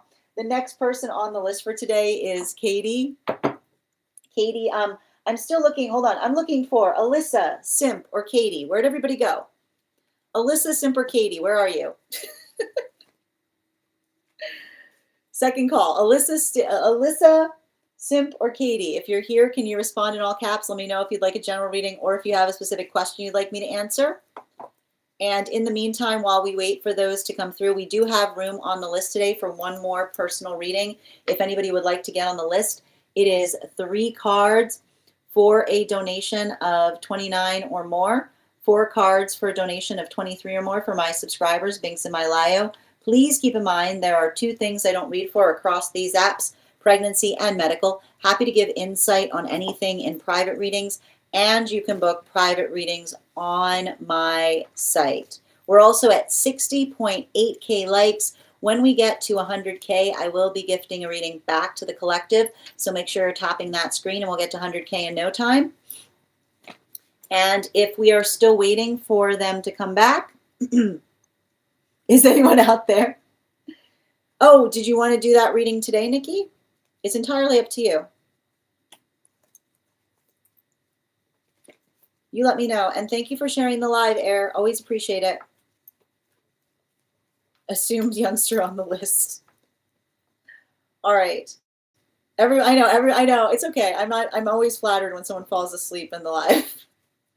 It's a very beautiful thing. Humans fall asleep when they trust each other. So I take it as a very high compliment. All right.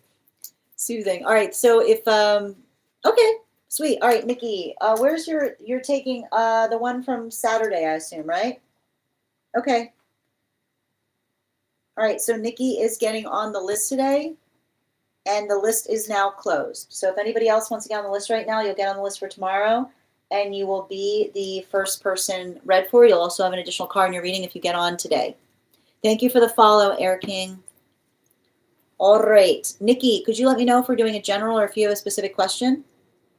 I would not have remembered the day. I could see it there. It was just there. So, and for anybody else, again, the list is closed, but we will be getting started on one card reading shortly for subscribers. So if you would like a one card reading, your super fan status makes you eligible for a one card. So you just need to hit that thing at the bottom of the screen and become a super fan, and you'll be eligible. And Nikki, could you let me know if we're doing a general or if you have a specific question you'd like me to answer?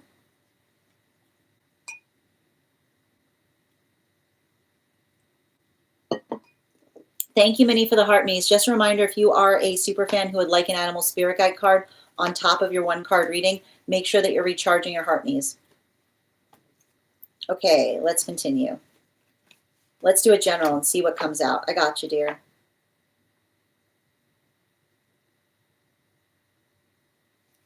You got an angelic insisting on an Akasha.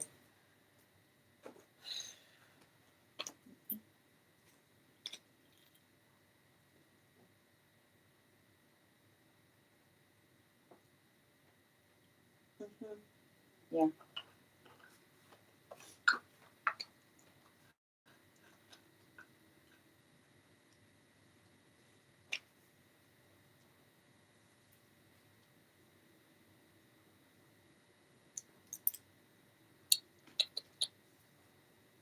Mm.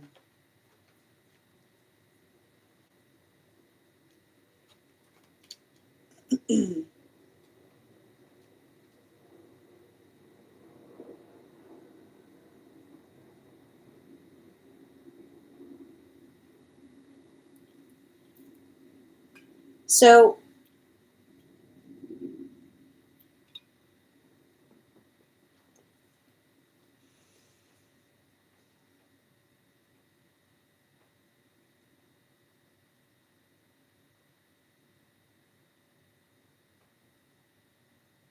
I think that there's something really, really fascinating that's coming through in these cards that I'm seeing.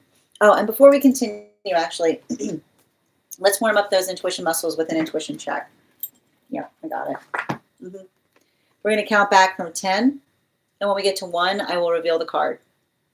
10, 9, 8, 7, 6, 5, 4, 3, 2, 1. We got the frog. Thank you for participating. We'll do it again after the next reading. And it's interesting too, because the message is coming through is, and it's funny too, because it feels like it's half angelic, half ancestral, which is the observation of, I know this is going to be hard to understand, but you can't please everyone. Your job your job, and I feel like this is a lot of the work that I see that you're doing right now. Your job is recognizing, and here's the hard part about it, right? I see you becoming more grounded right now than you ever have before. And there's something about that groundedness, and it's even coming through in the space of the dream space of recognizing and identifying or working through the context of the fact that you cannot energetically please everyone, right? And that's the hard part about it. Even in the midst, right? Even in the midst of trying to please everyone, there will be someone who is upset that you are not doting on them, right? And when you're going, and I feel like the message is coming through, is when you go through those modalities or experiences, when you recognize the experience by which you understand that even in the midst of trying to please everyone, there is someone who will hold it against you that you're not doting on them more. That should be information. That should be information that you take with you, but shouldn't calibrate on. Right? Healthy energy understands how hard you work. Healthy energy understands how hard you work to create peace, to maintain peace. And I feel like there's a lot of that energy that I see that you're doing right now, particularly and especially in the realm of helping energy understand that you are energetically mature enough to make your own decisions, is what I keep on seeing. And I keep on getting this, like, and I feel like there's something, and I feel like it's interesting because it does feel like there's an argument with someone in spirit who used to have this argument with another person perpetually. Like, I see somebody trying to show me an argument where they're yelling at someone going, I am trying to prepare them, right? Like, I am trying to prepare them, like for like, I keep on hearing, like, for the volatility of what they can energetically experience. And I keep on getting this because that I keep on hearing, like, that sense of energetic preparation. Like, I keep on seeing that there's something really important about that, because I keep on hearing, like, a message is coming through that says when we care about each other, we prioritize bringing peace to each other. When we care about each other, we protect each other's peace, but only, and here's the thing I keep on getting with this, but only in the space that our peace is reasonable. Only in the space by which our peace is reasonable. And reasonable peace, right? Reasonable peace is understanding that the work that we do to preserve that peace is something by which we also recognize and understand that that is something that we give to others as well. Right? Peace is not demanding, is all I keep on hearing. Peace is not demanding. And demanding, and often, and you'll, it's ridiculous because you'll understand that there are those, like, often the space by which another person demands peace is usually the person that is never going to find peace because they're rarely not the peaceful one. Right? When we don't find peace within, we're constantly seeking it without. And then we always feel like others are testing our energetic peace, failing to recognize the work that we're trying to do in order to absolve or resolve or navigate things.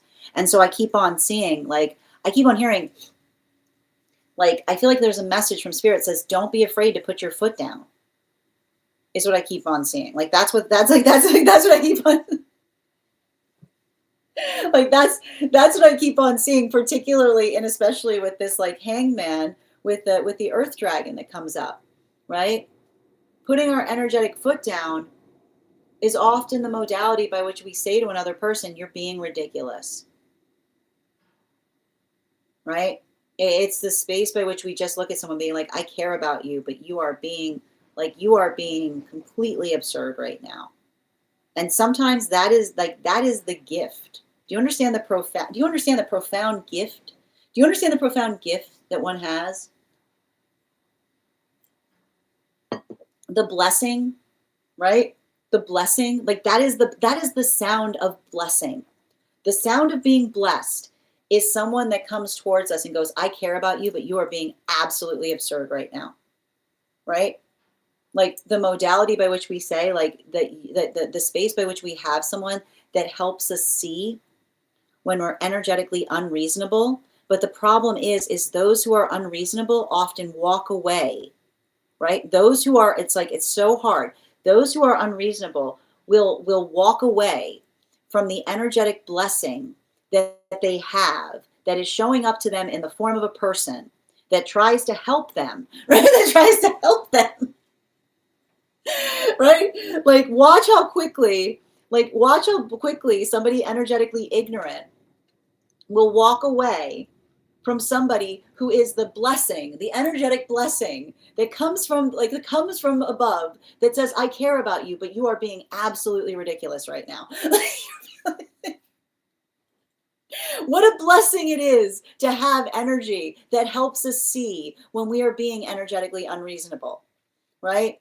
Like what a gift that is. But those who are energetically ignorant will see somebody that goes, I care about you, but you are being ridiculous. And they will walk away from the best thing that ever happened to them. Right into in the direction, right into the direction, right? Like right into the direction of energy that could not care less about them. Right? Like pay attention, pay attention to that modality, pay attention to those experiences. Because I keep on seeing this even here. The modality by which you navigate, your own sense of reason is fortified by the fact that you're being reasonable, right?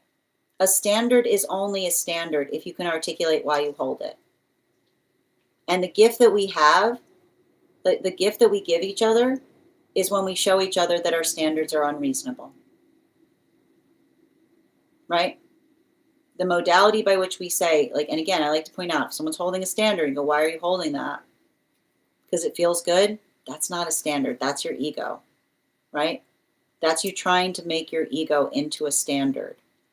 And the gift by which we do that, like the ability to see how easy it can be when we work into that capacity, right? Like that is the gift that we give one another. So as long as you're working, move towards, move towards reason, and understand that you will make, you will make enemies. You will make enemies on the way of being reasonable, right? You will have those who are like, why are you so upset at that person? Because they were what? Because they were reasonable. Oh, I hate them. Why? Because they were being so reasonable. Yes, that's gonna happen. It's gonna happen. You're gonna have haters are gonna hate you because they're gonna be like, yeah, that person I met them, they were reasonable. It was ridiculous. It was ridiculous. And that's okay. It's okay to have people not like you because you're reasonable. It'll happen. And I feel like that's a lot of the work that I see that you're having to navigate. And I feel like it's interesting too, because I see somebody in spirit that understands, it's working through how hard that is. And I keep on hearing peaceful and reasonable is also a purpose, right? Because what happens when you meet someone who's peaceful and reasonable? The most beautiful gift you've ever experienced in all of life, right? That's all we seek, peace and reason. And when we find that, when we aspire for that within, we find it without. But unfortunately, the way we find peace and reason is walking away from a lack of reason or a lack of peace, right? Walking away from volatility or lack of reason. And it's not, and I feel like that's the hard part about it, because I see you kind of having to work through those struggle points right now. But I help you, recognizing bottom of the deck.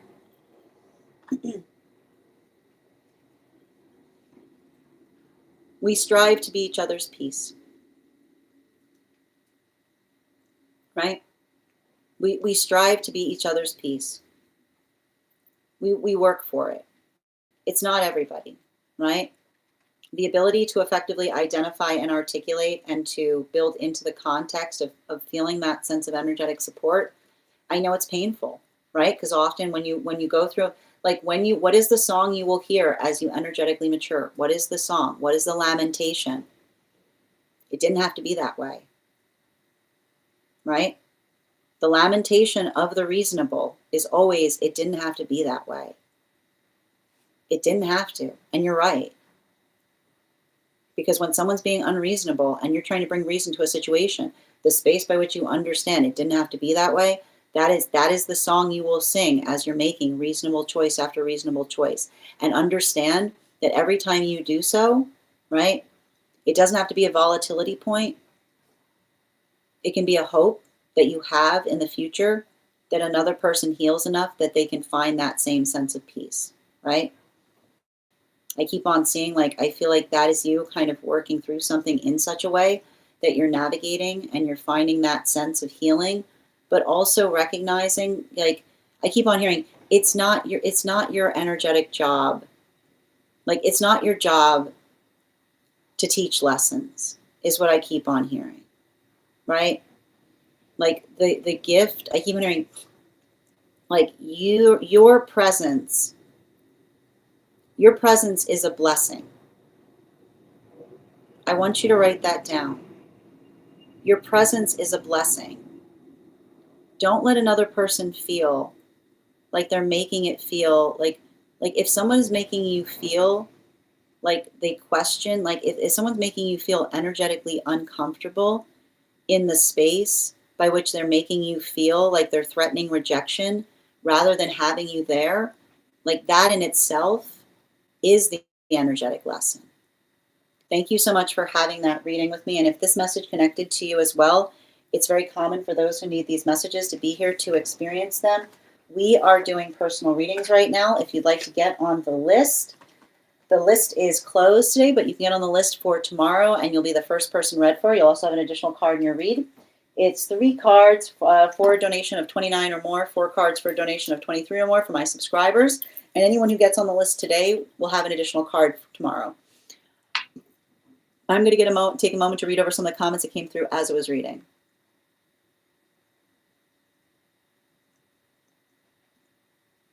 Okay.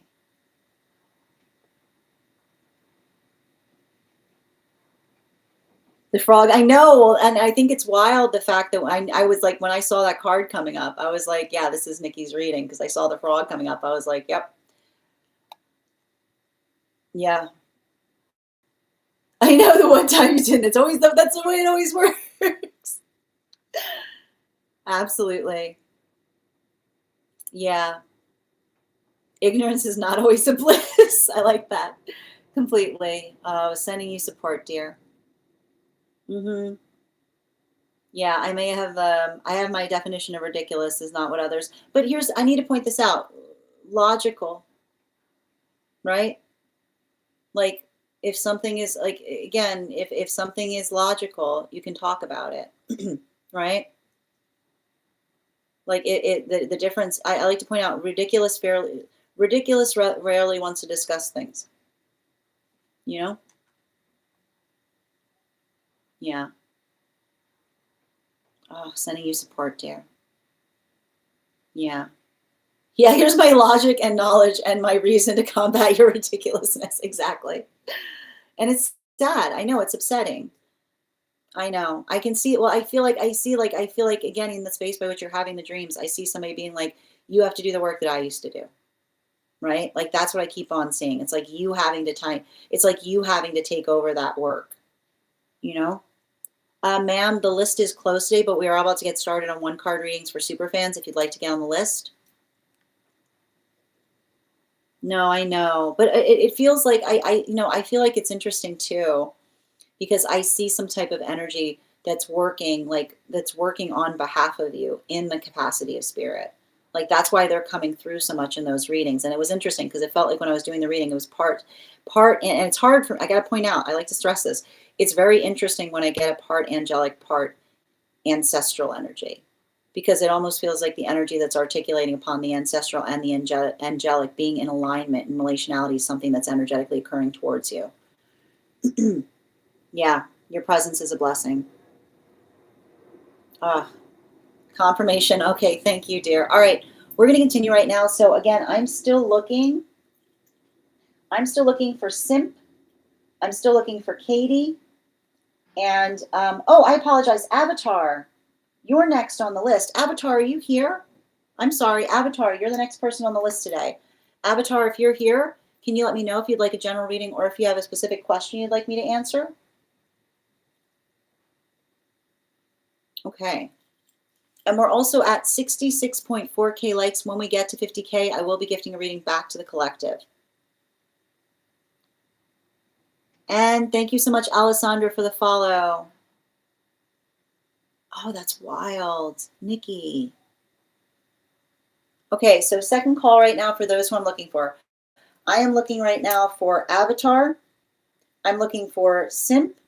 I'm looking for Alyssa or Katie. Okay? That is wild. That is absolutely wild. And that's what I feel like I see. Like, that's what I was getting as well in relationality. Like I feel like it's a space by which like you're having to do the work that they used to do in terms of like trying to heal something, you know? All right, so if we're still waiting for Alyssa, Simp, Katie, or Avatar, we're gonna get started on one card readings for subscribers. If you are a subscriber who would like a card pulled, go ahead and put your question in the comments. If you would like to become a subscriber, all you need to do is hit that subscribe button and you'll have a one card that is eligible to you. And if you are a subscriber who would like an animal spirit guide card on top of your one card reading, you can also, if you would make sure that you're recharging your heart maze. Okay.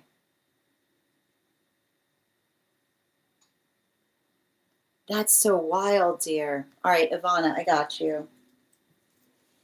Confirmation or not of something I asked the guides this morning.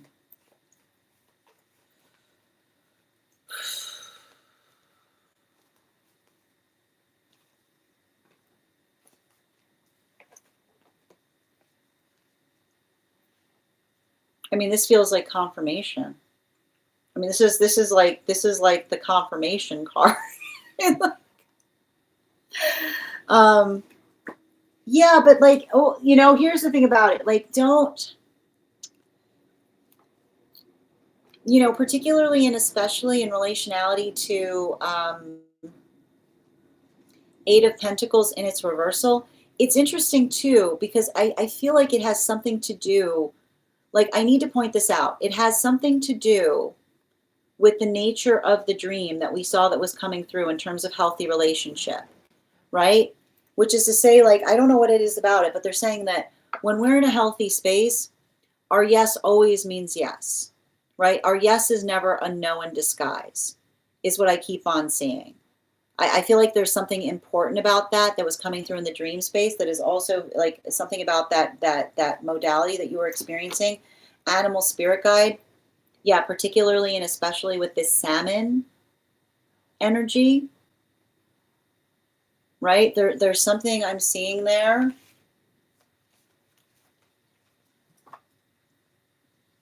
I feel like there's something I'm seeing there coming through I feel like I'm seeing something coming through in the context of you trying to like work through something, like particularly and especially in relationality to your past.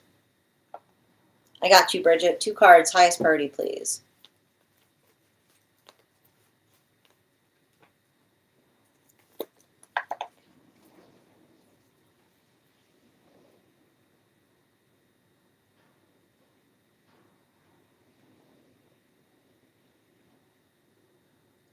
So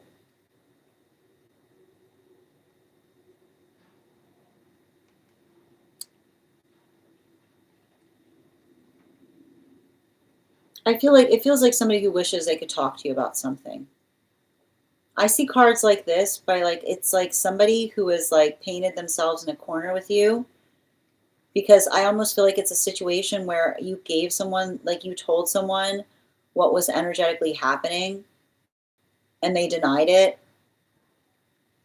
you know, And like, I literally see somebody that says like, there's no way I can talk to them again because the first thing I have to do is tell them, like, how do I tell them that they were energetically right about something I told them they were crazy about? Is what I keep on hearing. Yeah. How do I tell them they were right about something that I articulated they were crazy about? Animal spirit guide. Yeah, the otter energy. Like it's, geez, that's like, I feel like there's something about, like, I think you've been articulating the fact that you've been feeling heavily pulled back to the past. Like that's, like, it's like somebody who wants to articulate, like, I just keep on hearing somebody who wants to articulate the fact that you were right about something that they articulated that they were trying to tell you you were being crazy about. Never anything worse to do, man. Nothing worse than that. Nothing. I know every time I read for somebody in that space, it's the worst. Like that's how you lock something. Like that's how you lock someone out of like that. Like that energy is like they've locked themselves out of your life. You know, one card general.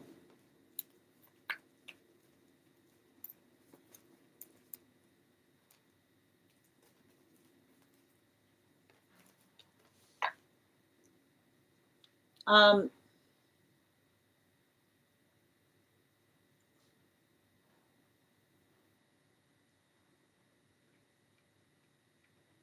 I feel like I see. I feel like I see some kind of. How do I describe this? You know, I want you like, and I think also creative. This has to do a bit with like the reading that we did earlier, which is um, hard work pays off, right? And the modality by which we understand that when we're working hard, the ability to effectively articulate, and I keep on hearing, it's not bragging if it's true. It's not bragging if it's true, but I feel like you've got a lot of trauma. Like I feel like that the issue with like those who are talented are like moving through the experience by which another person made one feel bad for articulating upon the fact that there's something that you do that you feel proud about. Yeah, especially with the magician. It's the same message coming through from one of your guides. It's not bragging if it's true. You articulating upon something that you do is not bragging. It's something that you're energetically proud of. But that's why I keep on saying making sure that you don't cross the streams, right? So don't let somebody in relationship who's receiving the gift of you try to articulate the fact, like try to articulate the fact that there's like, you know what I mean, like I feel like it's you, like don't get in the habit of feeling like you need to extol your virtues in the relationship space, only in the professional, is what I keep on hearing. One card, highest priority for Mel, please.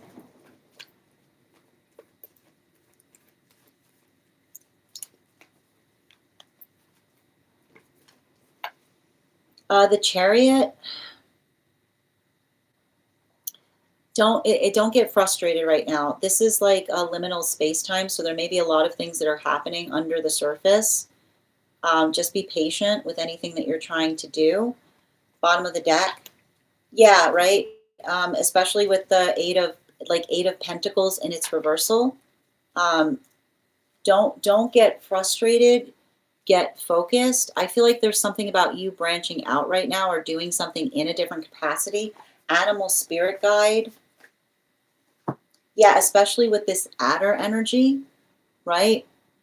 I almost feel like this is some kind of modality by which like you're working really hard on partnership or looking, I keep wondering, like finding other avenues to be able to introduce yourself. Like, it's not about whether you're doing something wrong, if you're doing something in the right location, is what I keep on hearing.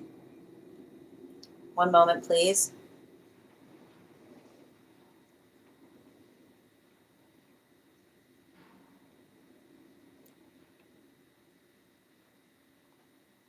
Ava, one card on Soul Family, please. Beautiful card.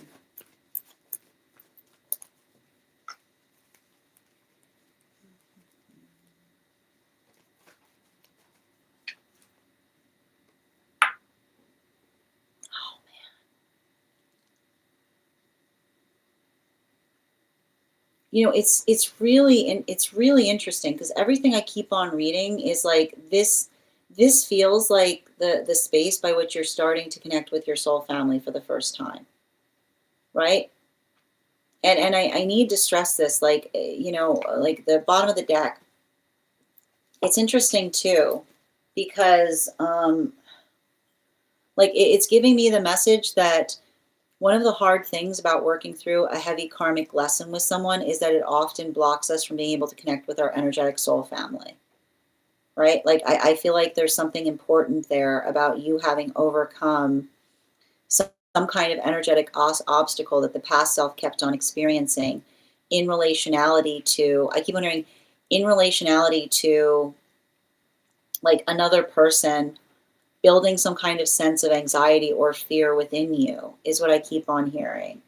Like I keep on, and it's interesting too, because it feels to me like it also talks about the journey. Like I feel like you coming into soul family is also coming into healthy counterpart connection. Animal spirit guide. Yeah, because particularly and especially with that wolf energy, I feel like it's a continuation of the conversation in relationality to like I feel like in relationality to I feel like it's helping you heal, but it's also allowing you to understand that it's safe to become close to some energy, right? It's safe, right? And I know, even if I keep on hearing, like, even in the space by which I say that, and you feel like doubtful, like that is the shape of the work that I see that you're working through, right? Like you're working. I feel like You're working to find energy that holds the self as respectively as you have held others in the past, is what I keep on seeing. And I feel like there's something really energetically important there, particularly and especially as it relates to you having to overcome experiences. Like, I would not be surprised if you've had to experience, like, overcome mortifying experiences by which you say to another person, I would never do that to you, right? Like those modalities by which you can have full empathy for something that someone did, but then saying, but I would never do that. What's interesting is that's often us helping us. Those experiences often help us move closer to our soul family, because it's the observation of finding someone that holds the same standards that we do upon things. Good vibes. One card, please. Highest priority on recent conflict.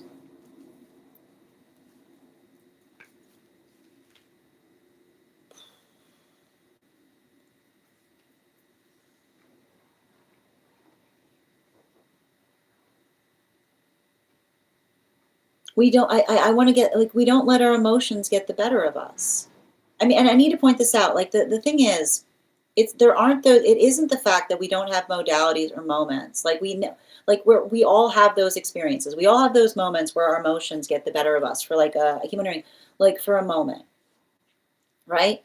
The ability to effectively articulate that that's what happens shapes the ability to heal from it. You know? Good Lord. Sorry. What was that? Okay, it's fine. It's fine. At the bottom of the deck. But this is what I mean. Like, this is what I mean. Even in relationality to, like, oh, a Strega. Strega, what that? You scared the Jesus. Okay, sorry. But like even in the experience of like I need to point this out. Like the two of pentacles, the two of pentacles in its reversal is like I keep on, like, I feel like, and I want to describe this, like, and this is what we talk about in relationality to like in relationality to navigating conflict, right? Like when we are in a healthy space, even in our worst, we're our best, right? Like even through the space by which we navigate something, like the ability to effectively articulate or to move through something with a sense of of understanding. And this is why we talk about the fact that when we're in a healthy space, we articulate if we bring something forth to another that is energetically unacceptable, right? Like healthy relationship does not require us to be perfect. It requires us to be accountable, which is in those modalities by which we aren't, we're able to effectively articulate and correct for it. And I keep on hearing it can allow for a healthy conversation. It allows the space by which we're able to navigate or recognize something that feels energetically productive. Animal spirit guide, yeah, particularly with the blackbird energy, right? Like I keep on seeing like, woe is me does not fix the fact that one is unacceptable, right? Be conscientious of someone that goes into the modality of articulating upon something from a place by which they give us something unacceptable, and then they immediately move into a woe is me, right? Like the observation of understanding that we're all working through difficulty or hurdles is not the space by which we say to another, the reason I gave you something unacceptable is because of the space that you find yourself in, right? We can talk towards that to a certain extent, but it doesn't allow for the unacceptable to be unacceptable because of how we're energetically feeling, right? Like I keep on hearing, we rise to the challenge of ourselves. We're able to articulate upon it. We don't create the space by which it requires a breakdown to be able to articulate upon something that we hope to say, is what I keep on hearing.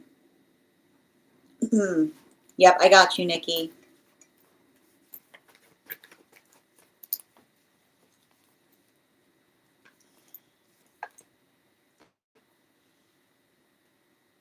I think it's interesting because I feel like it feels like a continuation of helping you. I feel like it says to me it's a continuation of trying to articulate upon what it means to to be the energetic medicine is what I keep on getting. Bottom of the deck is like particularly and especially with like the five, and here's the thing about it, right? the five of swords. The five of swords in its upright, right? The five of swords in its upright talks to us about it talks to us about the observation or the understanding of effectively working through what we can and cannot heal, right? It's the understanding of recognizing that work must be proportional, right? Like if you bring good to a bad situation, right? It doesn't fix the fact that the situation is bad. It requires another person that must be mutually invested in doing the work with you. So I feel like there's something important in relationality to that talks about, and I feel like it talks about the difference, right? It talks about the difference between what feels energetically reasonable, right? And when something is reasonable, we're able to navigate, right, uncomfortability to make something better, right? That's good medicine, right? Good medicine is understanding that in order for something to get better, we have to be able to navigate a certain level of discomfort. But animal spirit guide, yeah, adder, right? What we can't do, right? What we can't do is understanding that we take the full share of uncomfortability to make another person comfortable. When we are working into something that's healthy, we meet energetically halfway, right? It's mutual. It's the mutual uncomfortability that sings towards sweet compromise, which is the ability by which you understand that energy is working into the space of being able to learn. And we can't, it's not about comfort. It's about navigating uncomfortability. It's about doing that work or facilitating upon it that allows for profound things to happen. So I feel like there's something about that in relationality to, like, I feel like it's a space by which another person says, like, trust your own ability to understand what is energetically needed in situations, right? Thank you so much for being here and receiving those messages. Per, one for you, dear. Ooh, I got you. Hold on a minute.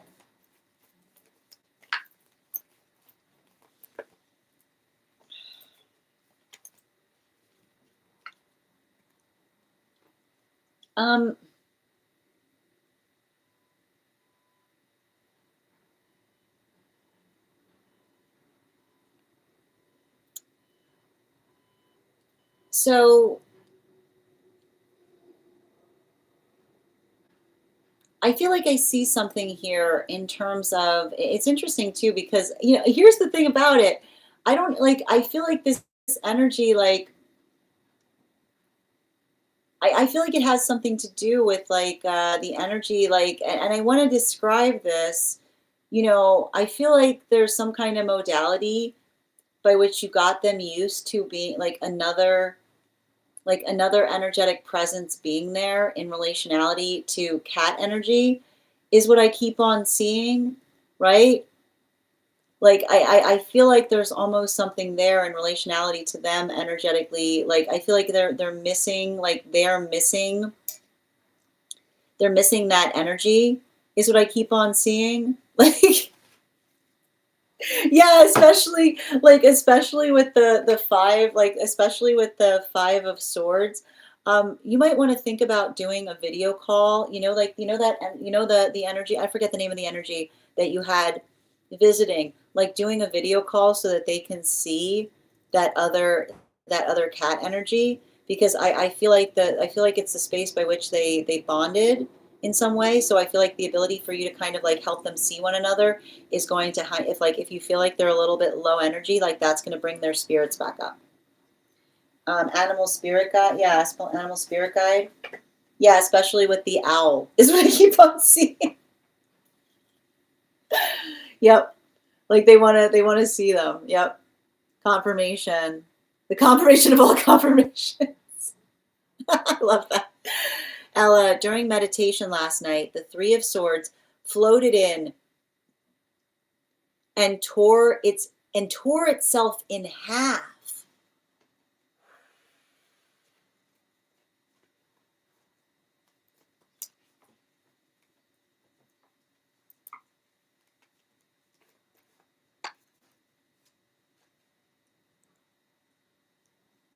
It feels a lot like transformation,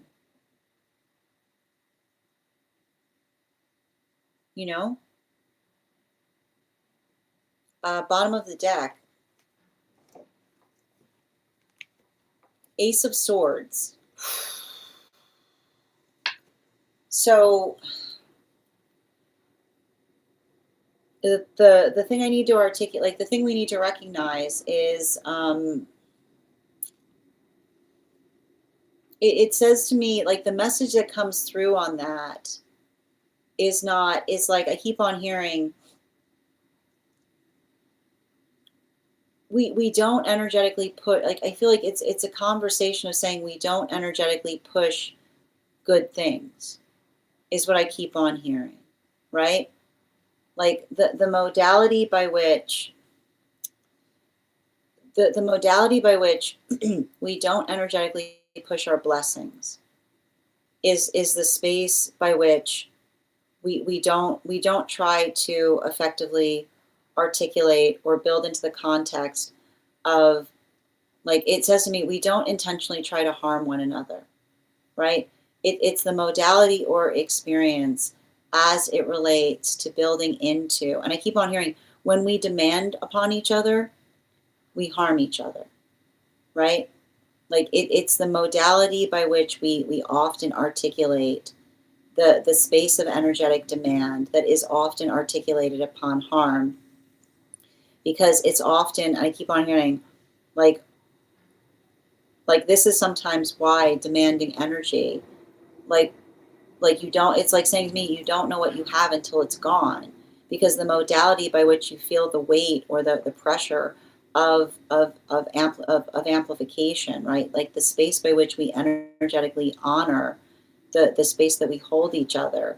It's like it's understanding, it's holding something in a way that feels like it's energetically proportional and beautiful, right? It's not the space by which, like the space by which, like the space by which the Three of Swords is torn is understanding.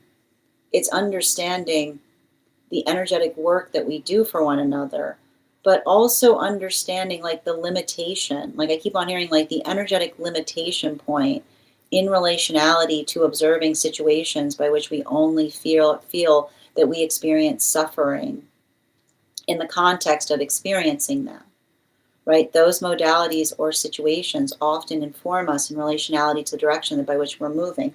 Animal spirit guide, yeah, especially with the ram energy, right?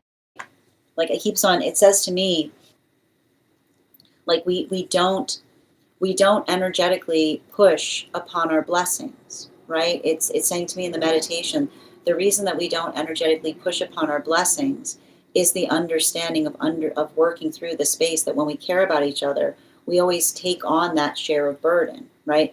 It's always that work that we recognize or understand that we try to navigate through. But we don't, I keep on hearing like the idea of the Three of Swords being torn is saying we don't push our blessings, which is the modality by which we see someone who's in our blessing, in a blessing in our life, and then we continue to perpetually take something out upon them, is what I keep on seeing. Thank you so much, dear. Yeah, that Eight of Pentacles in the reverse was in my cards this morning as well. Was it, Ivana? That's fascinating. Yes. Yeah, the energy is extra on point. You're welcome, Ivana. Good vibes. One card, please. Highest priority on recent conflict. Wait, I think I already drew one for you. Good vibes on that.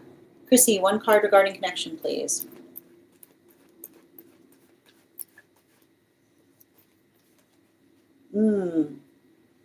Nine of Pentacles in its reversal. Nine of Pentacles in its reversal is, I feel like this is working through the space of another person.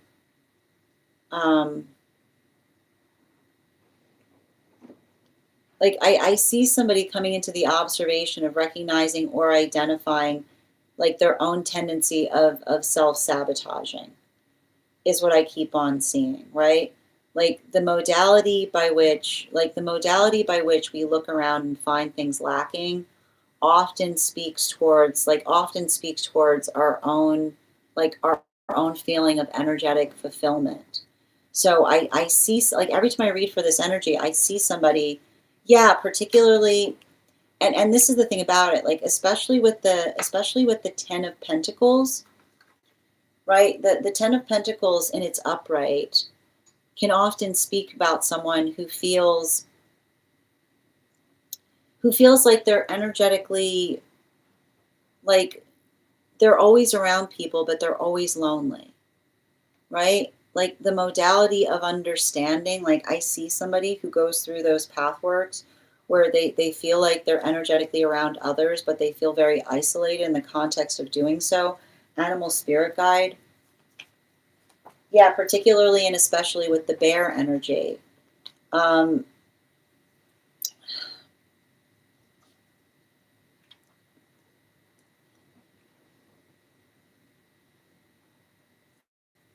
don't know why I don't know why I see like I don't know why I see somebody regretting what they said about something. You know? Like I keep on seeing, like I feel like I see somebody who like I just keep on hearing the same message. We say what we mean and we mean what we say. We don't say things to get our way, which is the observation of effectively identifying or potentially having the wrong perception on something, particularly and especially like potentially someone who's working through the fact that they felt too inclined to outside opinions on something is what I keep on seeing, you know? Estevan, I got you one card for what's coming up right now.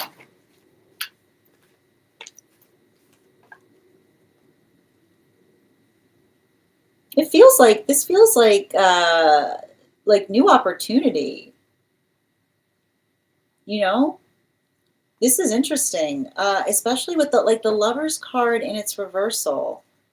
I think that like the thing I'm seeing in relationality to that is, and I want to kind of articulate what I'm seeing there. How do I describe this? The like, I feel like that it's a conversation. It's interesting too because it feels like it's a conversation on relationship, and I keep on seeing like you can't, like the observation of being able to understand and identify, um, the observation of being able to understand and identify what feels stable for us is and I keep on, you can't force connection, right? You can't force someone to want the same things that you yourself aspire for. And I feel like especially with the animal spirit guide coming through, yeah, that hawk energy, right? I feel like I see you doing a lot of that work in terms of understanding and recognizing that, um, you know, when we are looking for healthy relationship, we don't observe and say why it's not happening. We offer, like we extend that to others, and we observe whether it feels like they're willing to energetically meet our own manifestation goals. And I keep on hearing you're not hard to hold for someone that wants the same things as you, right?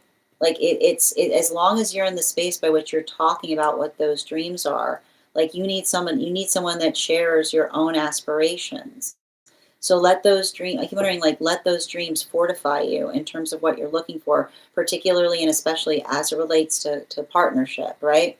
Like your dreams will tell you everything you need to know in relationality to how another person experiences them, but also in terms of holding your dreams as you hold them for yourself, is what I keep on seeing. Oh, Avatar, I was looking for you. You've got a reading. You're up, dude. You have quite a few people send. Bridget, I got you.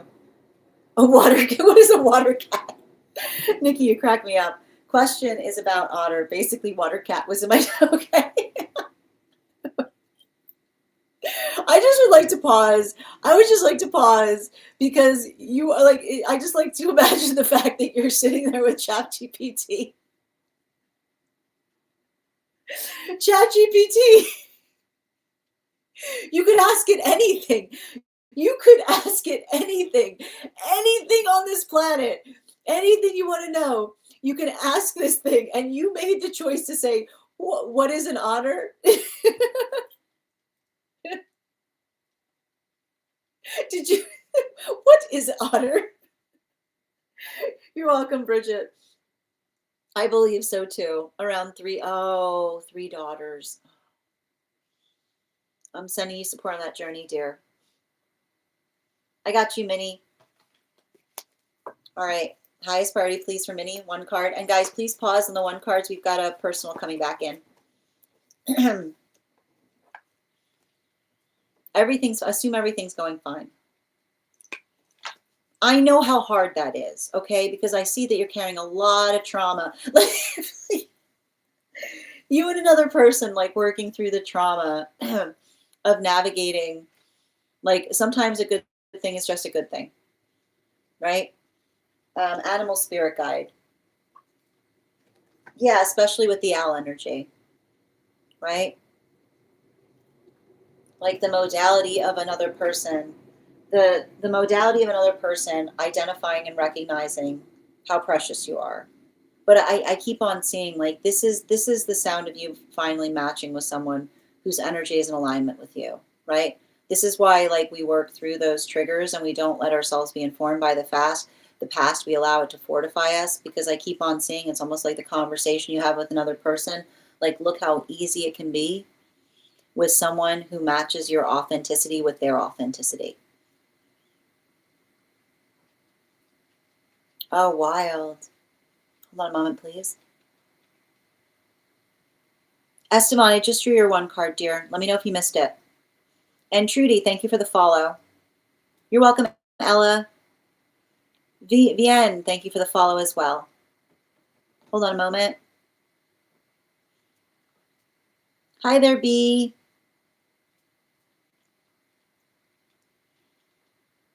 Got you. Hold on a minute. I gotta back up. Oh God, you know, it was so loud. I don't even know what she was doing. It was very loud. Hold on a minute. Just reading back up. You heard, did you guys hear it? It wasn't just me. You guys heard it too. Yeah. Thank you as well, Dan. Yeah, it was cool. It was in my tub. Yep. Makes sense for sure. Here's I like here's the thing. I like the Three of Swords because it's like the Three of Swords is a card. It's a beautiful card because it's Sacred Heart energy. It's working through the space of understanding that love isn't easy, but our capacity to love is balanced by how much pain we can also hold, right? But it says to me like it's an observation of what feels energetically proportional, right?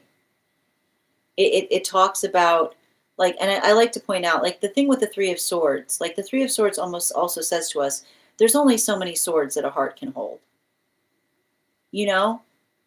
Like it's like that's what I mean in terms of sometimes the Three of Swords saying like don't push it. You know what I mean? Like it's like it's like literally like I like to read the Three of Swords sometimes not being about heartbreak, but saying like don't push it. You know? Like we don't push our blessings. Yeah. One moment. Yeah, we'll see.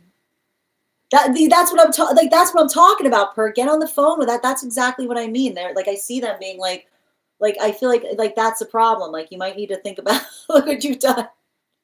Look what you've done.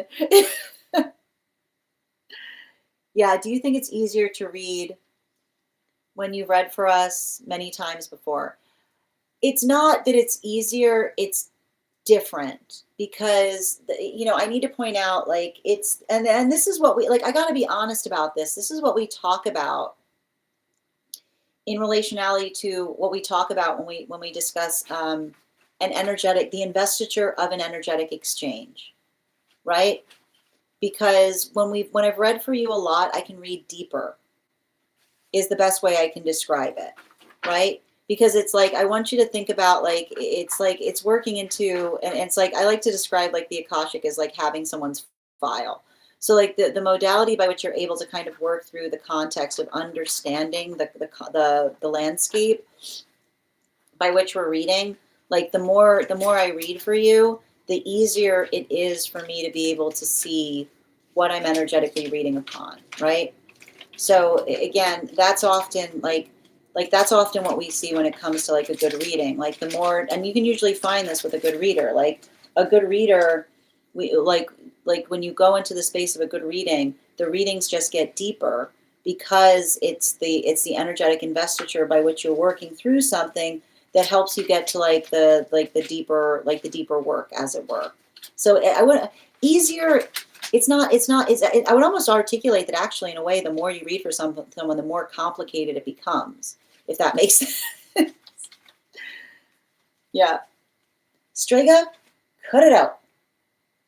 Oh, hold on. I know what's happening right now. Yeah, hold on. Okay, I'll let you out. Give me a minute. I know. Okay, you could just tell me. You don't have to do that. Here. You're welcome.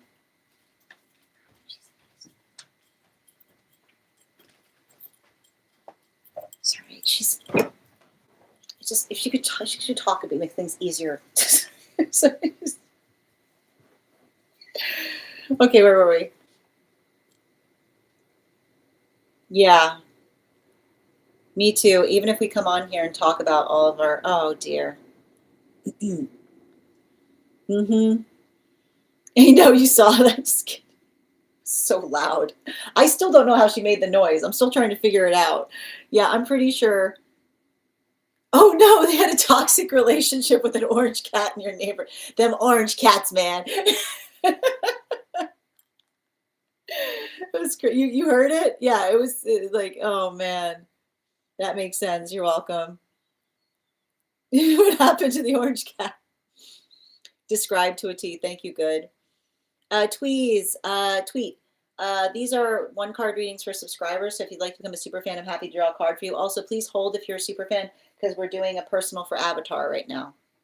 You're welcome. Good.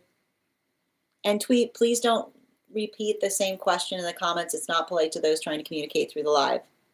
Thank you for respecting the rules of the space. Yeah, it was the 5 of Swords in its reversal. Thank you as well, Rose. Hi there, B. I got you, Fig. 1 card, highest priority, please.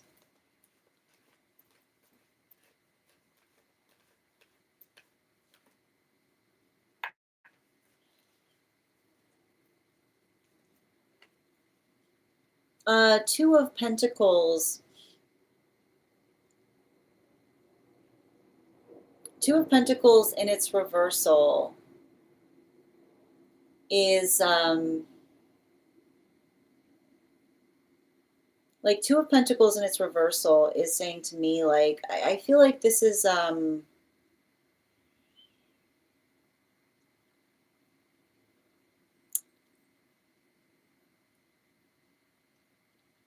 I don't know why. It feels like there's some kind of jealous energy around you. I'm gonna be honest, like King of Cups, you know? Like the thing I keep on seeing, like it says to me, like the observation of building the context of what is healthy is based upon or built upon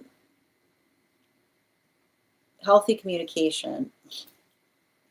And I almost see somebody, like I see somebody who desperately misses. Like it feels to me like somebody who desperately misses the intuitive connection that they used to have with you. Is what I keep on seeing. Animal spirit guide. Yeah, but like it's not your fault. You know? Like that's what's interesting about it. You know, and I like to point this out. Like the way you lose, like the way you lose an intuitive connection with someone is if you're not being energetically honest with them. Right? Like the modality by which, like if someone misses the fact, like it's not your fault that they weren't honest with you. Right? Like that's often what happens when, like, don't, like, this is what we talk about, like, don't lie to an intuitive. Like, you know, like, don't lie. Like, this is what we mean. Like, this is what we mean when we say to someone, like, please don't lie to an intuitive, because the modality by which we effectively, like the space by which, like, I literally see, like, this is why often when, like, an intuitive says, please don't lie to me, like, believe it, because it's the modality by which, it's like the space by which the energy feels like they have to energetically interrupt something, specifically because I can see the fact that, like, you had to, like, I feel like it's the space by which you, like, you told somebody that, you know, like how easy it is for someone that appreciates that, right? It's not like I keep on hearing we don't push our blessings. Yeah.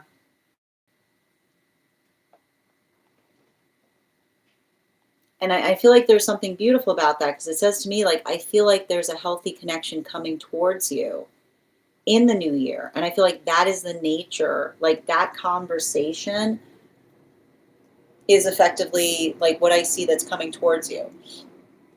Like somebody who like, I feel like somebody who articulates or builds into, like someone who articulates or builds into that sense of authenticity. But I keep on hearing like that authenticity that is, I keep on hearing like that authenticity that is amplified and supported by like their own, like I keep on hearing like their own sense of energetic, like authenticity. You know, like I see, like it feels to me like I see you kind of going through an authentic connection with someone that prioritizes authenticity just as much as you like prioritize it, right? Like no conversation that one can't have, everything out in the open.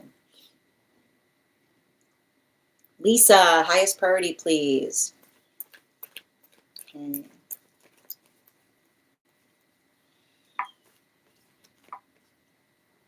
Yeah, continue to do the work, I see.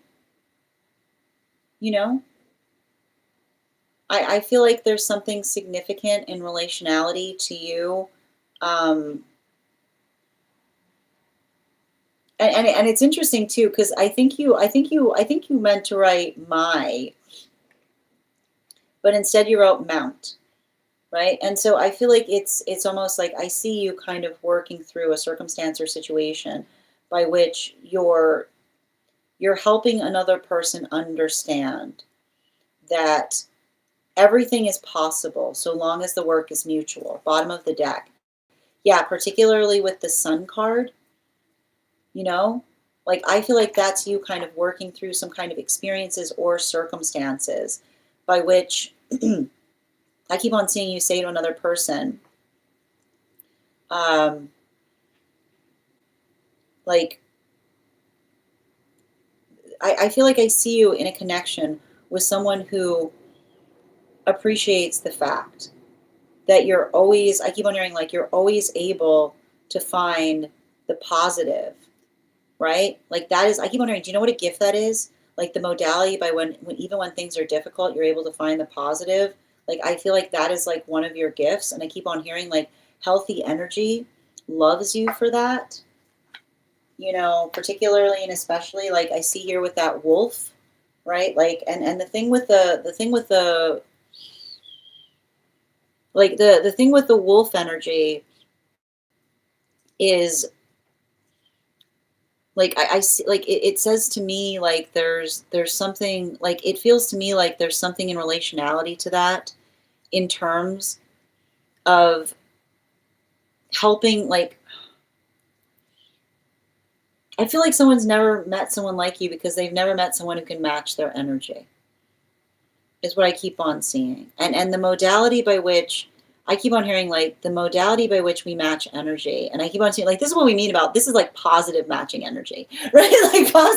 Like positive matching energy is always like the best because it's like it's often the space by which we feel that sense of meeting an energetic connection that like it's almost like we can anticipate where someone's going to be before they even are there, right? Like, and I feel like there's almost like, I feel like that's you navigating some kind of connection in that capacity, like feeling the intensity of a connection of that nature, where it's like, like it's like the intuitive recognition of what each other needs before the other one even articulates it, right? Like, I feel like that is what I see that you and another person are working through. And I think that some of that, like, I feel like some of that is amplified and articulated in relationality to you also kind of going through some kind of pathwork of healing in relationality to your own feeling of confidence or your own feeling of like your own sense of importance. Like I see somebody almost saying to you, like, I wish you could see me. I wish you could see you the way I see you is what I keep on seeing. Yep. Hyper. Yeah. They're used. Yeah. They see what you did. You see what you did. I know. Yeah, I feel like I see somebody like it's funny too because I really typically don't read that with cat energy, you know? I don't really typically read it with cat energy being like, "Where's my friend?" You know? Yeah, I have goosebumps when you're reading this. Thank you, Ella. Hi there, Pauline. These are one card readings for super fans if you'd like to become a super fan. Avatar, are you here? You're the next person on the list here. Yeah, the card is my daughter's. You're the ram. Oh, you're welcome, dear. And Nolu, thank you for the follow. Thank you as well, Kahia. If I'm ever saying your name incorrectly, please feel free to correct me. Trudy, thank you for the follow as well. All right, and please, guys, hold on the one cards. We're getting back to personals. Julia, one card on roommate apartment hunting.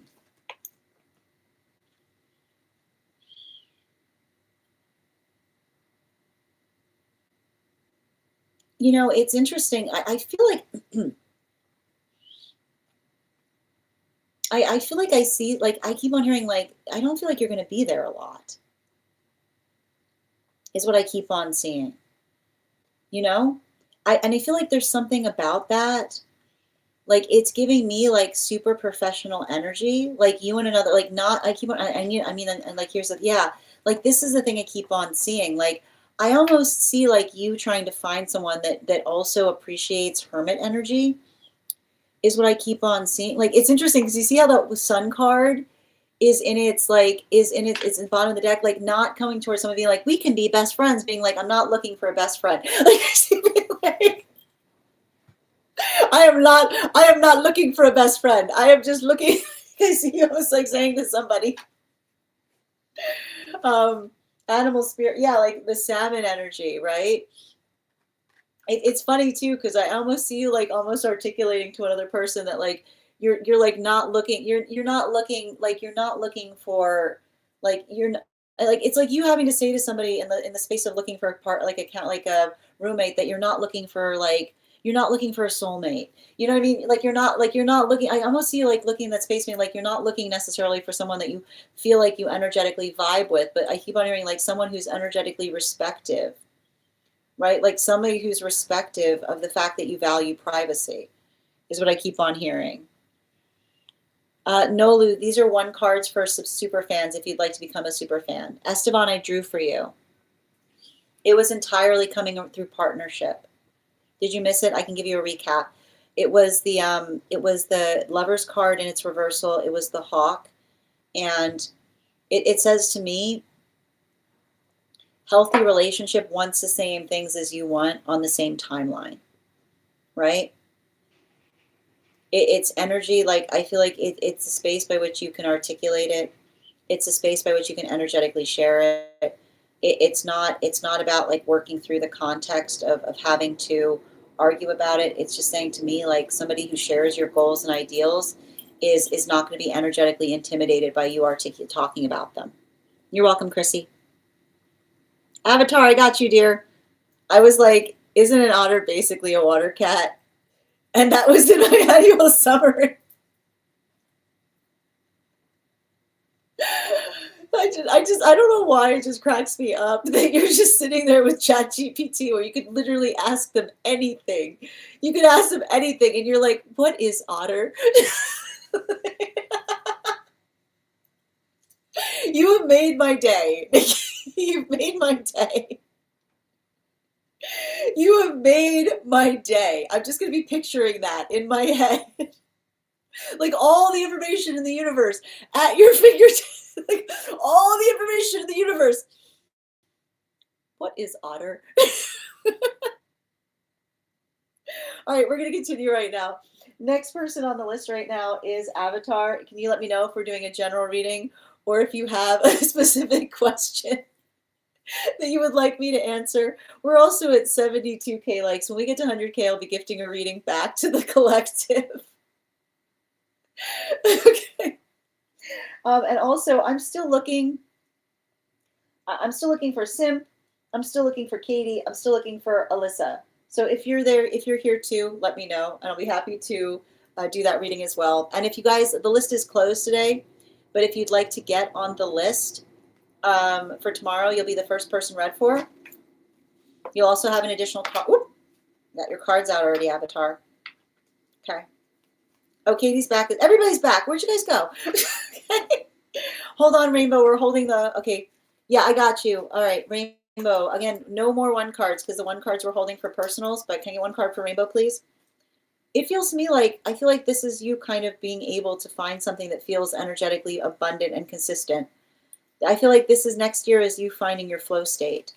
Bottom of the deck, especially with the Justice card. In its reversal, like I feel like this is you being able to find something that feels like it brings a sense of balance towards you is what I keep on seeing. Animal spirit guide. Yeah, especially with the bee. Like I feel like this is you introducing yourself, getting out there more, like finding some kind of confidence point in terms of articulating or speaking upon like something in a way. Like it feels to me like there's something about some kind of momentum that's building next year. Absolutely. It's okay, Katie. No worries. All right, where were we? Avatar, did you put your question up? I'm still waiting for it. And thank you, Patrick, for the follow. Okay, so Avatar, can you let me know if we're doing a general reading or if you have a specific question you'd like me to answer? And while we wait for Avatar's question, let's warm up those intuition muscles. I got you, dear. With an intuition check, I've got the animal spirit guide cards here. We're going to count back from 10, and when we get to 1, I'll reveal the card. 10, 9, 8, 7, 6, 5, 4, 3, 2, 1. We got the seal. Thank you guys for participating. We'll do that again after the next reading. Platypus egg. I like that. Okay. Lucy, 1 cards are for super fans. So if you'd like to become a super fan, I'm happy to draw a card for you. In the meantime, I'm going to pin up Avatar here. Make sure to give Avatar some love. We're doing an Akashic. I've got 2 cantilevered cards out. Can I get 2 more, please?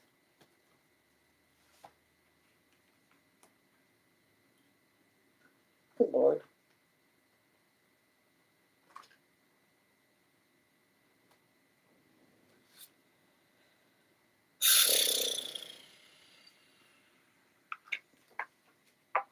Oh, good Lord.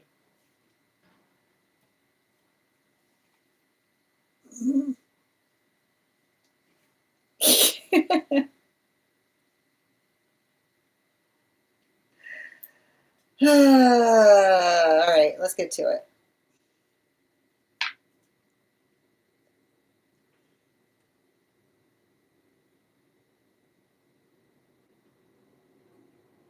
So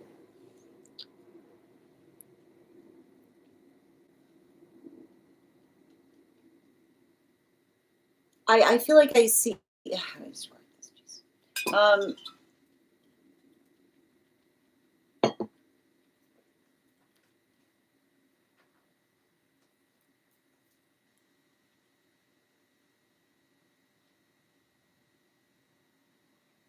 So it's interesting because I keep on seeing, and it's very interesting to find this in someone's Akashic, working through the difference between funny and rude is what I keep on seeing.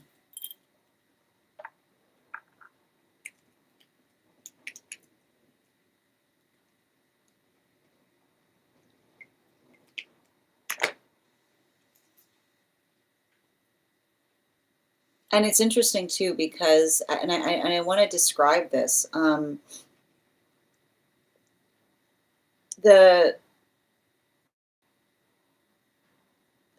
I feel like this is something that you are absolutely allowed to, because I think that you understand that, like the fact that like the fact that I see you kind of working through something is the observation that I keep on hearing.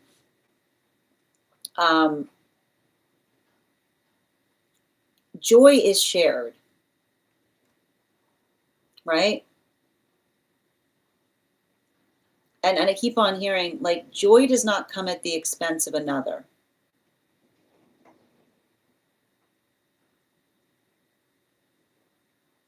I just keep on hearing that come through. Joy does not come at the expense of another, which is the modality by which we understand that things that are energetically joyful don't need to energetically come to at the detriment of another person. And when somebody tries to do that and they try to articulate that it's funny, it's bully energy, is what I keep on getting. Right? Like what will a bully say? Why can't you take a joke, right? The sound of someone pushing your buttons is often the modality by which they try to articulate the fact that they were trying to be funny in the context of doing something, right?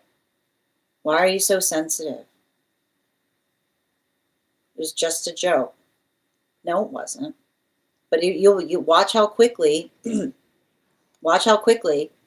someone being inappropriate and serious will try to articulate upon the fact that they were trying to be energetically funny in the context of effectively articulating or saying to another person that another person is not in the space by which they see something humorous, right? Like that is effectively, that's what's so difficult about bully energy. There's not a single bully on this planet that says like, yeah, I was trying to hurt you, right? Go find the bully. Go find the bully. Go find the bully. Be like, yes, I was being very mean in that moment, right? No, they'll articulate and say, I don't know what's gotten into everybody, right? No, it's not me, right? It's everybody else. It's always everybody else, right? No, and I feel like there's something about that I see that you're very acutely aware of. And I feel like it's interesting too, because like I feel like I see something that's in like, and especially like it's very heavy in this read that says like joy does not have to come at the expense of another person, at the expense of another person's like heart space, right? Like the modality by which I keep wondering, the modality by which we can carry sympathy for things and still find spaces of joy, articulate and amplify. I keep wondering, they articulate and amplify the empathy that we effectively bring to situations and circumstances. And I think it's really hard, because I feel like I wouldn't be surprised if you've had to walk away, if you've had to have a lot of moments where you've had to disrupt a perfectly good connection because somebody was a jerk. It's like perfectly good connection right there, right? Why did you have to ruin it, right? The modality by which you articulate, and I keep on hearing, that wasn't you. Like that wasn't you being hypersensitive. That was you noticing an attenuation point in another person that only found delight at the expense of another person's suffering. It's an ugly thing to see. It's ugly. And I feel like I feel like it's hard because I feel like you've had to see it on many occasions, is what I keep on getting. You know?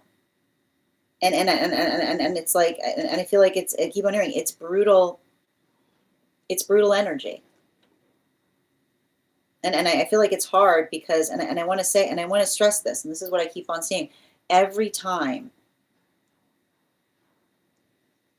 And I want to point this out. There is some energy that you don't even realize the impact that you had on them. Because I keep on seeing a bunch of other energy around that person having earmuffs going, yeah, just, it's fine. Just laugh it off. We just do. You were the only one you were the only one. You were the only one who had the courage to energetically walk away from someone like that.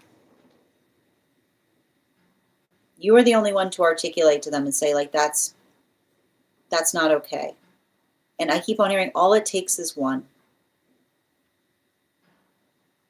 I want you to remember that. Whenever you go through that experience, I want you to understand, and I want you to write that down. All it takes is one. Right?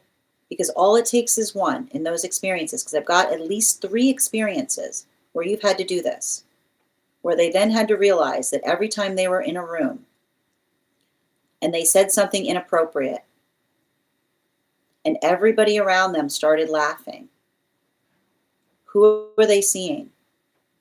You're in every room they go into.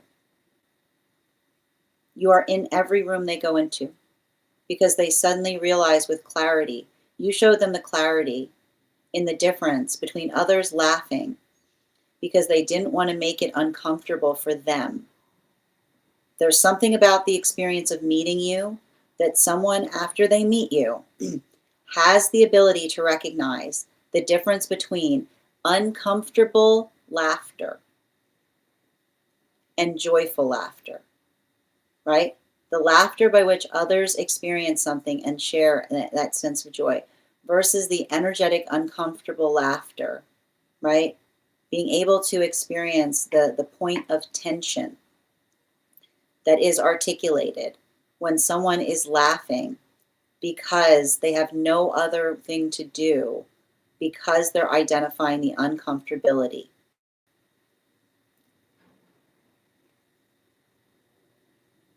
I keep on hearing, there's something about that. There's something specifically about, it's very hyper specific. It's something hyper specific, But I keep on hearing that specificity changes everything. The ability for someone to recognize the difference between someone laughing from a place by which they themselves hold that sense of joy versus somebody trying to effectively navigate something uncomfortable, that is the energetic situation or circumstance by which you have helped others see. So I keep on hearing, like, whatever, and I know it's hard because I see these relationships, like I see you, I literally see energy going, you're leaving over that. You're leaving over that. And you being like, I'm leaving, yes. Like I see you being like, yeah, I'm leaving over that. Right? And someone being like, but it's not important. You being like, it's very important because it tells me everything about the shape of your heart, is what I keep on seeing.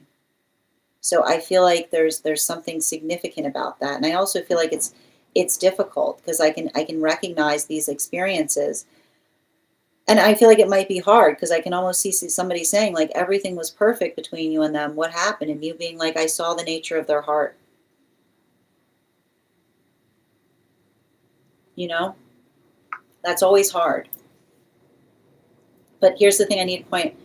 You discovering someone hard-hearted, you did not create them that way. That's how you found them. And I want to point out, every time you articulated to them and said it wasn't okay, you gave them the possibility that it could change. You gave them the possibility. You saying it's not okay and that, yeah, it's enough for me to go away, that was you creating the possibility for them to change. Bottom of the deck on this reading. Yeah, it's not easy. Right? It's not easy. I want to tell you, and I want to point this out because it doesn't happen often when I'm doing an Akashic. When we talk about the fact that we don't teach each other lessons, this is what I mean.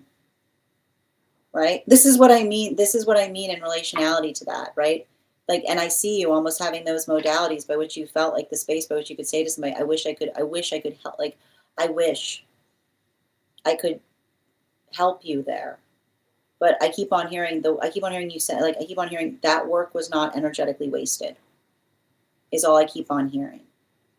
The impact, I keep on hearing the impact that you've had in energy's life, in articulating to someone how not okay it was, to such an extent that they recognize or they understand the energetic distance, right?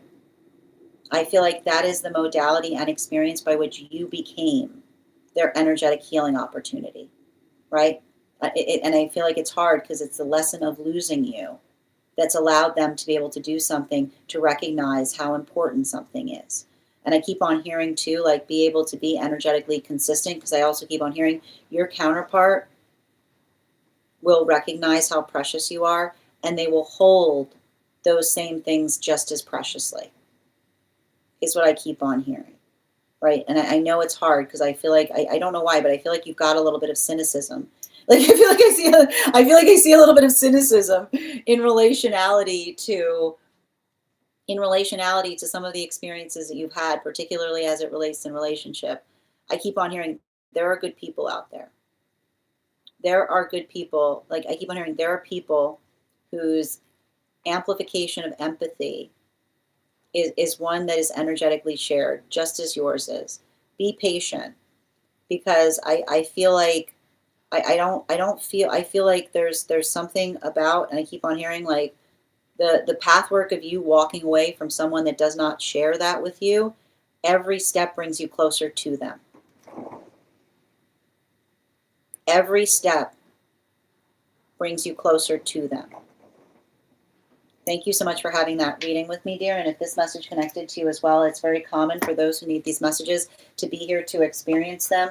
We are doing personal readings right now. If you would like to get on the list today, the list is closed, but you can get on tomorrow and you'll have an additional card in your reading.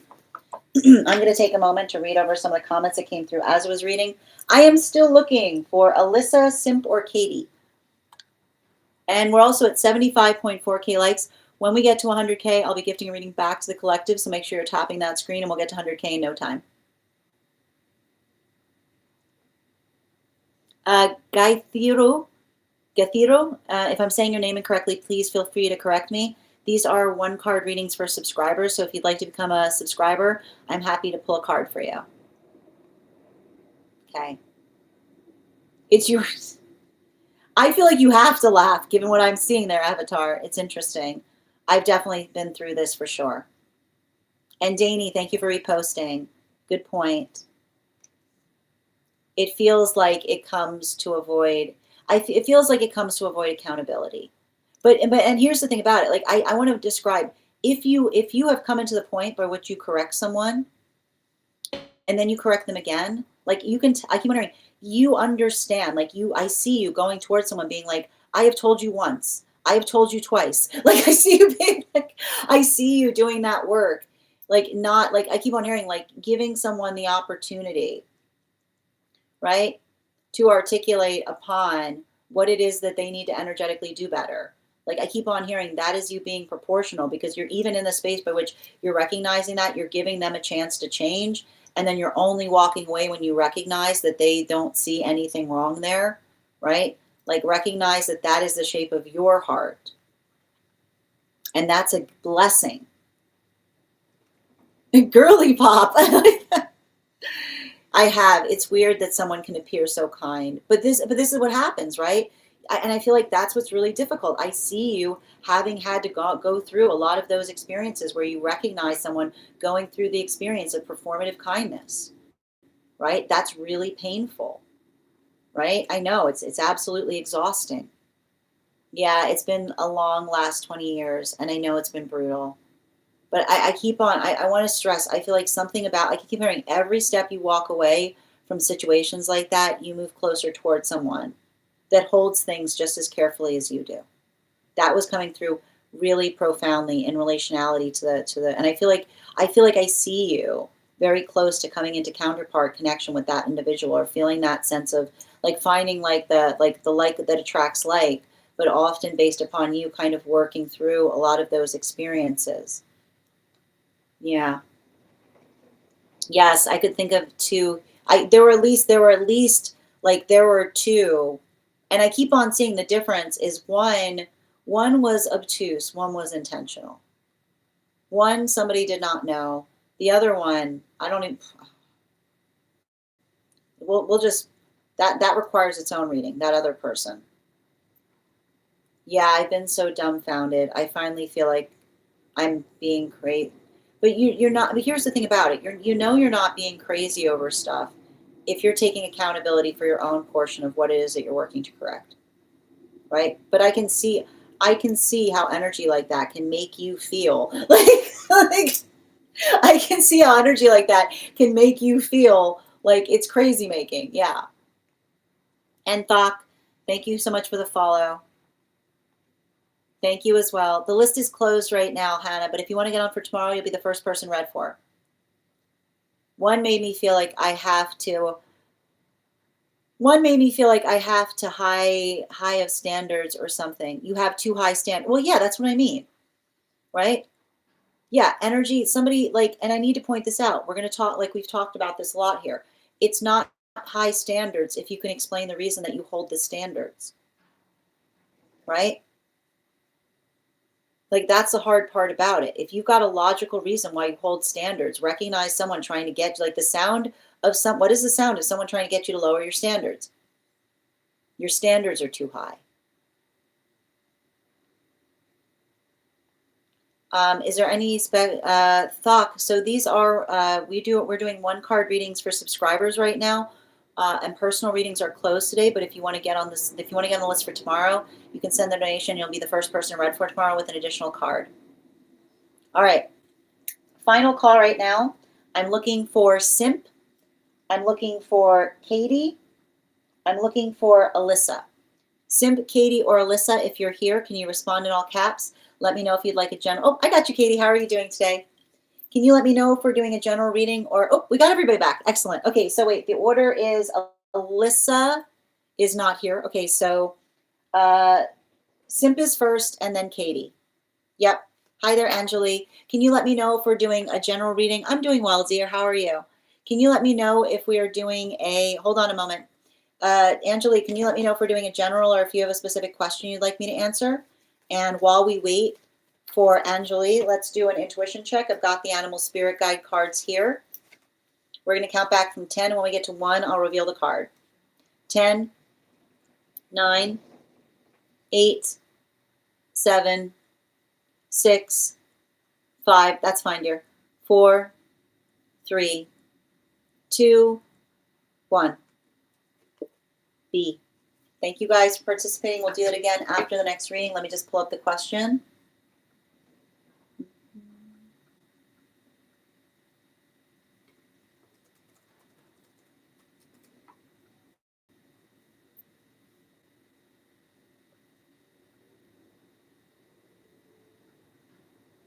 I got you, dear.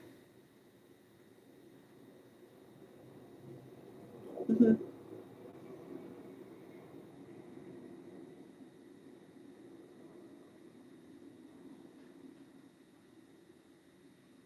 Okay, I got you. 4 cards, please. And guys, I'm going to pin up Angela here. Make sure to give Angela some love.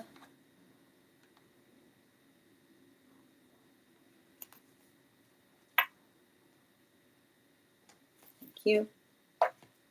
And 2 more, please.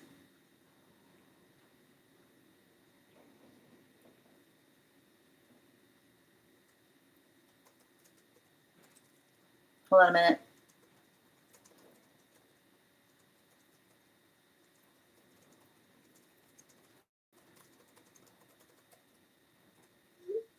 Okay. And hold on a moment, please. 1 second, and we'll continue.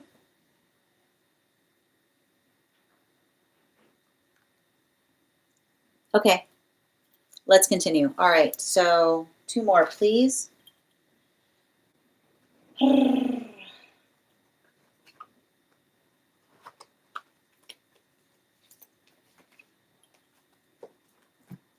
And 1 more.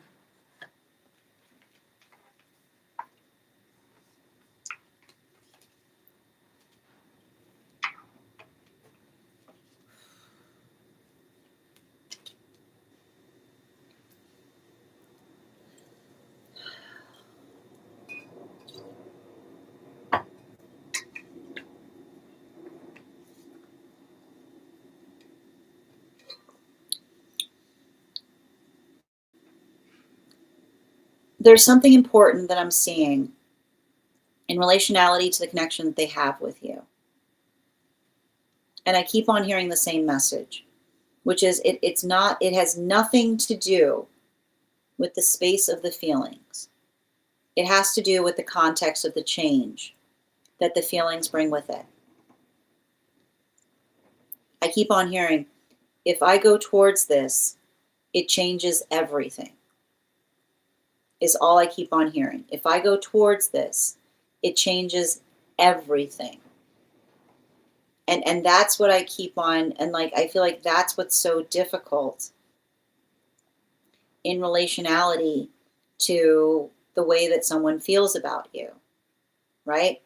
I keep on hearing, there are no half measures in relationality to building an energetic connection with you, and that's not your fault. I need to stress this. Nothing I'm saying here. Like, I don't see any situation, right? Like, I don't see any situation by which you're giving someone an ultimatum, or you're articulating the space of like what you want to have with them versus what they know that they can have with you. I keep on hearing it has nothing to do with the personal connection between you and them, has everything to do with the external factors, has everything to do with the external factors. And I keep on seeing, like, I keep on getting, like, I feel like I see somebody and like I almost like see them in the space by which, like, every time, like, I feel like the unsteadiness is the space by which they're working through the fact that, like, if they move towards you, it changes everything, you know? And I keep on getting that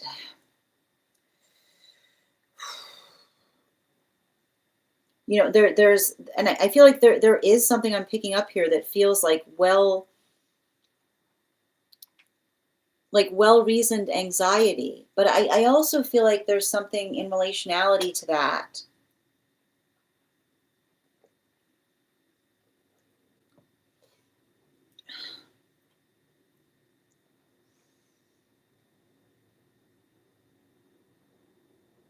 Like I almost see somebody,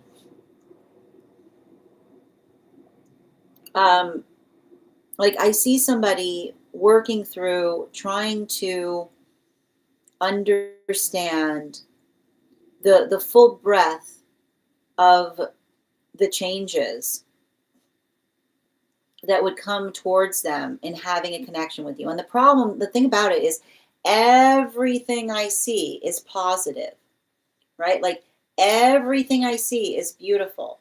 Like everything I see feels like it's energetically harmonious. It's like I see them working through the energetic surrealness of working through past trauma in relationality to, I keep on hearing like working through the anxiety of others' opinions on something, you know? Like that's what I keep on getting. And it's interesting too, because it's like every time I want to read for them, like I almost see someone like trying to tear something off of their throat chakra, right? Which is like trying to like, and that's why I see like the space by which they're trying to find the force of intention to be able to tell others what is energetically happening with them, right? Like that's what I keep on get every time I try to read for them right now. I almost see somebody, like it's interesting because I almost see them like pulling at something in their throat chakra that isn't even there because they're trying to, like, I keep on hearing it's like their love. I feel like their love, the care they have for you is somewhere caught between the solar plexus and the throat chakra, which is somebody saying like, as soon as I say out loud, it becomes real. Right? Like as soon as I say it, then it's not just the fact that I say it, it changes. I see them going, changes everything. Like it changes everything, right? It's like the arrival to understanding upon something, right? It's like, oh, and the thing about it is I feel like a lot of energy around them, like, it's an inner thing. It's not an outer thing. Like honestly, I feel like the energy around them is kind of like, okay, like I got the energy around them kind of being like, you know what I mean? Like it's more about them kind of working through like the steadiness in the heart space. And that, like that, like it's but we do this to ourselves, right? Like we do this for ourselves in relationality to like working through. Like I keep on hearing like love, like there's certain love, like certain feel, like certain energy changes everything. And I feel like that is where that's where I see somebody. Like I see somebody working through the enormity of the feeling, but not just the feeling, the recognition that the context by which they accept it changes everything. And so like I feel like that is the hard part that I see somebody navigating through. But even in the context by which I observe them energetically navigating through something, um,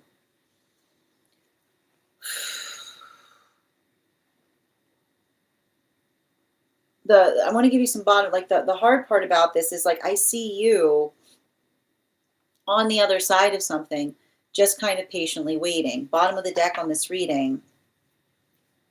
Yeah, like the 10 of the thing I keep on seeing, right? Like the 10 of wands. The 10 of wands in its reversal. Like talk towards, like it's like talking towards what is practical, but not feeling the sense of wanting to force someone, right? Like we can't force energy to identify what they're energetically comfortable about changing. like in the process of the experience of being with us, right? And so I feel like there is, like, if you are in the space by which you feel like that, and you feel a lot of that energetic distance, I feel like it would be very helpful to make sure that you're having a conversation with someone in terms of understanding, like, if they see that future possibility there, right? And I feel like all you can do, like, and that's a hard part, right? All you can do is tell somebody, like, you're waiting for them there, right? Like, I feel like that is, like, that's your portion of it, right? The modality by which I feel like I see you kind of also building up the energetic space to say, like, look, this is the future I would love to have with you, if you'd be willing to kind of share that with me. So I feel like that is like I almost feel like I see you and them at this, like, really awkward impasse point, because I see them kind of working into the space of navigating a future that they're seeing that's going to change everything.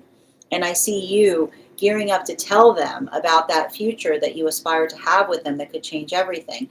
And the hard part is, and I like to point this out, like, this is why we talk towards the cards, like, their journey is such that, like, I feel like there's almost like that modality or that experience by which I keep on hearing, like, the emotions, right? The emotions are there. But when I said it's caught somewhere between, like, the solar plexus and the throat chakra, it has to do as to whether they themselves are energetically ready to admit those feelings are there. And so I feel like like the most you can do in the modality of expressing that is being able to say to them, like, look, this is how I feel about it. Like, do you feel the same? Because everything I keep on getting here is that the feeling is, like, the feeling is there, but it requires them, like, it requires them to effectively articulate upon the fact that they themselves share it. So even in the space by which, and I keep on hearing, you can't force, right?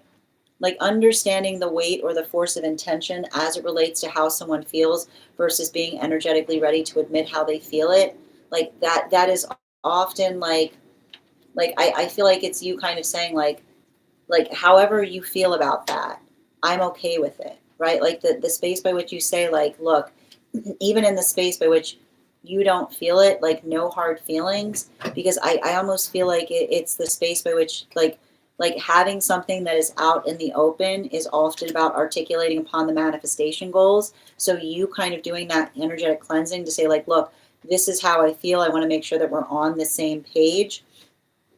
Like, that is the modality or experience by which you're working into the space of the heart space that feels like it's viable or healthy in terms of, like, what it is that you feel, and making sure that, making sure that they are also in the context by which they have that same sense of understanding the nature of the energetic connection, is what I keep on seeing. Thank you so much for having that reading with me. And if this message connected to you as well, it's very common for those who need these messages to be here to experience them. We are doing personal readings right now. If you would like to get on the list today, the list is closed, but you can get on the list tomorrow, and you'll be the first person read for. You also have an additional card in your reading. It is 3 cards for a donation of 29 or more, 4 cards for a donation of 23 or more for my subscribers. Links in my bio. Please keep in mind there are 2 things I don't read for across these apps: pregnancy and medical. Happy to give insight on anything in private readings, and you can book private readings on my site. I'm going to take a moment to read over some of the comments that came through as I was reading.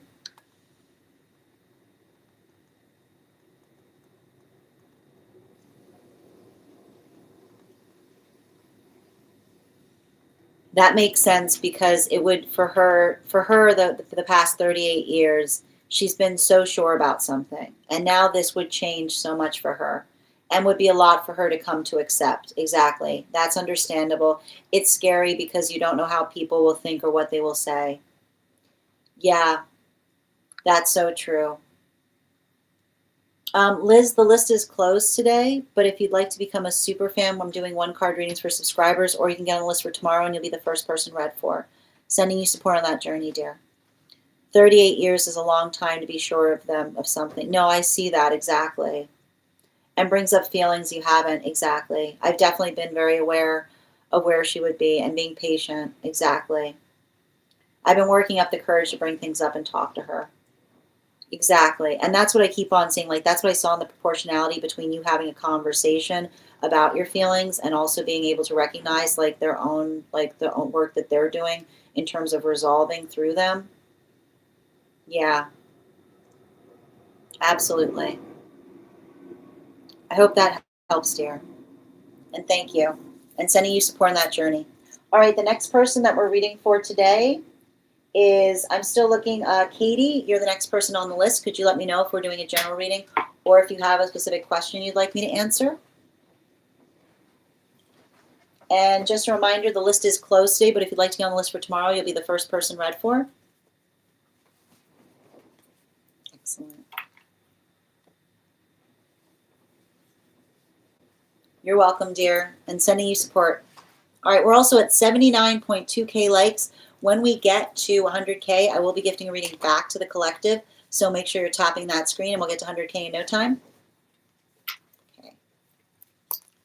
Got a general please for Katie, and before we continue, let's warm up those intuition muscles with an intuition check. I've got the animal spirit guide cards here. I'm going to count back from 10, and when we get to 1, I will reveal the card. 10, 9, 8, 7, 6, 5, 4, 3, 2, 1. We got the B. We'll do it again after the next reading. And bear with me a moment, please.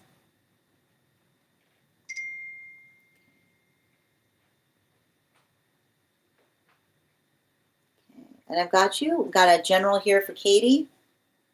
Can I get 3 cards, please? Whoop, thank you. All right, where we go? We got 4 cards coming out. We're going to read all of them because that's what we do.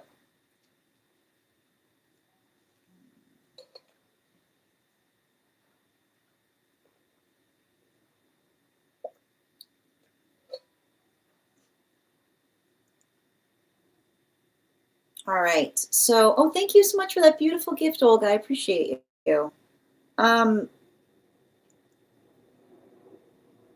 You know, it's interesting because I've got 2 different energies around you right now. And the thing about the 2 different energies that I'm seeing around you is there's something really important about, and I want to describe this.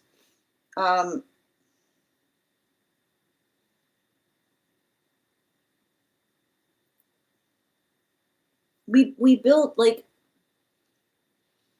we give each other the gift of, like, we give each other the gift of being able to,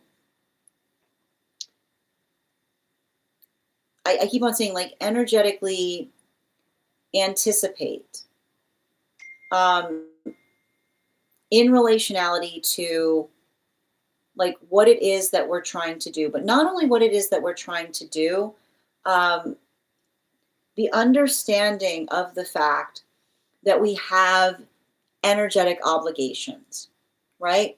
Like the modality or the experience by which we work through something, but not just in the space by which we work through it, the space by which we understand that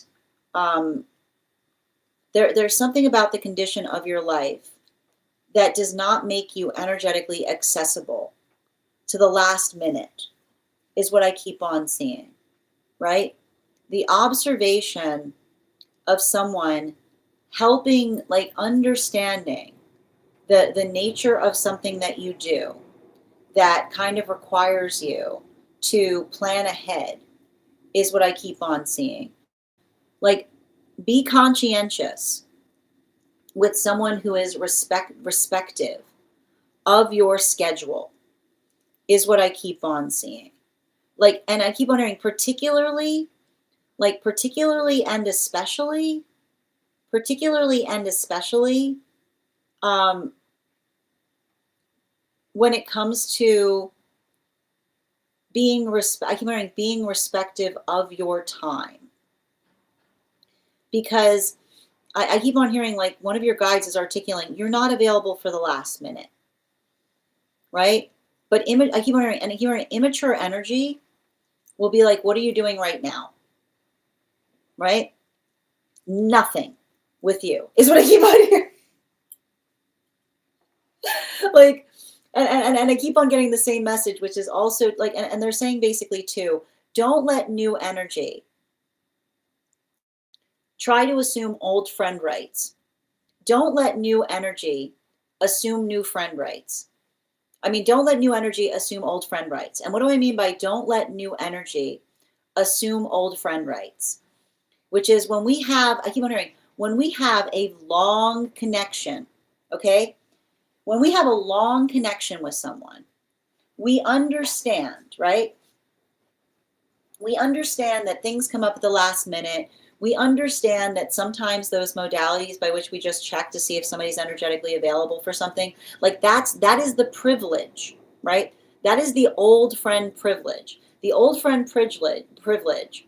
The old friend privilege is literally like the you up, right? Like that's the old friend privilege. The old friend privilege is being able to say to somebody, are you up for something?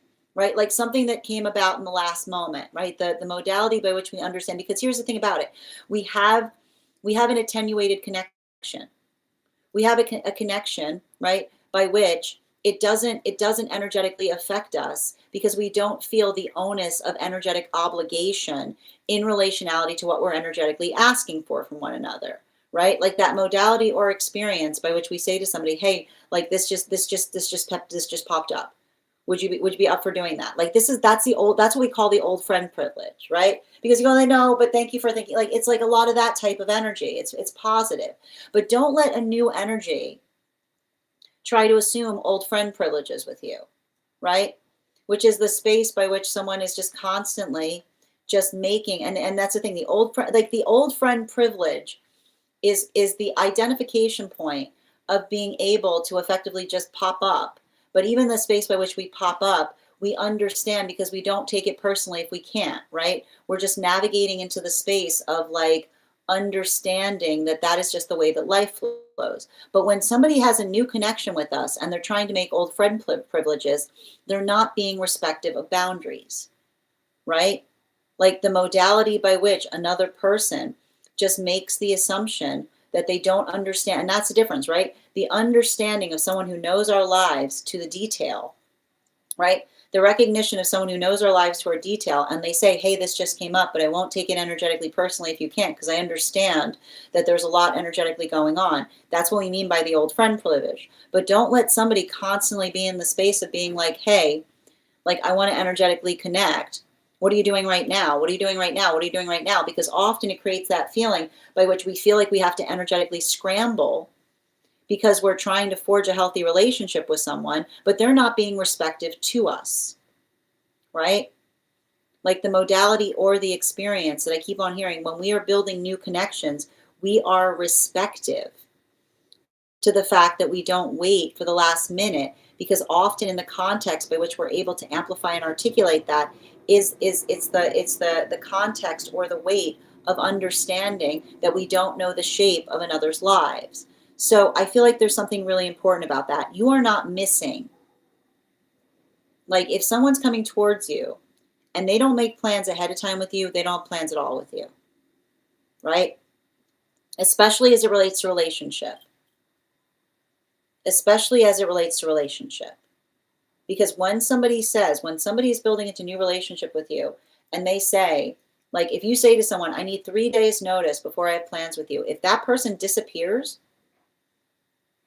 in the space by which you say you need 3 days notice ahead of time to have plans with them, if that person disappears and you putting that standard down, that is a gift. Because that is the observation of someone that is not working into the prioritization point of what it is that they're trying to have with you.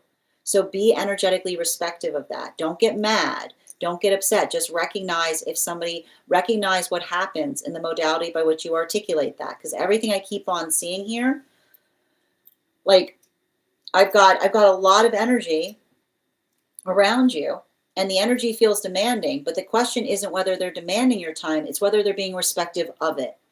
Bottom of the deck on this reading.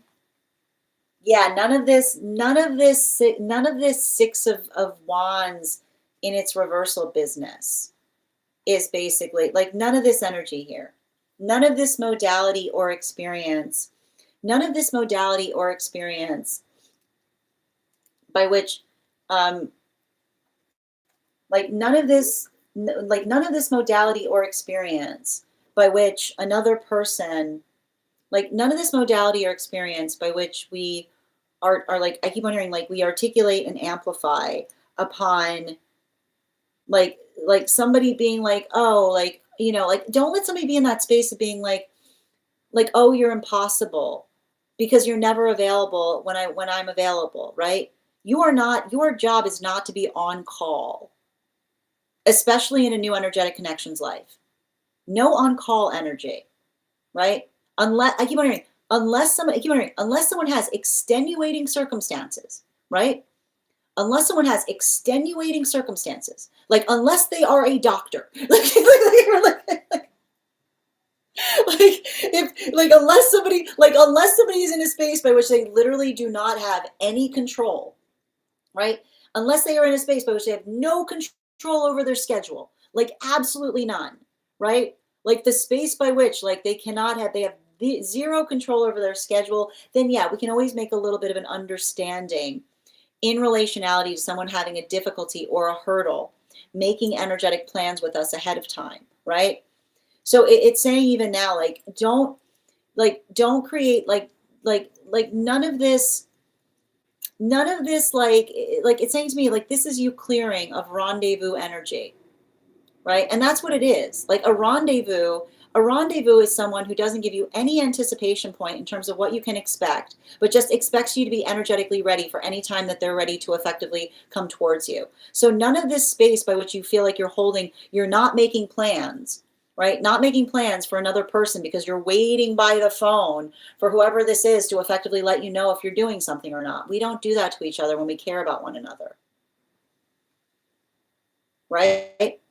We don't do that to one another when we care about one another, right? We don't create that perpetual feeling of anxiety and anticipation and then feeling energetically frustrated in the modality by which another person finally reaches out and goes, oh, you made plans. And especially if they get upset about it. Especially, they can't have both. You can't have somebody, make sure that you don't have somebody in your life who waits till the last minute and then to add icing to that cake of misery, then says, oh, I can't believe you made plans without me. Of course you would. That's what a normal person does, right? Don't recognize when someone is creating the layer cake of misery in your life. And somebody creating the layer cake of misery in your life is the modality by which they never give you enough time to energetically prepare for something, and then they get angry at you because you're not there, right? You don't get to have both. You either give someone the gift of knowing something ahead of time, or then you're not upset if someone can't effectively be there, right? Recognize if someone's trying to feed you a layer cake of misery, which is always making you feel like you have to wait to the last minute, and then making you feel bad when you don't drop everything in order to facilitate being there, right? That is not something that you need to heal. That is the nature of something you're healing from. And somebody who cares about you would never put you in that type of energetic position. Thank you so much for having that reading with me, Kate. And if this message connected to you as well, it's very common for those who need these messages to be here to experience them. We are doing personal readings right now. If you would like to get on the list for tomorrow, the list is open and you will be the first person read for. You'll also have an additional card in your reading. It is 3 cards for a donation of $29 or more, 4 cards for a donation of $23 or more for my subscribers, Binks and Mylayo. Please keep in mind there are two things I do not read for across these apps, pregnancy and medical. Happy to give insight on anything in private readings, and you can book private readings on my site. I'm also going to take a moment to read over some of the comments that came through as I was reading. Excellent.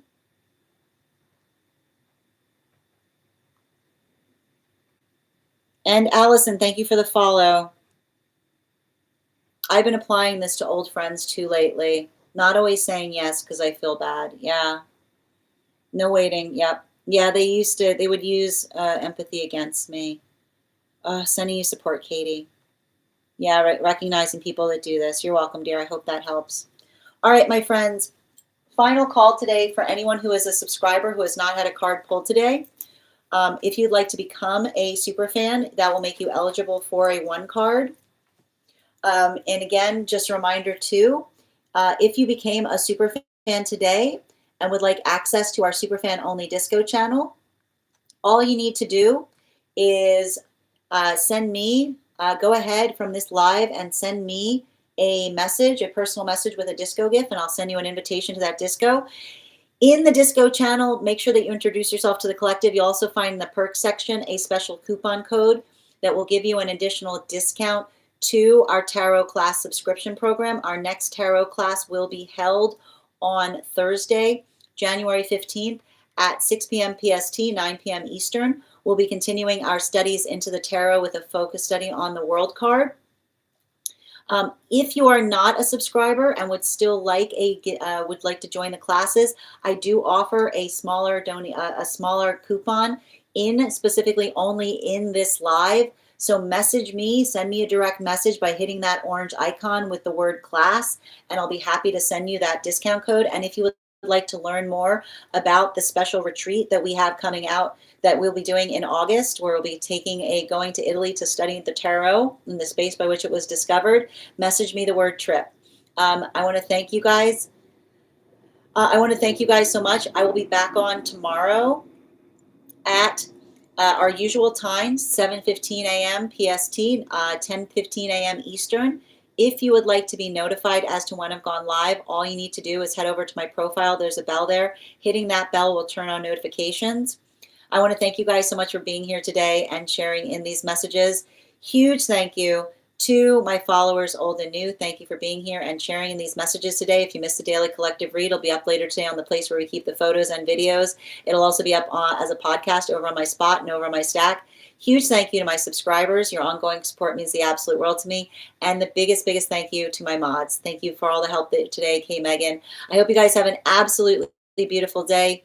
Please take care of yourselves. Please take care of one another. And we'll do this again tomorrow. Have a great day, everyone. Take care, guys.